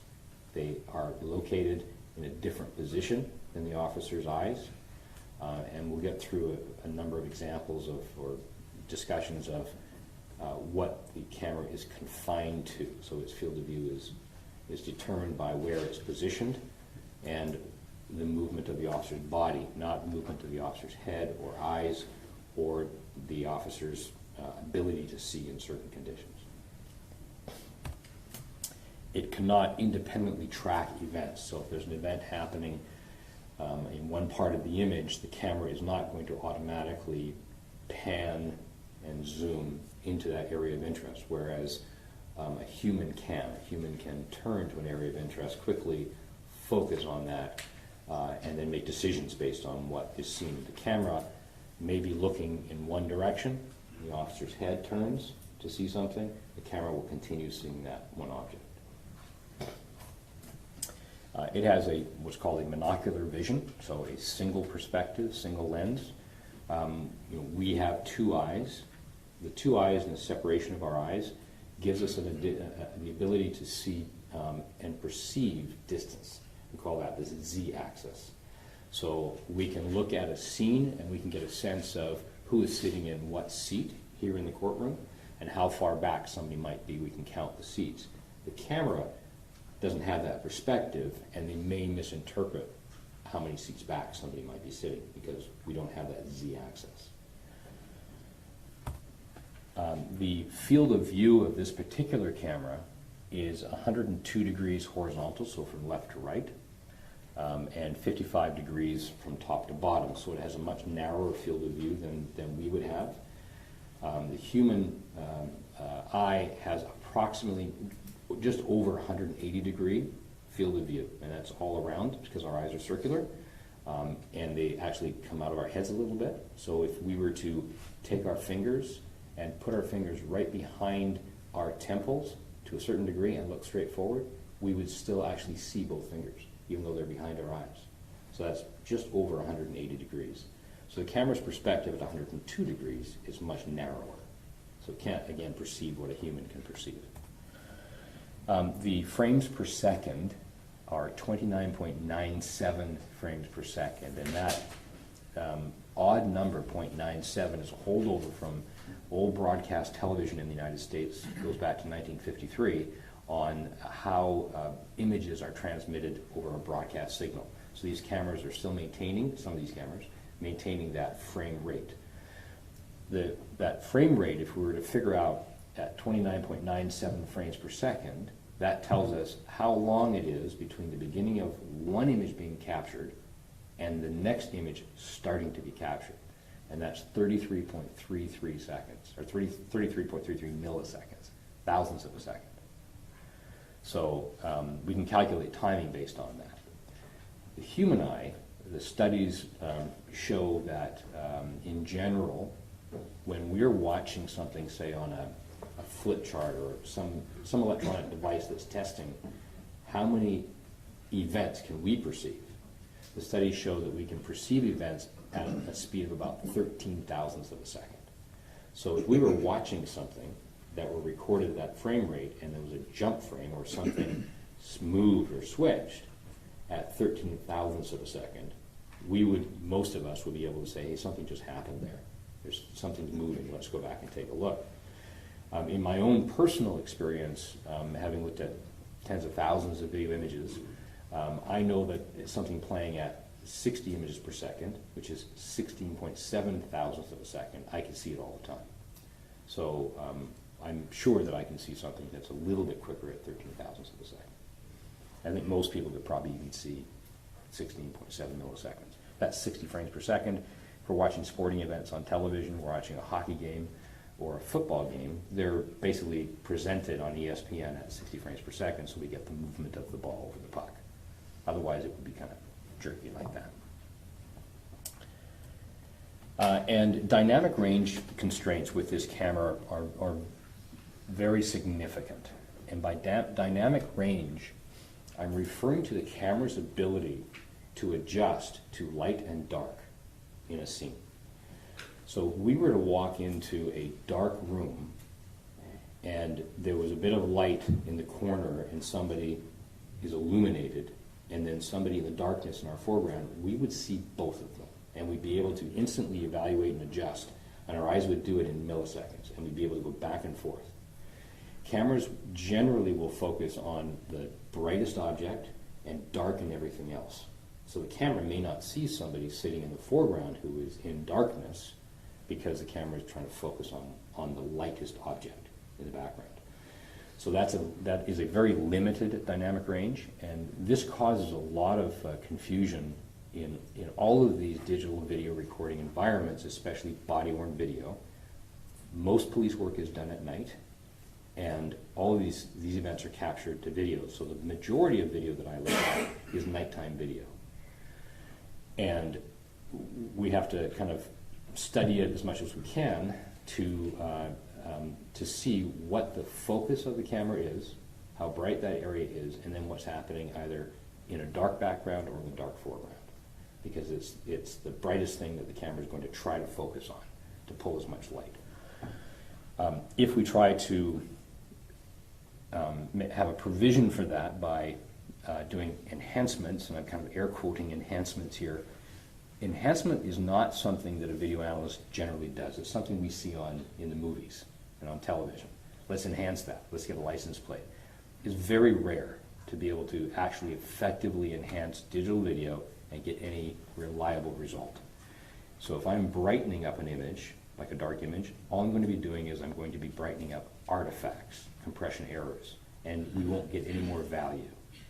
So that's the dynamic range really limits our ability to do that, and to see detail, especially if we're looking at a low resolution digital video image as opposed to HD, high definition, where the dynamic range is much better engineered in the camera system or in the encoding system. And this camera has a number of options for improving the image quality. What we're dealing with, this camera was set to the lowest image quality possible. So we're kind of hamstrung on what we see. Mr. Frederick, directing your attention to the top of the rail there, I think Defendant's 42, the spec sheet for the cameras there. Yes. And do you have I apologize, I hate jumping between decks, we can go to it in a second, but you also have that your system as well, I believe, do you not? Yes, and we can go to it, because I was referring to this Okay, in this discussion. could you pull that up at this point? Brenner? Yes.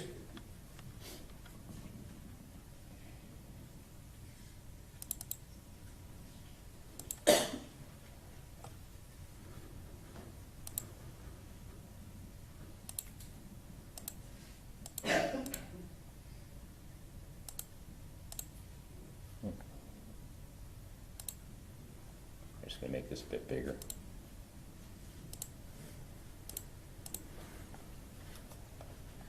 Okay. Mr. Fredericks, I believe you were just talking about the camera system that was used by Officer Dean that night had approximately 4 different resolution settings, is that correct?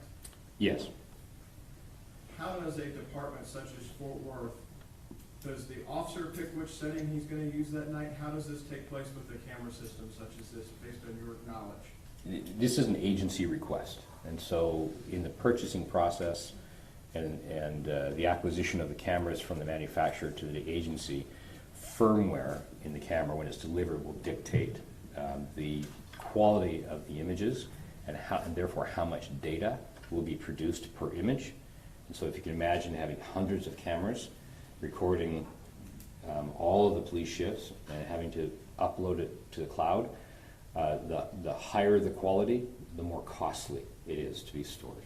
And so some agencies choose, based on their financial restraints, to acquire the least amount of data to approximate the scene.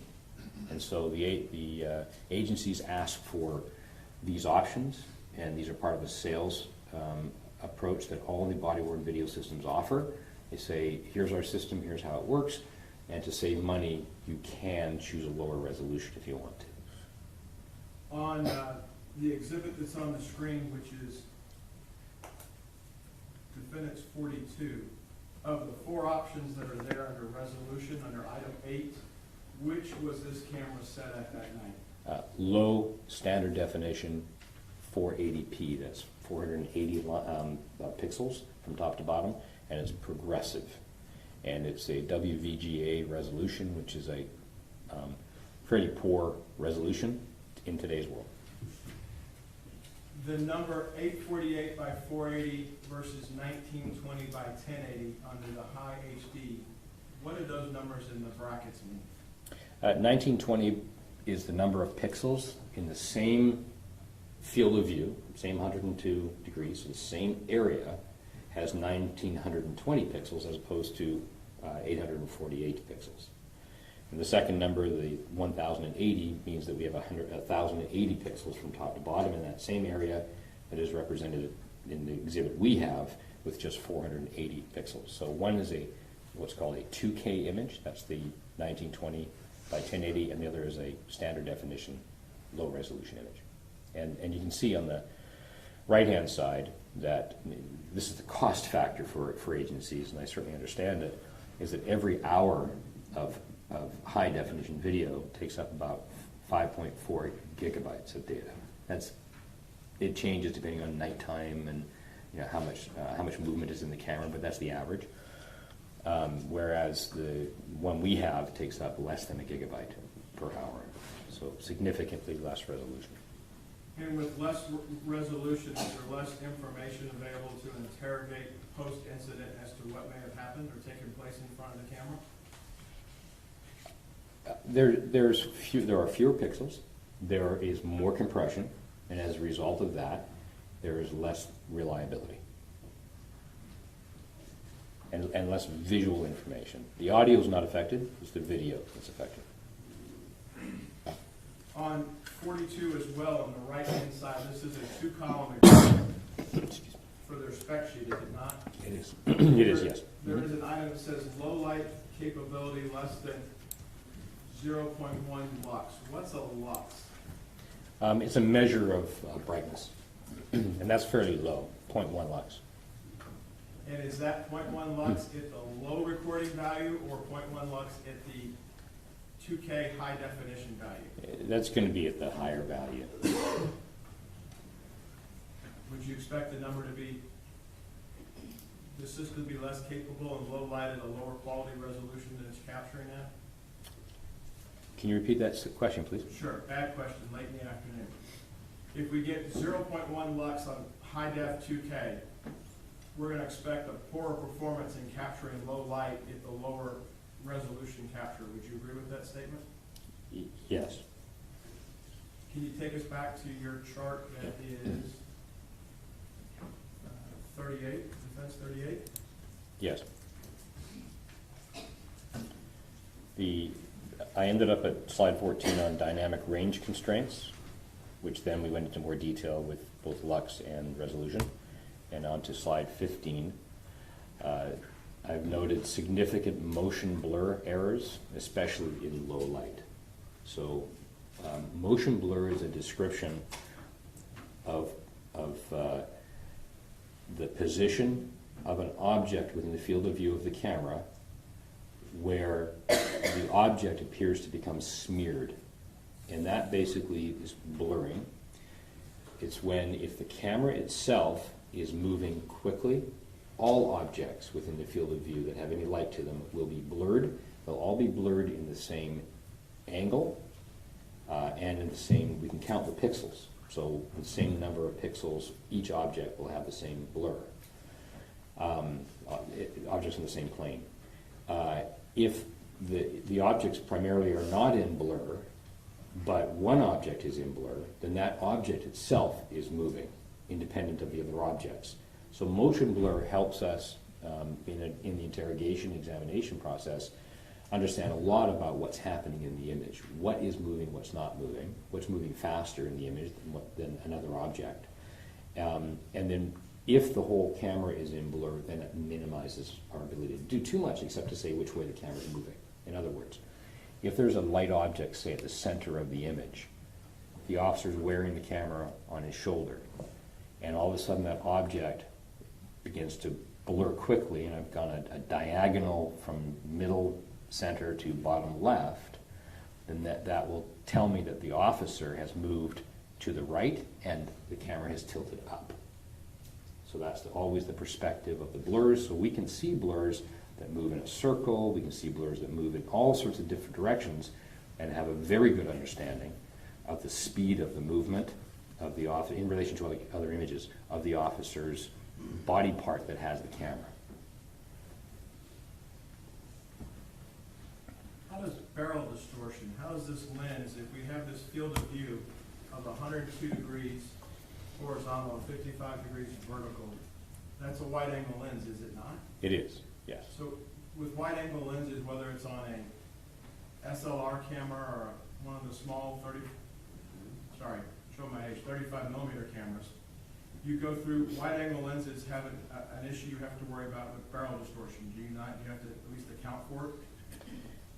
Well, barrel distortion is not a determination of the field of view specifically. It's not a determination of the number of pixels per axis. Barrel distortion specifically relates to the construction of the lens and how wide of an image it's attempting to produce. So we have cameras that produce like almost a 360 degree where they kind of look up and you have a hole at the bottom that you can't see, but the camera can see everything around it. So that creates extreme barrel distortion where everything is rounded. In these particular systems, camera systems, and in this particular one, we see anything that is straight on the edges will have a rounded curve to it. As the camera, say, pans to the left, the object will become straighter as it gets to the center of the image. As the camera pans to the right, the object will then curve because of the distortion of the lens. That's called barrel distortion.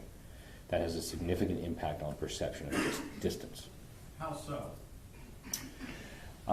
These cameras, because they're wide-angle cameras, they're trying to pick up perspective, even with a limited field of view. They're trying to pick up as much on the outsides as possible.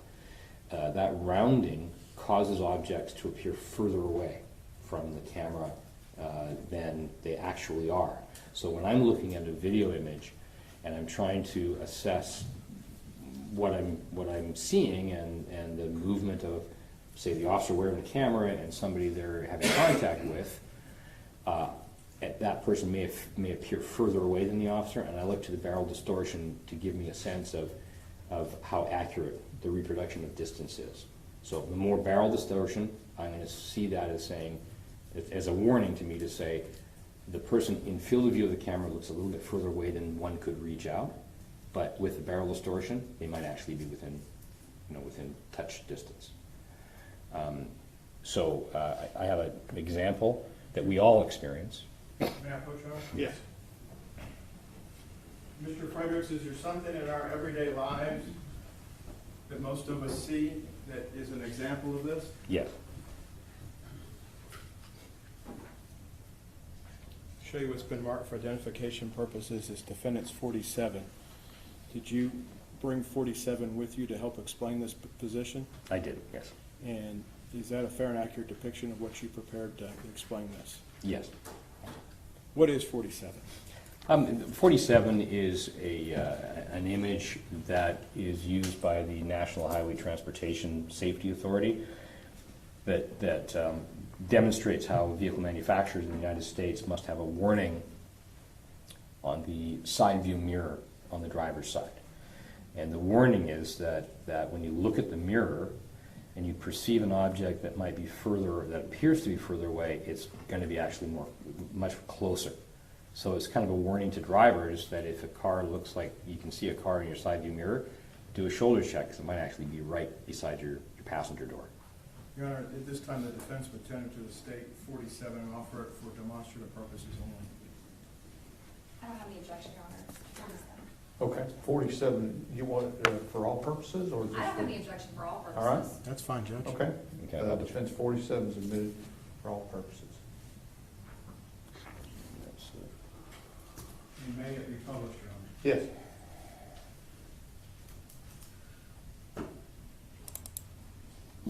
So this is the image that is on that is 47. And this is actually a photograph that's embedded into a mirror. Otherwise, you would see some of the barrel distortion. And the mirrors don't have as much barrel distortion as a camera would. But it gives the idea. This is always the warning that we'll see in our vehicles. Objects in the mirror are closer than they appear. So that's sort of an everyday sort of explanation of when we look at body-worn video with a barrel lens, that it may appear that the officer or the person wearing the camera may not be within physical contact distance with the person they're talking to, but in fact they might be. And when we're looking at the Axon Flex 2, how does the compression itself bring potential errors into the video? The compression is used in all digital video, and the compression has what's called a codec. So the type of compression is the format, and codec stands for compression decompression. So video has to be compressed and stored, and then decompressed to be shown. The format is a code that follows rules, and in this particular case, it's called MPEG. So many people have heard of MPEG. It's probably the most common compression method, but there are hundreds and hundreds of different kinds of MPEG, or standards and levels of MPEG compression. So MPEG stands for Moving Picture Experts Group, and it's a scientific group of imaging experts that establish how MPEG operates, and they are establishing the new versions of MPEG. So we are now seeing, this is called H.264 MPEG, and H.265 is now propagating the security industry, visual security industry. It's the next level, and it compresses video quite differently than this video. So it's always in flux. The compression takes a series of images, 15 in this case, holds them in a buffer, and then this particular level of MPEG does comparisons between the images. And it looks to redundant data, so data that is in most of the images, and it will often reuse parts of a picture in subsequent images. And because we have them all in a buffer, and it's looking at them in billionths of a second, it can assess that the next image has information that is redundant to the image previous. So it may say, use the part of the picture that is looking forward in time, and you reuse it in the previous image. So it can get very complicated, and when we're looking at digital video, we have the ability to assess and understand how much redundant information is being reused from image to image to image that may not be accurate. So depending on the purpose of the examination, I would do what's called a macro block analysis, which would calculate what parts of the image are being reused from picture to picture, and it would remove them from the images where they weren't actually recorded at that moment in time. And so the technology I have will then create a demonstrative, an exhibit that says, here's actually what the camera initially recorded previous to the buffer. And it's quite interesting to look at because a lot of it's black. Nothing was recorded. So if we look at a spreadsheet of data, how much data is required to produce a single image, and how much data was required to produce the very next image, we can see it in a calculation of bytes. The first image in this buffer will have the most bytes that create that image because it's actually like a photograph. You take a click and you're taking a full image of the scene. It's not dependent on anything else in any other images. All of the other images in that buffered unit are looking backwards and forwards in time in that 15-frame buffer. And then when we look at our spreadsheet, we can actually see how much data is being used in the third image, in the fourth image, in the fifth. So it tells us, again, how reliable those subsequent images are. Over your decades of working in the field of video forensics, it sounds like we've gone from the VHS analog days of tape to now you're looking at video on a spreadsheet. Is that, you're reading zeros and ones at that level? Yes, in fact, it's a very good point. When I'm given a video, the last thing I look at are the video images. I'm looking at all the data of the file in order for me to understand what is reliable that I'm about to look at. Because there's a term we use that you can't unsee something. So if you see something, you make a perception of a belief of what you're seeing, you go back and re-look at it with the technical background to know that what you thought you saw is actually not real, it's a fabrication or an error in the recording. It's hard sometimes not to unsee it. So yes, we always do the interrogation and the examination of the metadata before we start looking at pictures. And in this case, the source video that was defendant's 36, you compared that to the audit trail that's in defense 37 in the Shaw of a hash value checked out to be accurate, is that correct? Yes, it was identical, it was the same. So does that tell you then that you have, what was uploaded is what you got back to work with? Well, what it tells me is what was recorded at the time of the events was what I looked at. How did you begin? Brian, can we have the lights? How did you go about starting this interrogation, Mr. Fredericks? What do you look at when you get the source video? I guess you go through and you're looking at all the metadata first, is what you're saying? Yes, I can show you what I saw. Can you please? Yeah. So this is called Axon Investigate. This is a tool that actually is used by thousands of police agencies around the world, and not just for Axon. In fact, it was built for looking at digital video in general, and Axon acquired this. The very first page here is called Interrogate. This is what it's designed for video analysts. When I push play, it loads the file here, and then there are a number of places I can go to begin to acquire information. So once it's loaded in, it will create what's called a hex. This is reading all of the hexadecimal code that makes up the audio and video data. And if I go through this, I can begin to find areas. I can actually search for it by code here, but I can come down. I'll just scroll down here. This is actually video and audio information. And these codes here relate to every image. At the very top of the image will have data for how wide the image should be, how tall the image should be, whether it's a reference frame, so the very beginning of that group of pictures, that 15 group of pictures, or whether it's a bidirectional image, or whether it's a predictive image. So all of that is in this file. At the very top, there's human readable information. And the human readable information, as an example, is I'm going to highlight at what we call offset 2EU. That's an offset where the file is at the beginning. And this is Ambarella AVC. That's the company that makes up that develops the codec for this camera system. And this is unique to the Flex. And AVC stands for Advanced Video Codec, which is also another name for MPEG-4. So that's human readable information that helps, again, to authenticate that what I'm looking at is accurate. Also hidden at the very end is the serial number for the camera. And in this case, the serial number reads X83032147.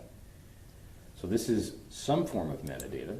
And you can see this is the serial number that is embedded as an on-screen stamp. It's the same serial number, X83032147, and that's on every image, and that's embedded as a file. And it has the date and time.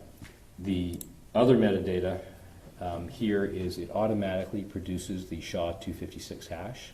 So this number, file hash, is what is contained on the Exhibit 37. It's the same number. So on the date that this was uploaded, created the hash, today, just now, I can verify it's the same file. It hasn't changed in my possession, it hasn't changed since it was uploaded. There are other pieces of information here. H.264 is the video codec. The pixel format is called YUV 420p. Again, it helps to validate that this is the way it's supposed to encode. Gives us the pixel dimensions, 848 by 480. The frame rate, 2997. It even tells us how many images there are in this particular file. Here there's 10,770. And tells us the time and other information about the audio codec. And there are other sources of metadata, other information that can be gleaned from this tool. Mr. Fredericks, on Defendants 36 that's in the deck now, is there on-screen metadata in addition to the serial number displayed in the upper right-hand corner? Sorry, 36 is which one? The source video, I believe? I think, sorry. It's going to be on a thumb drive up there. So this is what we're looking at right now. Yes, I'm sorry. I just didn't have that number here. Yes, in 36. Can you ask that question again?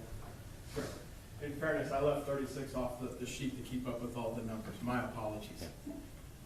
What are we looking at up here at the top of the screen in the source video? This is the date and time. So 2019, 10/12, the time T, and this is Zulu time. It's got a Z there. For those of us that aren't in the military, what's Zulu time? Greenwich Mean Time. It's the standard for international timekeeping.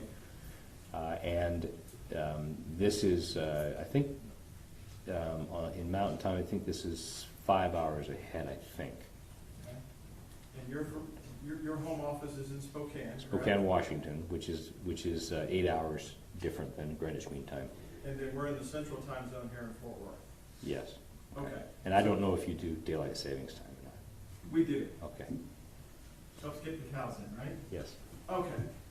So as part of this, that's where the time clock is, and that's why when the members of the jury have been watching this, it's not at 2:30 in the morning on this offense date. It's at the time for what it is in England at the time in Greenwich. Yes, and in the subsequent Axon technologies, upgraded camera systems, they finally changed this. So it's actually time of day, local time. So they managed to make that correction. This did confuse a lot of people. Is part of your interrogation of this exhibit, Defendants 36, once you have a video into your deck here, the Axon Investigates product, are you able to export or extract individual frames so you can do further analysis? Yes? And did you do that as part of this case? Yes. What's that process like? It's quite simple. I can find an area of interest. I hit an I key, it marks an in right there, and you can see there's a little hash there. I'd call it a hash. It's just a little marker, and I can go forward in the video, say, and then mark another mark out by hitting my O key, and there it is. That's the area of interest that I want to work on, and then I'm going to make a subclip of it, and I hit my S key, and I'm just going to call this area of interest. And I save that into the file list, and then I go to a workflow and I export all those images, and it does it very, very quickly. And this is non-destructive, so what it's doing is it's actually just reference points to the original. And so when I say export all those images, it actually goes back to the original, it goes into out points, exports a bitmap file, which is an uncompressed, raw image that's contained within that field of view, that time period. Can you then take those images into another piece of software to annotate your observations? Yes, And did you do that in this case? I did. May I approach you with it, John? Yes, sir.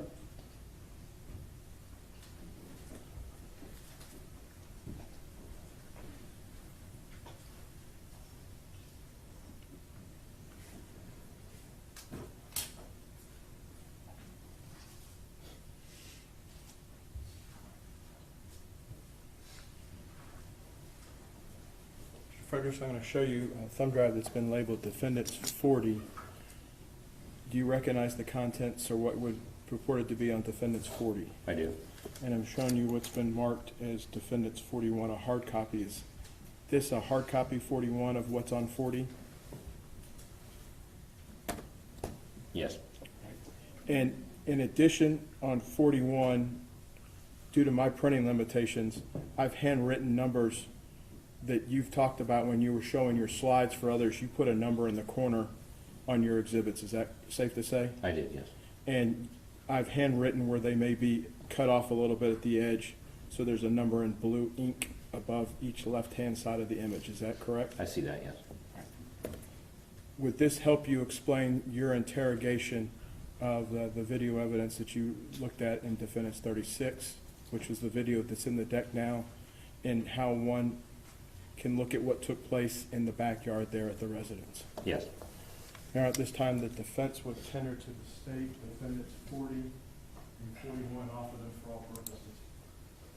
That's been previously provided, so I don't have an objection to it. Defense exhibits 40 and 41 are admitted.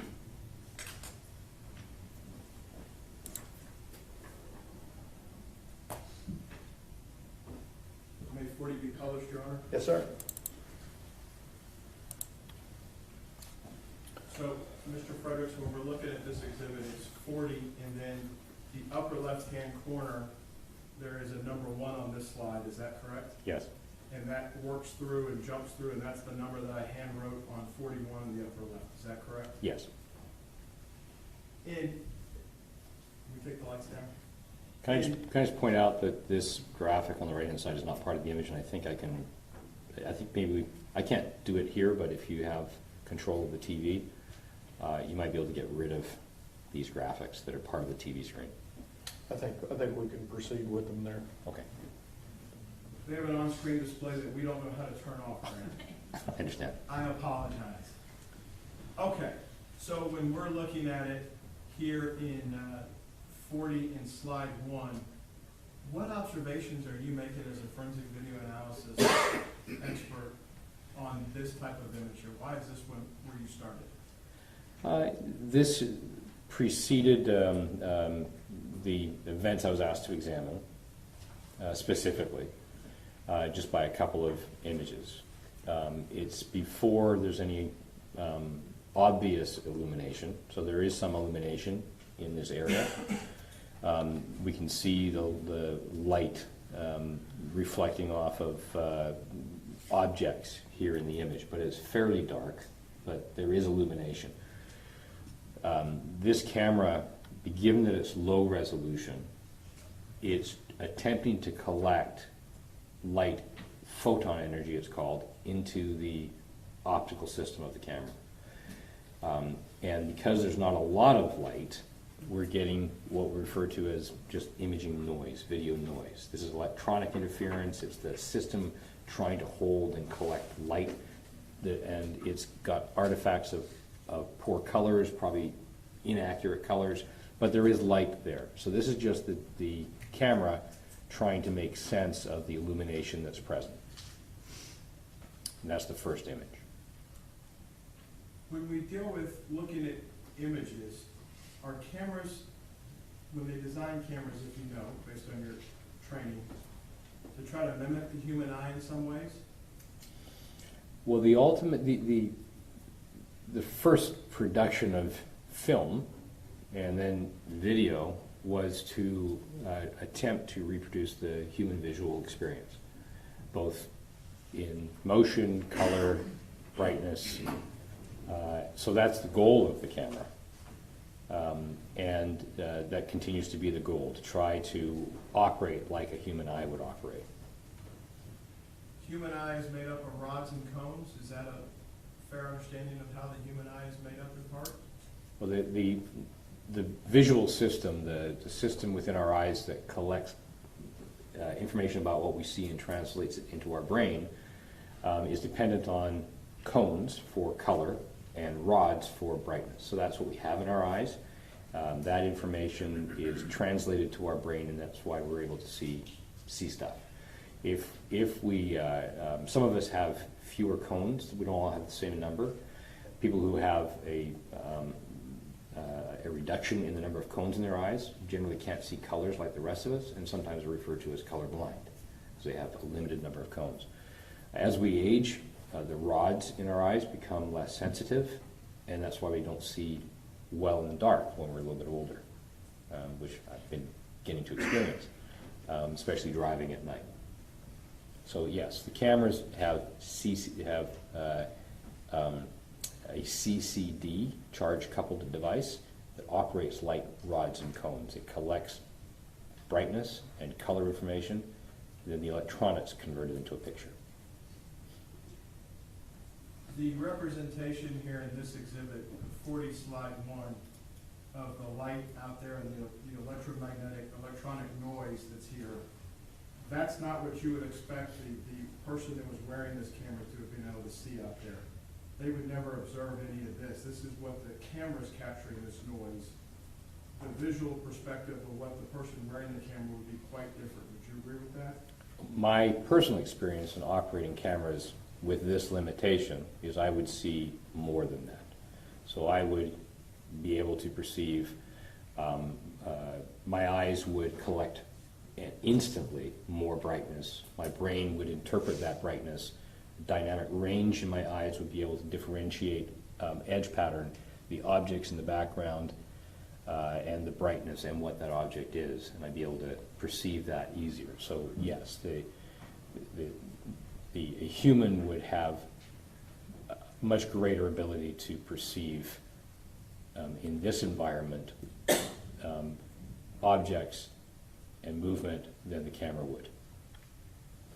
Can you step us through the next slides to provide what you found as you're interrogating this evidence? Yes, so as I go from slide 1 to slide 2, from the beginning of the capture of that image to this image, 33 and a third thousandths of a second has passed. So just to give you an idea of the time, passage of time. And if I go backwards, we can see the movement of that object go downward. Then the next object, here we begin to see light at the top of the image. So this is where a flashlight is turned on. And if I go to slide 4, now we have this full illumination. Mr. Fredericks, on 40 between slide 3 and 4, is this camera of a type known as a progressive scan camera? It is, yes. Can you explain to members of the jury what a progressive scan camera is and how it functions? Well, when we looked at the exhibit, the specifications exhibit, so 42 here, and we looked at the low resolution, it describes it as 848 by 480, and it's 480p, and it says 480p on here. And that P stands for progressive.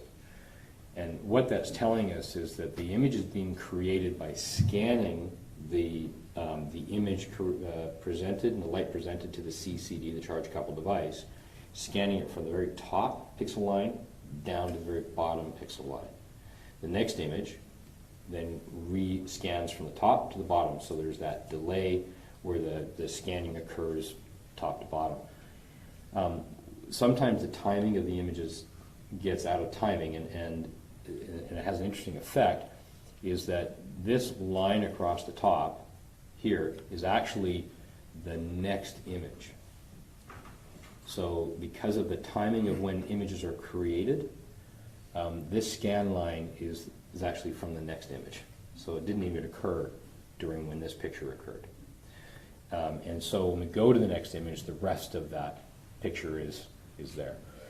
And this is the flashlight beam. This brightness here we refer to as oversaturation. It's where the CCD, the light sensor, the voltage created from this brightness that comes in is too much for the sensor. So all the little pixel buckets in that charge coupled device are being overwhelmed and is bleeding light into neighboring buckets.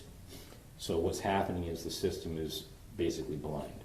And so its dynamic range will then notice this, and then in the background, it will begin to reduce the sensing of the system, and then the light will become darker. Whereas our human eye, we'd be able to adjust to it like instantly, and we wouldn't see this big explosion of light. So I put a red arrow, that's my arrow. It helped me focus on which lights we're looking at. I'll have 4 arrows eventually. And I found that it helped me track the movement and understand better what's happening in the image, and I felt that it probably would help the jury as well, so I left them on here. As he begins to tilt down with his left hand, we see the beam of light begin to tilt down, and it becomes smaller in size. This is as the camera is beginning to correct itself. Excuse me. At slide 15, we're seeing the window, and we can see the barrel distortion. This is the edge of the window is curved. That's the example of the barrel distortion. The window appears to be not within arm's reach, but I don't know if that's actually accurate. It could be closer than this. It certainly would be closer than what it perceives to be. And I've got the second arrow on slide 16 that shows another area of illumination. And what that is, that's actually the reflection in the glass of the flashlight in his hand. The other one, the bottom one, is the illumination of the light hitting the glass and bouncing back. So if you imagine if we had good resolution and good lighting in the area and the light was turned off, you'd be able to see the reflection of the officer in the window, likely. So that's what we're looking at. The upper one is the reflection of the actual bulb, and the bottom one is the illumination of that light on the window. And so 17, we see it a little bit better, partly because he is now tilting the light down, and so the reflection of the bulb is no longer directly into the facing the camera. So if it's not direct light on the camera, it's going to become even more diminished. And again at 18, you can see the light tilt down and the reflection gets lower as well. To the point here now where it's tilted down far enough, the reflection is not obliterating the scene. The camera's kind of caught up to the dynamic range limitations, and now things are a little bit less bright. But we can see all these errors in the image. These are artifacts of compression.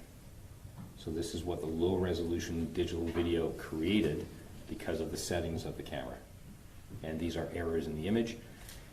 It's in dark, there's not a lot of detail, so this camera system in the encoding throws away anything that it initially sampled in the compression, it throws it away. And that's not recoverable. And this is sort of why we don't do enhancements with digital video. There's not much there. Again, on slide 20, the same thing's happening. We see a little bit of, if I go back between 19 and 20, you can see the movement of the reflection in the window of the flashlight, and you can see his hand, left hand, tilting down. So this is an example of motion blur. So what's happening here is I can say that the flashlight actually moved down in the image. So his left hand is coming down slightly. And then on slide 21, we have a secondary illumination, and this is the light called a rail light that's attached to the weapon, and this turns on at this time. And I put a green arrow to show the area of illumination, and that's where the gun would be facing. This again is where it's getting brighter, and the camera is having a little bit of difficulty trying to control that brightness. So this again is an oversaturated area. So the camera itself sees this as an obstruction, and we don't know what's occurring past the plane of that obstruction, but the officer's eyes wouldn't be obstructed to that degree. So this is very different than the officer's experience.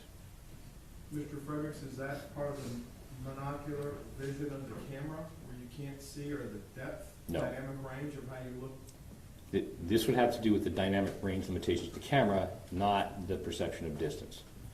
So the camera, that light hits the plane of that window, so that once it hits the window, I'm not saying the pane, but the plane, the position of the window, it then reflects, becomes oversaturated, and the light we're seeing basically obliterates anything past that plane we can't see.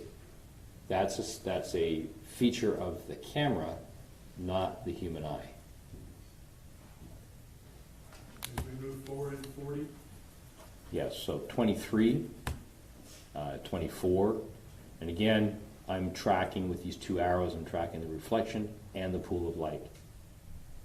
25, 26, 27, the camera is tilting down, that means the officer is bending forward.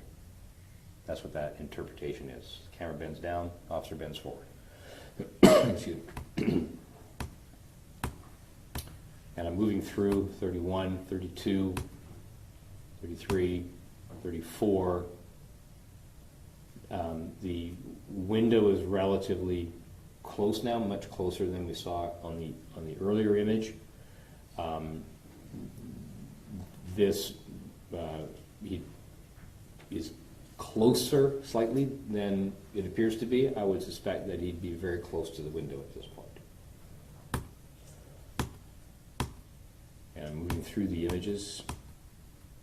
Again, at slide 40, we see the motion blur of these lights. They're all in the same direction, roughly the same distance.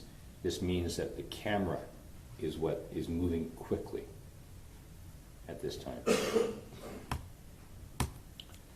Notice again at 42, significant motion blur. It's upward and slightly moving to the left, so we can tell if I go backwards, we can see that the camera has moved upward, so that the officer's shoulder is just coming up. Again, all this compression here, there's nothing recorded here. We don't have the edge of the window recorded.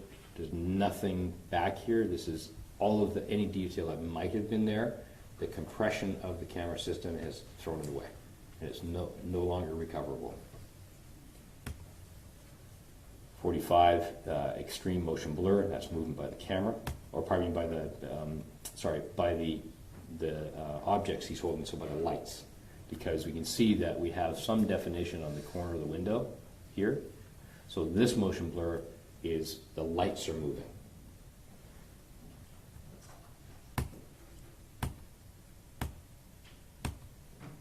And I'm moving through the images now. And at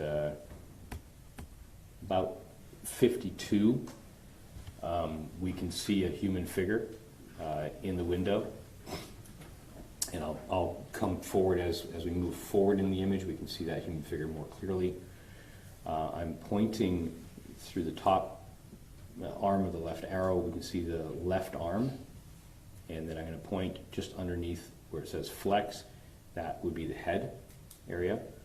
And as I'll move forward from 52 to 53, we can now see this is a shirt with a crew cut, or crew neck, left arm. And I'll move forward here. Again, it comes more clearly. Now we can see a chin here and the crew neck. Again, left arm comes down, and we can see the left arm, the elbow and the left arm comes down underneath the second line. This is the right arm right here, and there's reflection inside skin tone that is in front of the body at about sternum level. And as I go forward, here we can see the right arm and the extension of that arm just above the pane of the, or the cross of the pane of the window. And again, at 56, we can see the left arm. And then at 57, we begin to get some motion blur. And I'll just go back for a moment. At about 49, I had gone past this. There's the skin color that we see in front of, like very close to the glass. And there's a dark object here. I'm going to go forward. So at the end of the right arm, there's a dark object. I'm going to go backwards and forwards right here. So this would be the dark object. This is sort of a hand, the extension of the right arm, and that dark object is again visible, and I'm pointing to it over those 4 images. And here at 52, that's where I started to show that figure. And then at 55 is about the last time that I can see the hand outstretched and the dark object in the hand. And I can't identify what that object is. You able to discern, though, that the object, if this dark object in the right arm is forward of the body, closer to the glass than the torso itself? Yes, so the shirt is visible, the crew neck is visible, the shoulders are visible. We have skin tone illuminated by the flashlight once we're close to the window. And the arm, the skin tone is covering, is in front of the shirt. So it's illuminated, and the dark object is at the extension of that hand. And then as I go forward from 58, we have motion blur, and again, this is the officer moving quickly to the right, and then we see that movement. It goes up, so the officer is going down, the shoulders going down, and he's moving to the right. Excuse me. And then 62, we have some motion blur here. Can no longer see at this point into the window. And between 63 and 64, the shot is fired. So, as I mentioned earlier when we talked about the images being 29.97 frames per second, every 33 1/3 milliseconds a new image is created, it takes about 8 approximately with these cameras, about 8 milliseconds to collect the light, create a picture. So if you take 33 minus 8, you have about 25 milliseconds until the next picture is created. The camera's blind, but the audio is always recording. That's why we say the audio is the record of time. So the camera is capturing an image, and then sometime later, it captures another image. And then sometimes later, it captures another image. But we know the timing between those is about 25 milliseconds. Somewhere in that 25 millisecond was when the shot was fired. So we don't get the exact moment of the shot, we get recoil. And we get some flash. And what we're seeing here, these little sharp, bright striations I'm looking at, this is motion blur of likely the glass breaking and shards coming out of the window. And we can see that in these next few images, quite a bit of the motion blur of the reflection. And this is between shards coming out of the window and the crack in the window that we're seeing.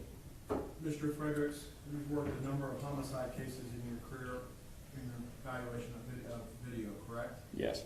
If the medical examiner said that Ms. Jefferson, in the area of that crew neck you were talking about, had glass stippling, are you seeing items shatter here consistent with what could be coming into the window toward her at that point? Yes.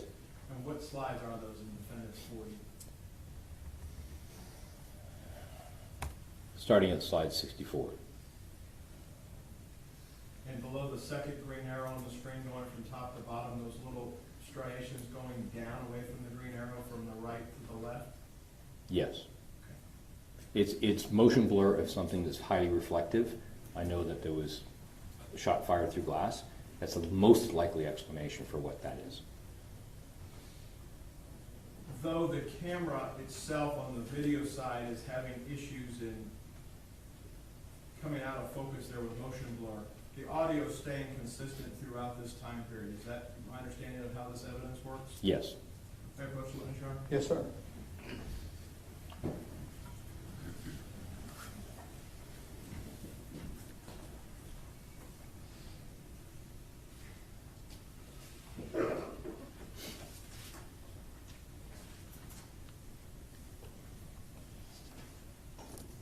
As part of your examination, you did look at the audio on this? Yes.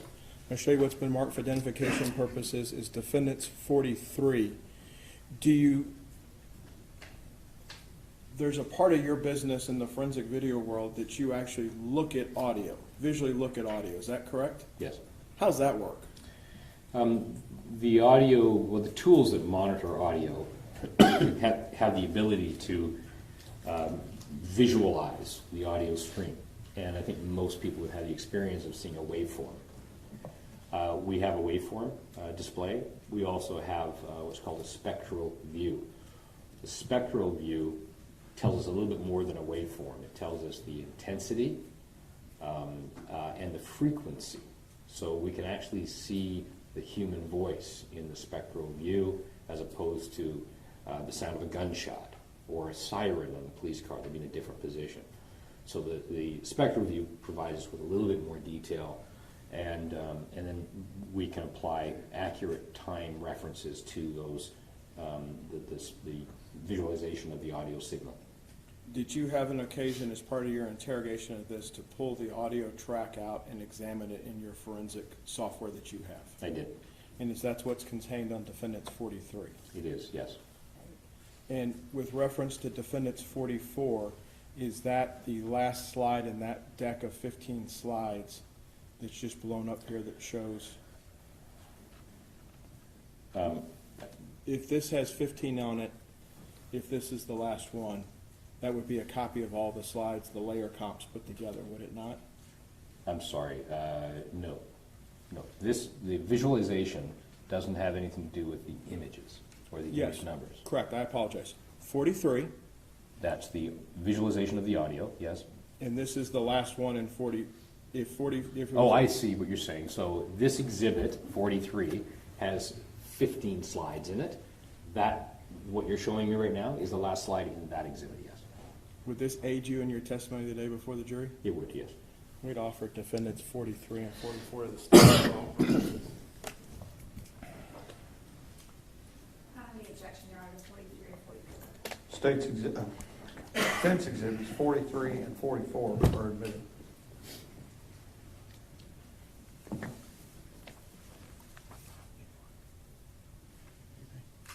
Mr. Fredericks, I'm also showing you what's been marked for identification purposes is defendants 46. Do you recognize the image in defendants 46? Yes.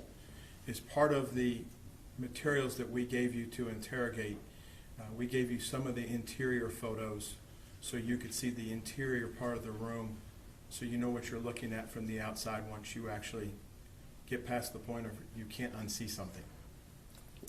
Yes, this was an image that I was provided that I didn't do any interrogation on, I just looked at it. Okay. Yes.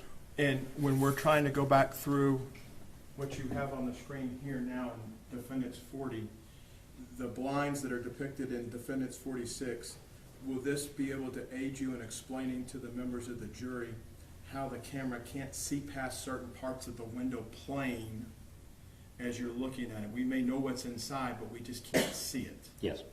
We'd offer Defendants 46, Your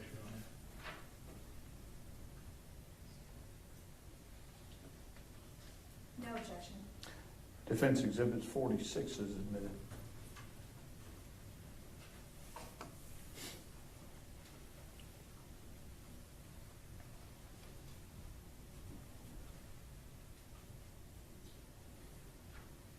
Before we actually get to the audio, Mr. Frederick, since we have 46 now, which is the picture of the blinds, do you have the blinds in your deck on your system, that one image? Yes. Can you pull that up for the members of the jury?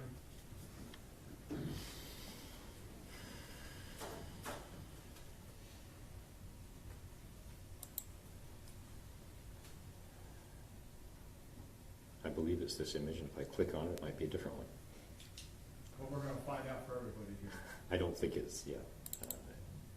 No? All right. It's same perspective there. This is the one we were just talking about. So when we look at this from the inside, there is blinds, there are many blinds. We can see space between some on the left-hand side, and it's got a tilt from the right to the left leaning down. Would you agree with that? From the perspective from inside, yes. As you go back to your exhibit that we were just showing the members of the jury to track the light tracking, are there images that you could highlight to show how the camera can't see past to make that resolution out of the blinds at certain frames? Yes. Could you take it back to that?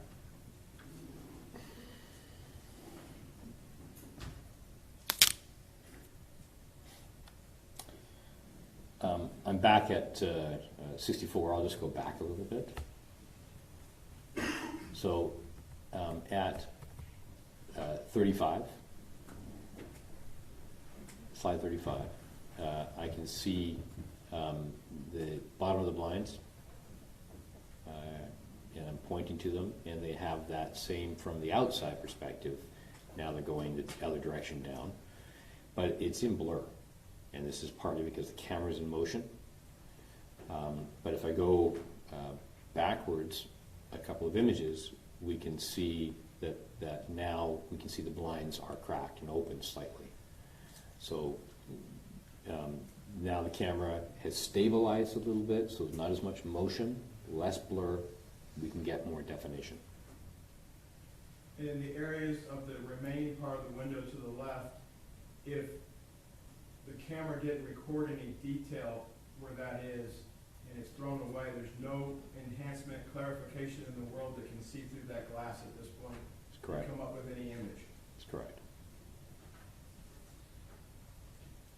Can you take the members of the jury, can we switch over to your audio exhibit? You can show them how you view audio.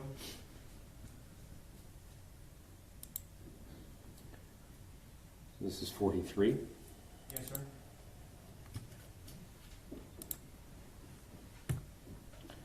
So slide 1 again, labeled at the bottom.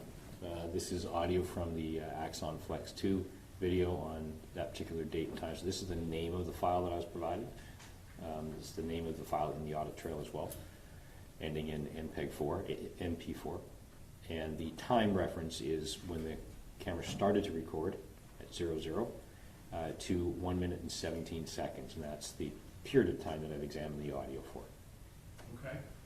Can you step us through this deck of slides, sir? Yes. This is the audio spectral view, and we see at the very left-hand side there is 8 seconds from the beginning of the video before the audio starts, and it's called it's supposed to be a pre-event, but when the camera starts up from being turned on rather than being activated, at this point we have just over 7 3/4 seconds where there's no audio recorded. So once the camera starts to record, then it starts to record the audio. That's why we have a little bit of black at the beginning. So the audio starts at about 7 3/4 seconds. And it starts with a series of beeps, and that's designed to let the officer know that the audio is activated. And it's an audible sound that, for the purpose of knowing the officer that it's now encoding video. And then each of these brighter orange colors, and my monitor is much more bright. This TV is a little bit muted. This tells us the intensity of the noise. And this is, when we look at objects that are lower down the image, this is basically represents the frequency. So the brighter the noise, the more intense it is, the lower the brightness, the lower the frequency. And so we'll find audio, human audio, in a certain frequency range. So what I've done is I went through this and noted the exact time to the millisecond when there's an utterance, and if I can understand that utterance, then I've replicated it. So the audio starts at 7 3/4 seconds.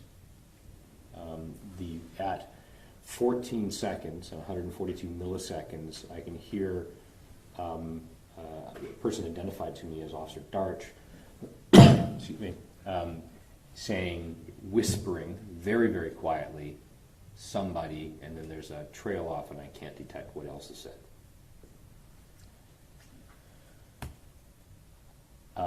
And then 3 seconds later, a response from Dean that says, yeah, it's an acknowledgement of what was said.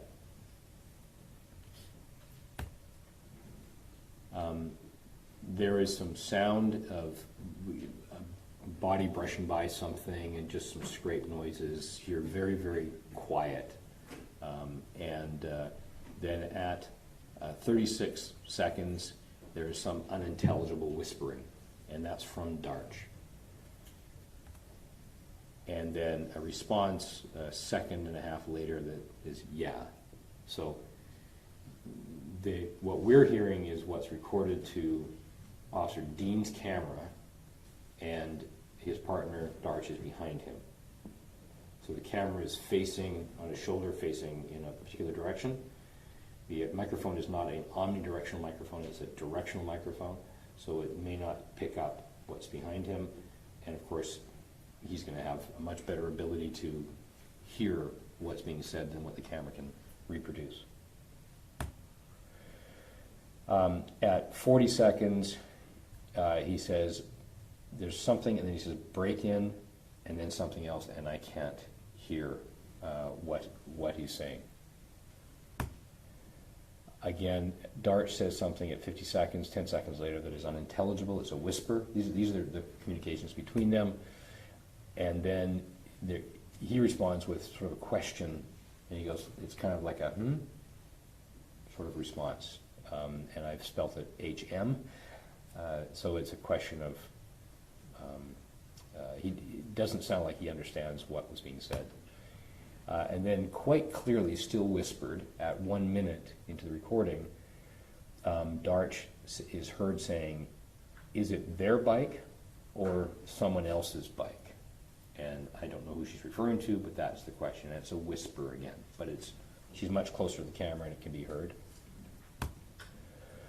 At 1 minute and 11 seconds, there is a again, a whisper, and I can't tell who is saying it. It's one of the two, either Darch or Dean, and I don't know what's being said, and no amount of audio clarification is going to help us recover that information. Then at 1:13 and 837 milliseconds, Officer Dean takes in a deep breath. And you can hear the breath coming in, and when we look at the video, he's responding to the window. So it corresponds to that move into the window, and then followed 2 seconds later with a very loud command, put your hands up, show me your hands, and then show. It stops that show, and that's the moment the shot is fired. And that occurs at 1 minute 16.428 seconds.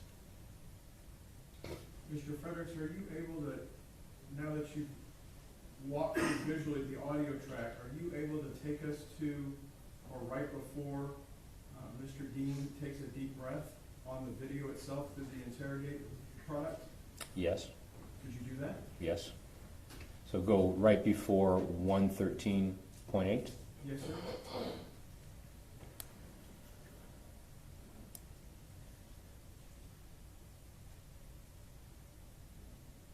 So I'm at 111.5. So that's 2 seconds before that.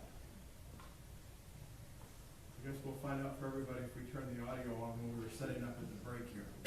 Can you play from there? Yes, there is audio. So now I'm at almost 113. And I'll just turn it up a little bit on my end as well.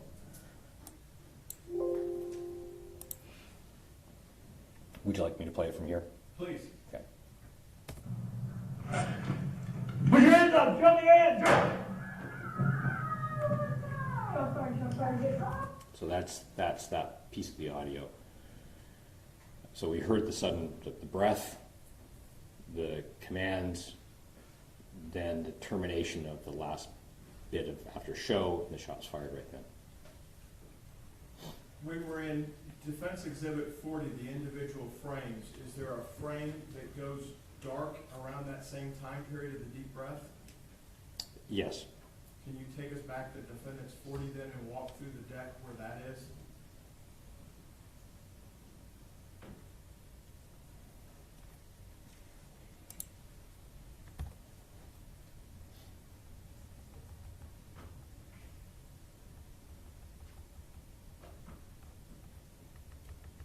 Sorry, let's go back for a second.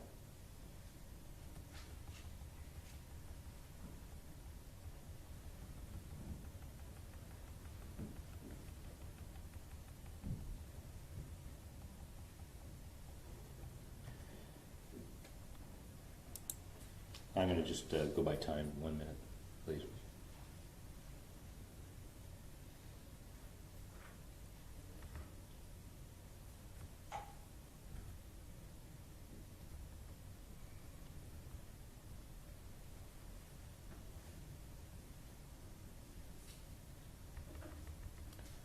So we're referring to this moment at 32:56, that's the seconds, and I'm going to go back to the deck now.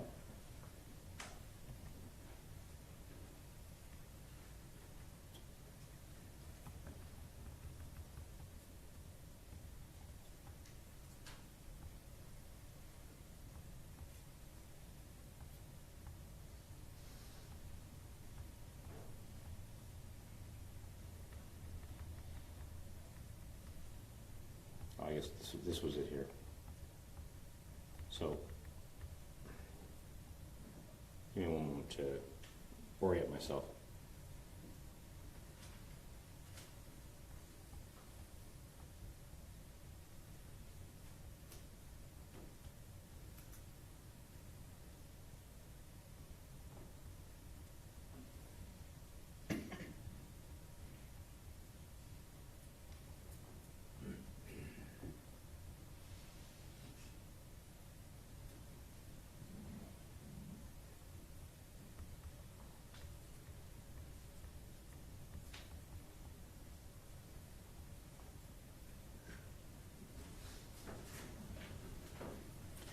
This is the light turning on at slide 64.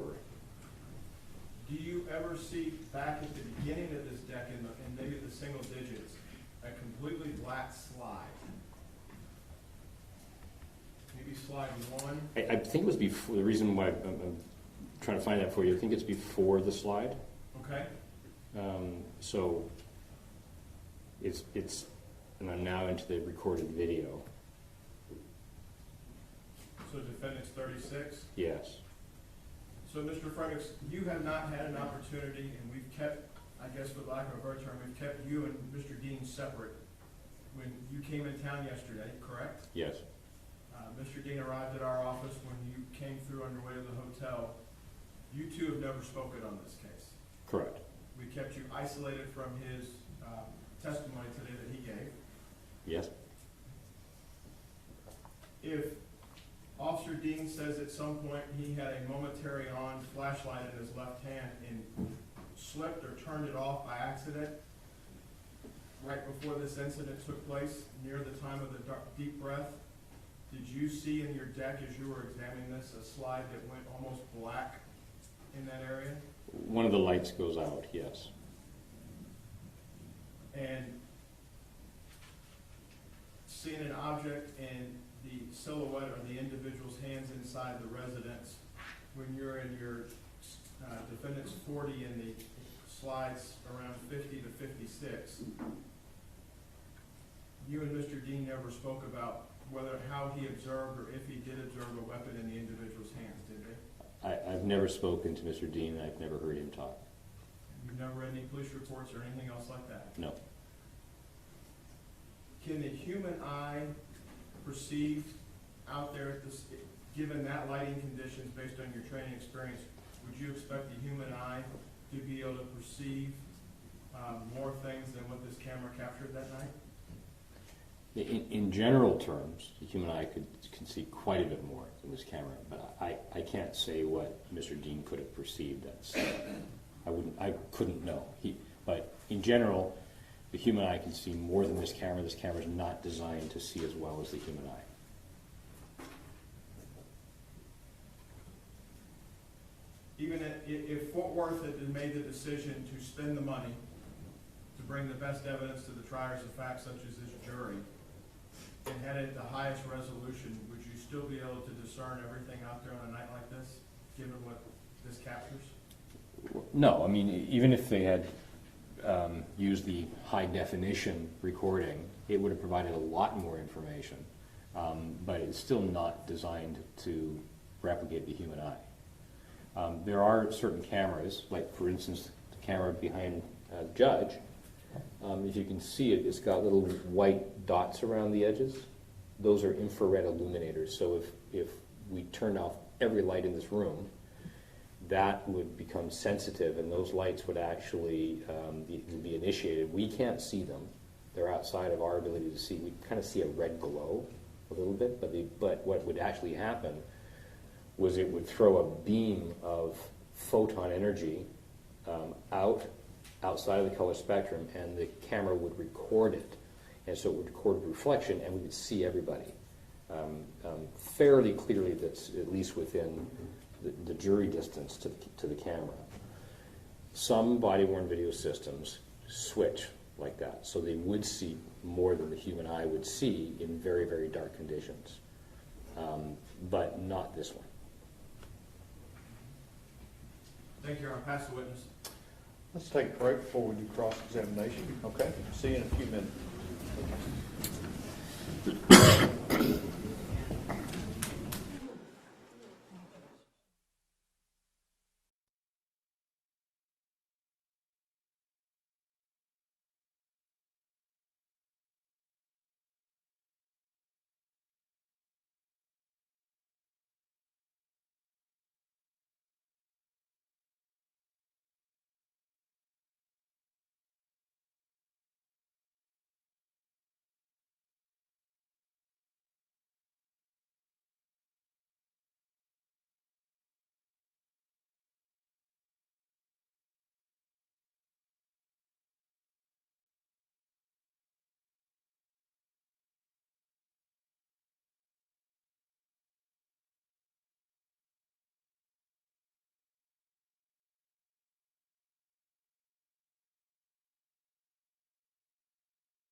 My recollection is that Ms. Brissette asked if I could examine the video to determine its capabilities and to determine what, if anything, can be seen inside the room.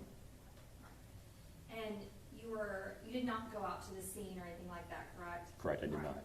And on purpose, you did not listen to any interviews from the witnesses, correct? Correct. Right. And as defense counsel just pointed out, you also didn't speak with Mr. Dean about this, correct? Correct. All right.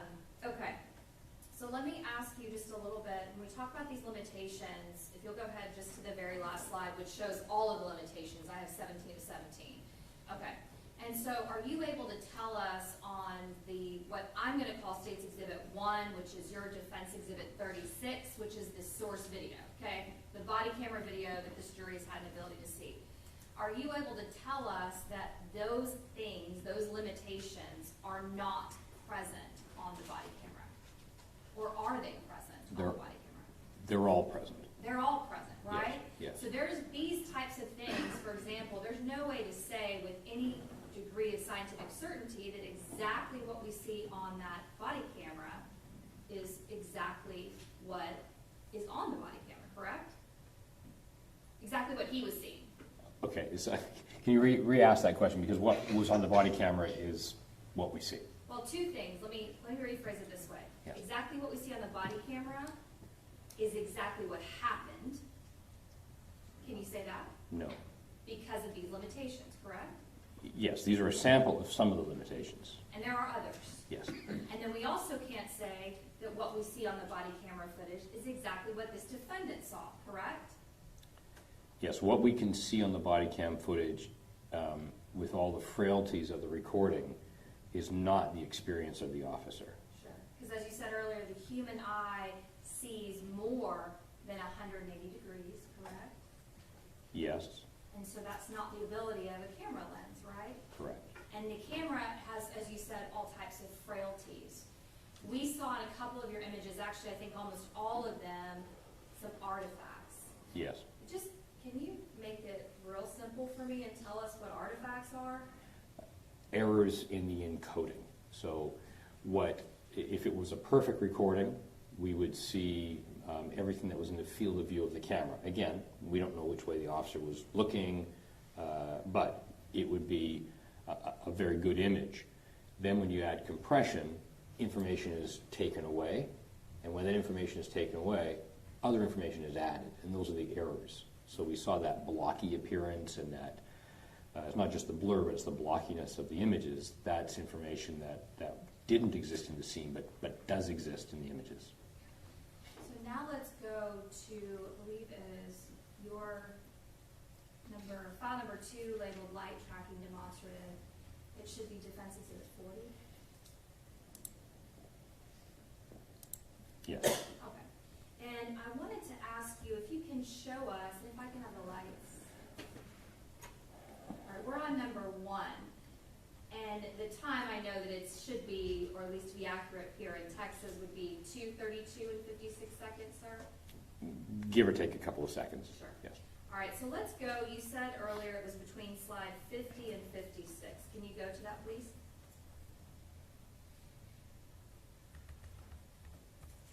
All right, so in 50, can you tell me when you start to see a Tatiana Jefferson? And I know you may not know that to be her name, but when you start to see a figure. There is a reflection, I'm pointing right at 50, where I'm pointing to right now, which is sort of between the two red arrowed lights. And that reflection, skin tone reflection, is very close to the other side of the glass, illuminated by the flashlight, and it stays in that position. And it has the same motion blur as these other lights, which means that it's an object, it's behind the window, and it's in blur because the camera is in motion. Okay, now let's go to 52. And again, the blur goes away, that goes away, and we begin to see, you can see the left forearm, and begin to see the shirt that she was wearing. If I go forward now, that becomes more present. You see the left forearm, shoulder, shirt, crew neck, go forward again. Now it becomes at 54, much more visible.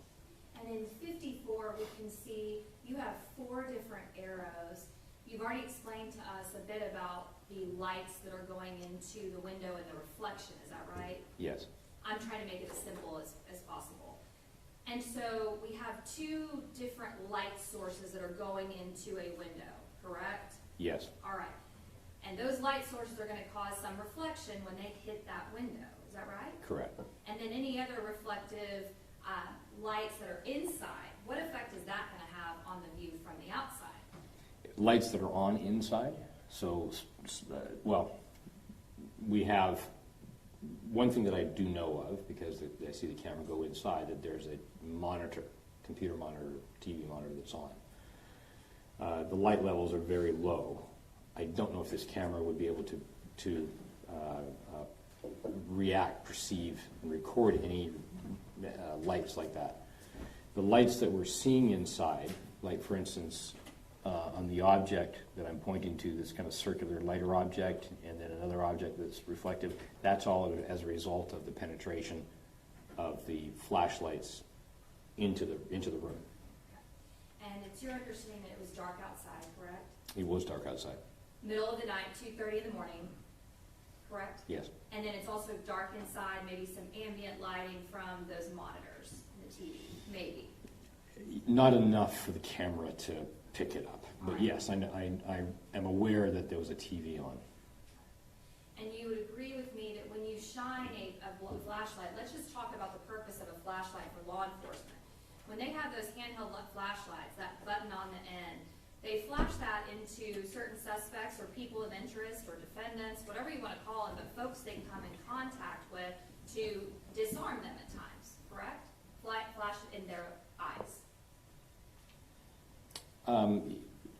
I think that if you're in darkness and a light is flashed into your eyes, you'll see it. I don't know what effect an individual will have, but you know, depending on how bright the light is, it will have an impact on your eyes. Certainly, and you've seen a flashlight. I mean, you've had a flashlight go into your eyes before, correct? Yes. You've had a photograph taken of yourself, correct? Yes. And when you have a flash that's very bright, when somebody takes a photograph, sometimes it takes a second, right? You kind of close your eyes and you think, I'm a little blinded by that flash. Yes. Correct? Yes. All right. And so when these flashlights are going into this window, is there going to be an impact that is on the defendant's eyes? What is he seeing? I can't tell you what he sees. I have to be very cautious. I can tell you what the camera sees, but I don't know, for instance, here, I doubt his eyes are closed, but I don't know, right? It would be an assumption. I'm assuming he's looking at the window, but I don't know. So you're asking me to assume things that I'm really cautious, trying not to. No, and I don't want you to do that. What I'm asking you is, generally speaking, when you have a bright light that goes into your eyes, does that cause an effect on your eyes? It will have an impact, like the cameras do, but the eyes can recover much more quickly. And what is the Yes. impact that it has on your eyes? Of a bright light, Correct. the dynamic range of our eyes take a moment, I don't know how long, will take a moment to adjust to it. If there's a bright light that's very close to your eyes, it's harder to adjust to the background. But you know, everybody's a little bit different, but I think we've all had that common experience of a light, of a flashlight. It's a little bit different than a flash of a camera, because those are very, very bright. But a flashlight in your eyes, it takes a moment to adjust. And that's what I'm getting to. When we look at these different slides, which within, I believe it's Defense Exhibit 40, there is going to be a moment to adjust from the flashlight, the reflection back into the defendant's eyes. You may not know how long, you may not know exactly the effect, but there would be some kind of momentary effect. So the effect of light in Dean's eyes, Correct. you're saying. There would be, keep in mind that the camera is oversaturating the light. So he's not going to experience the light as bright as what we're seeing it, or the perception of brightness, right?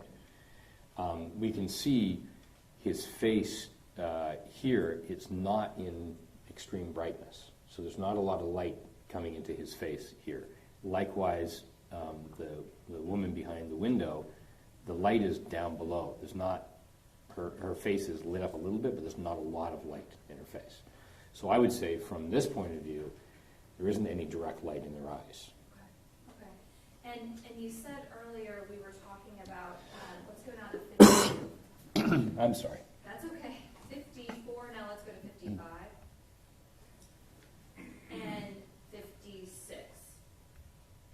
Okay, and then there's also, we can see in all of these, when we're looking at the window, we can see the window panes, correct? Yes. Okay. And that's going to obstruct the view in some way, no way for you to tell the jury exactly in what way, right? The view of the camera, or the view of? The view from the defendant's standpoint. Yes, I can't really say. Yeah. And State Exhibit 55 and 56, you mentioned earlier that there was a dark object in her hand, correct? And you cannot tell us what it is that right? I'm not familiar with State's Exhibit 55 I'm and sorry, 56. the slides 50 through 56 on Defense Exhibit 40. Okay. This exhibit we're looking at right now. Yes. Yes. On 50 through, I have 50 through 56. You correct me if I'm wrong. You said that there was a dark object in her hand, but you could not tell what it is. Is that right? That's correct. Okay. And we're looking here at 56, and we can see, you showed me earlier her left hand, or her left arm rather, upper arm. Can you show that to us? Yes. So I'm going, it's the easiest to see it on 54, 55, 56. You can see kind of that motion. Okay. And let me ask you this while we're looking at that. So if you'll show us now her left arm. Yes, I'm pointing to the left shoulder and going down to approximately left elbow and then left forearm. And you're going back and forth between those different slides. Can you tell us what the time is between those? You said that earlier, but I didn't. 33 milliseconds. And Give me a reference. 33 to 30 milliseconds between images. Can you give us a reference to what that would be in terms of a second? Yes? Tell us. Yeah, so if you have 3 images times 33 and a third, it's about 100 milliseconds, so it's a tenth of a second. So faster than that, right? So if that's a second, it's much faster than that. In video terms, it's different, but it's a tenth of a second. So it's Shorter quick. than a second. Yes, 1/10 of a second. Okay. And so when you're breaking it down through these 1,000th of a second, am I saying that right? Yes, I mean I can calculate 3 images to within a thousandth of a second to say it's 100 milliseconds. But what I'm doing is I'm saying here's an image that starts at moment 1, 33 milliseconds, 33 and a third milliseconds later, moment 2, then another 33 milliseconds later, moment 3. Those 3 images occur in 100 milliseconds. And so for purposes of what your evaluation, you broke this down so that we could see each single image. Correct. That is not how the eye perceives things, correct? Correct.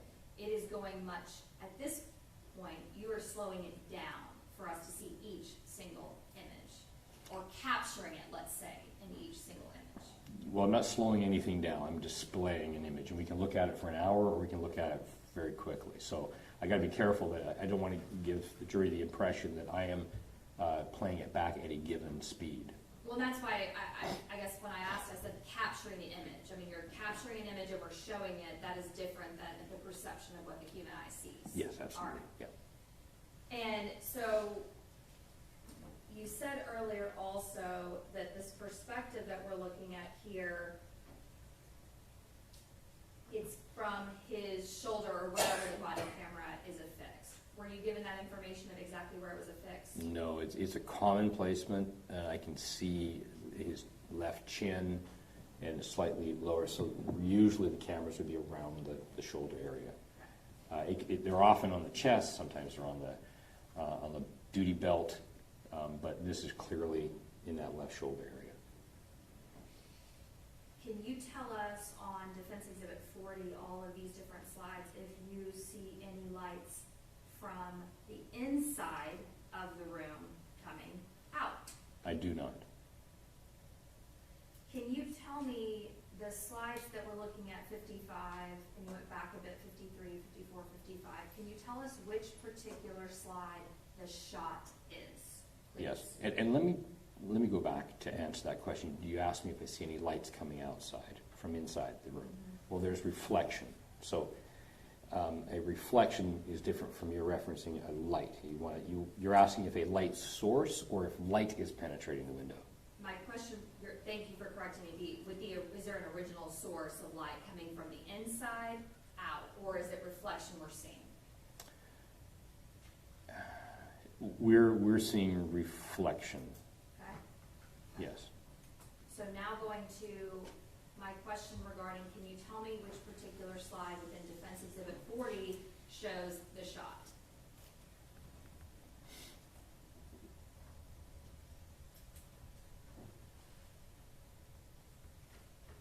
So it would be between 63 and 64, the shot would be fired. And is that what we're seeing? You've got 63 and then 64. Yes, and this is 63, then 64, and there's, you can see the light rail on the rail of the weapon as the weapon's responding to being fired. That's the recoil. Can you tell in looking at these slides, maybe 60, 61, 62, leading up to 63? Tell me what we're seeing on 60, 61. What is that? It's what? What is 60 that we're seeing? We have the two different. Why does it look like that? I described this earlier as the blur. What are we looking at here? Let me go. I'll go back, and then I'll come forward to help Okay. orient myself. Sure. Yeah. So what we're seeing from 56, 57 is that the camera is panning to the right, which means that his shoulder is moving in that direction. And then it's picking up speed. We can see that motion blur up on top. That's actually, pardon me, this is the motion blur of the flashlight there, and a little bit of blur from the camera movement. Can you tell me when you're kind of going back from Yes. 57, 58, 59, all the way up to the shot, are you able to tell me where Tatiana's hands are in those slides, sir? Let me go back. Starting at 50, I can see the hand close to the window. That's the right hand. There's, yes? Can I ask a question about that? How are you able to see that that is a hand close to the window versus it's in view and the other hand is not? Because of the illumination. So we see the right arm, left arm, and right arm. They're a little bit further back from the window. They're a little bit darker skin tone reflection off of the light. But the hand, which is at the extension of the arm, which is at about sternum level, is illuminated more directly by the flashlight. And how So it's closer. Okay, and how can you tell that in 51, where is the other arm? Are we able to see it in 51? No, but again, I'm not making these observations in isolation of a single image. Sure. I have to get the reference. So we know what, I've described what we're looking at here, and as I go forward, that object stays in that rough position, and it's independent of these lights and independent of motion. So it's not moving, and when the camera is moving and everything's in blur, then it's in blur. These flashlights are moving, and their motion blur is different. So in other words, the hand is staying relatively at that position. And as I go forward now, we can see it. This is the reflection of the flashlight off the hand. And now we can see at 55, we can see the left arm. And although there's illumination there and the neck area and the right shoulder, it's brighter. And it's closer to the window. And it's in between the window and the sternum. So the hand's not down by the side. The hand is there. There's no other objects. Excuse me. There's nothing in between this part of the window and her body.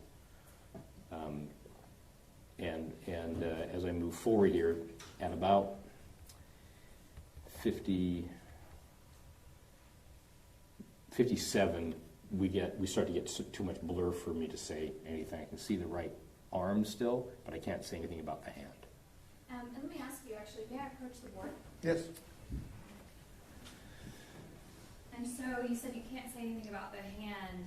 We were talking earlier, Judge, I don't want to block you. But you're okay. I'm sorry. You're okay. Can you see me? I can, thank you. Or see what I'm pointing? So Yeah. you were talking earlier about the flesh color of the arm that we see, the left arm. And then you said now that we get to 59, if you'll back it up just a few. Okay, so keep backing up just a bit. Okay, so show me here where we see 54, 55, the hand. Okay, if I'll go back and forth between 54 and 55, this is the hand I'm pointing to right here. Okay, and now keep going forward. And now where to go? Then I can't, as I said, once we get to 57, Go forward? Just 58. one? Just one? Yeah. And so do we see that there is appear to be a flesh-colored tone object there? Yeah, outside the area of illumination and the reflection back to the camera. So this is all oversaturated. We're not going to be able to see past the plane of the window at that oversaturation point. So outside of the oversaturation, we're seeing some skin tone of the right arm, upper arm area. Okay. All right, and keep going. We can actually, on 57, 58, excuse me, we can actually see the flesh up here as well. Is that right? That's right, yes. Okay. So that would be probably where her, at least her upper torso face would have been. Well, I can see the crew neck of the, and I'm describing it as a crew neck because it looks like it's circular here. All right. Okay, and so which slide did you say now for us again is the shot, the actual shot, 60? Between 63 and 64, in that area. May I have just one moment here? Yes, ma'am.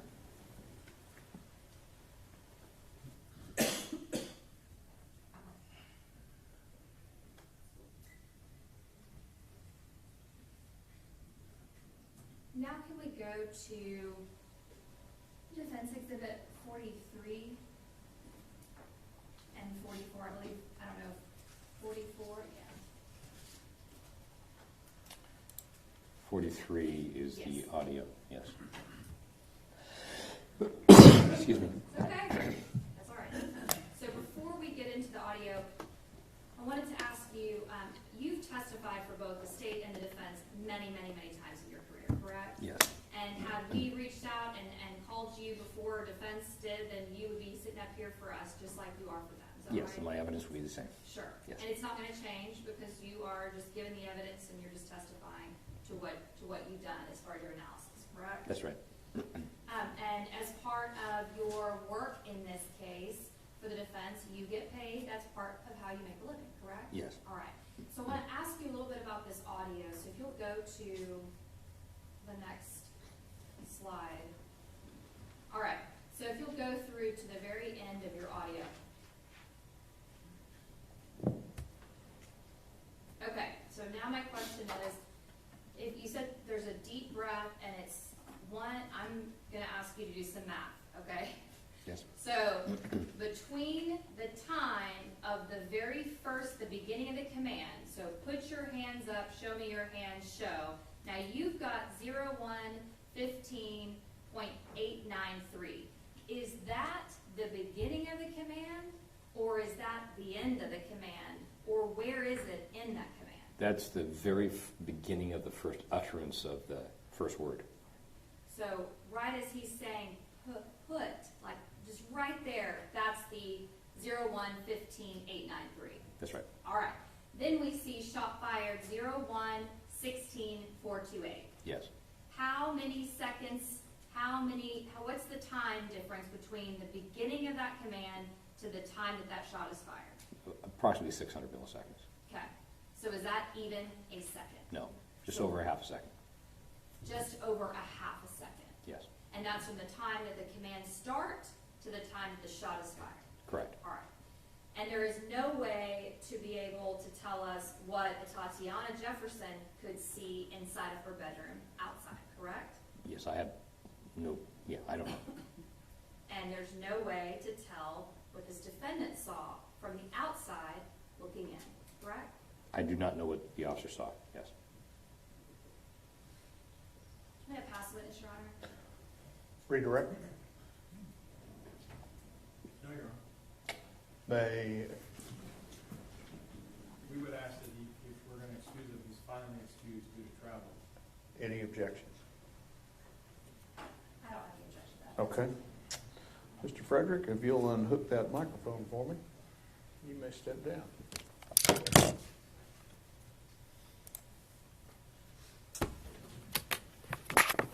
All right, we're going to recess for the day. All right, be back in the morning. Remember admonitions. See you tomorrow.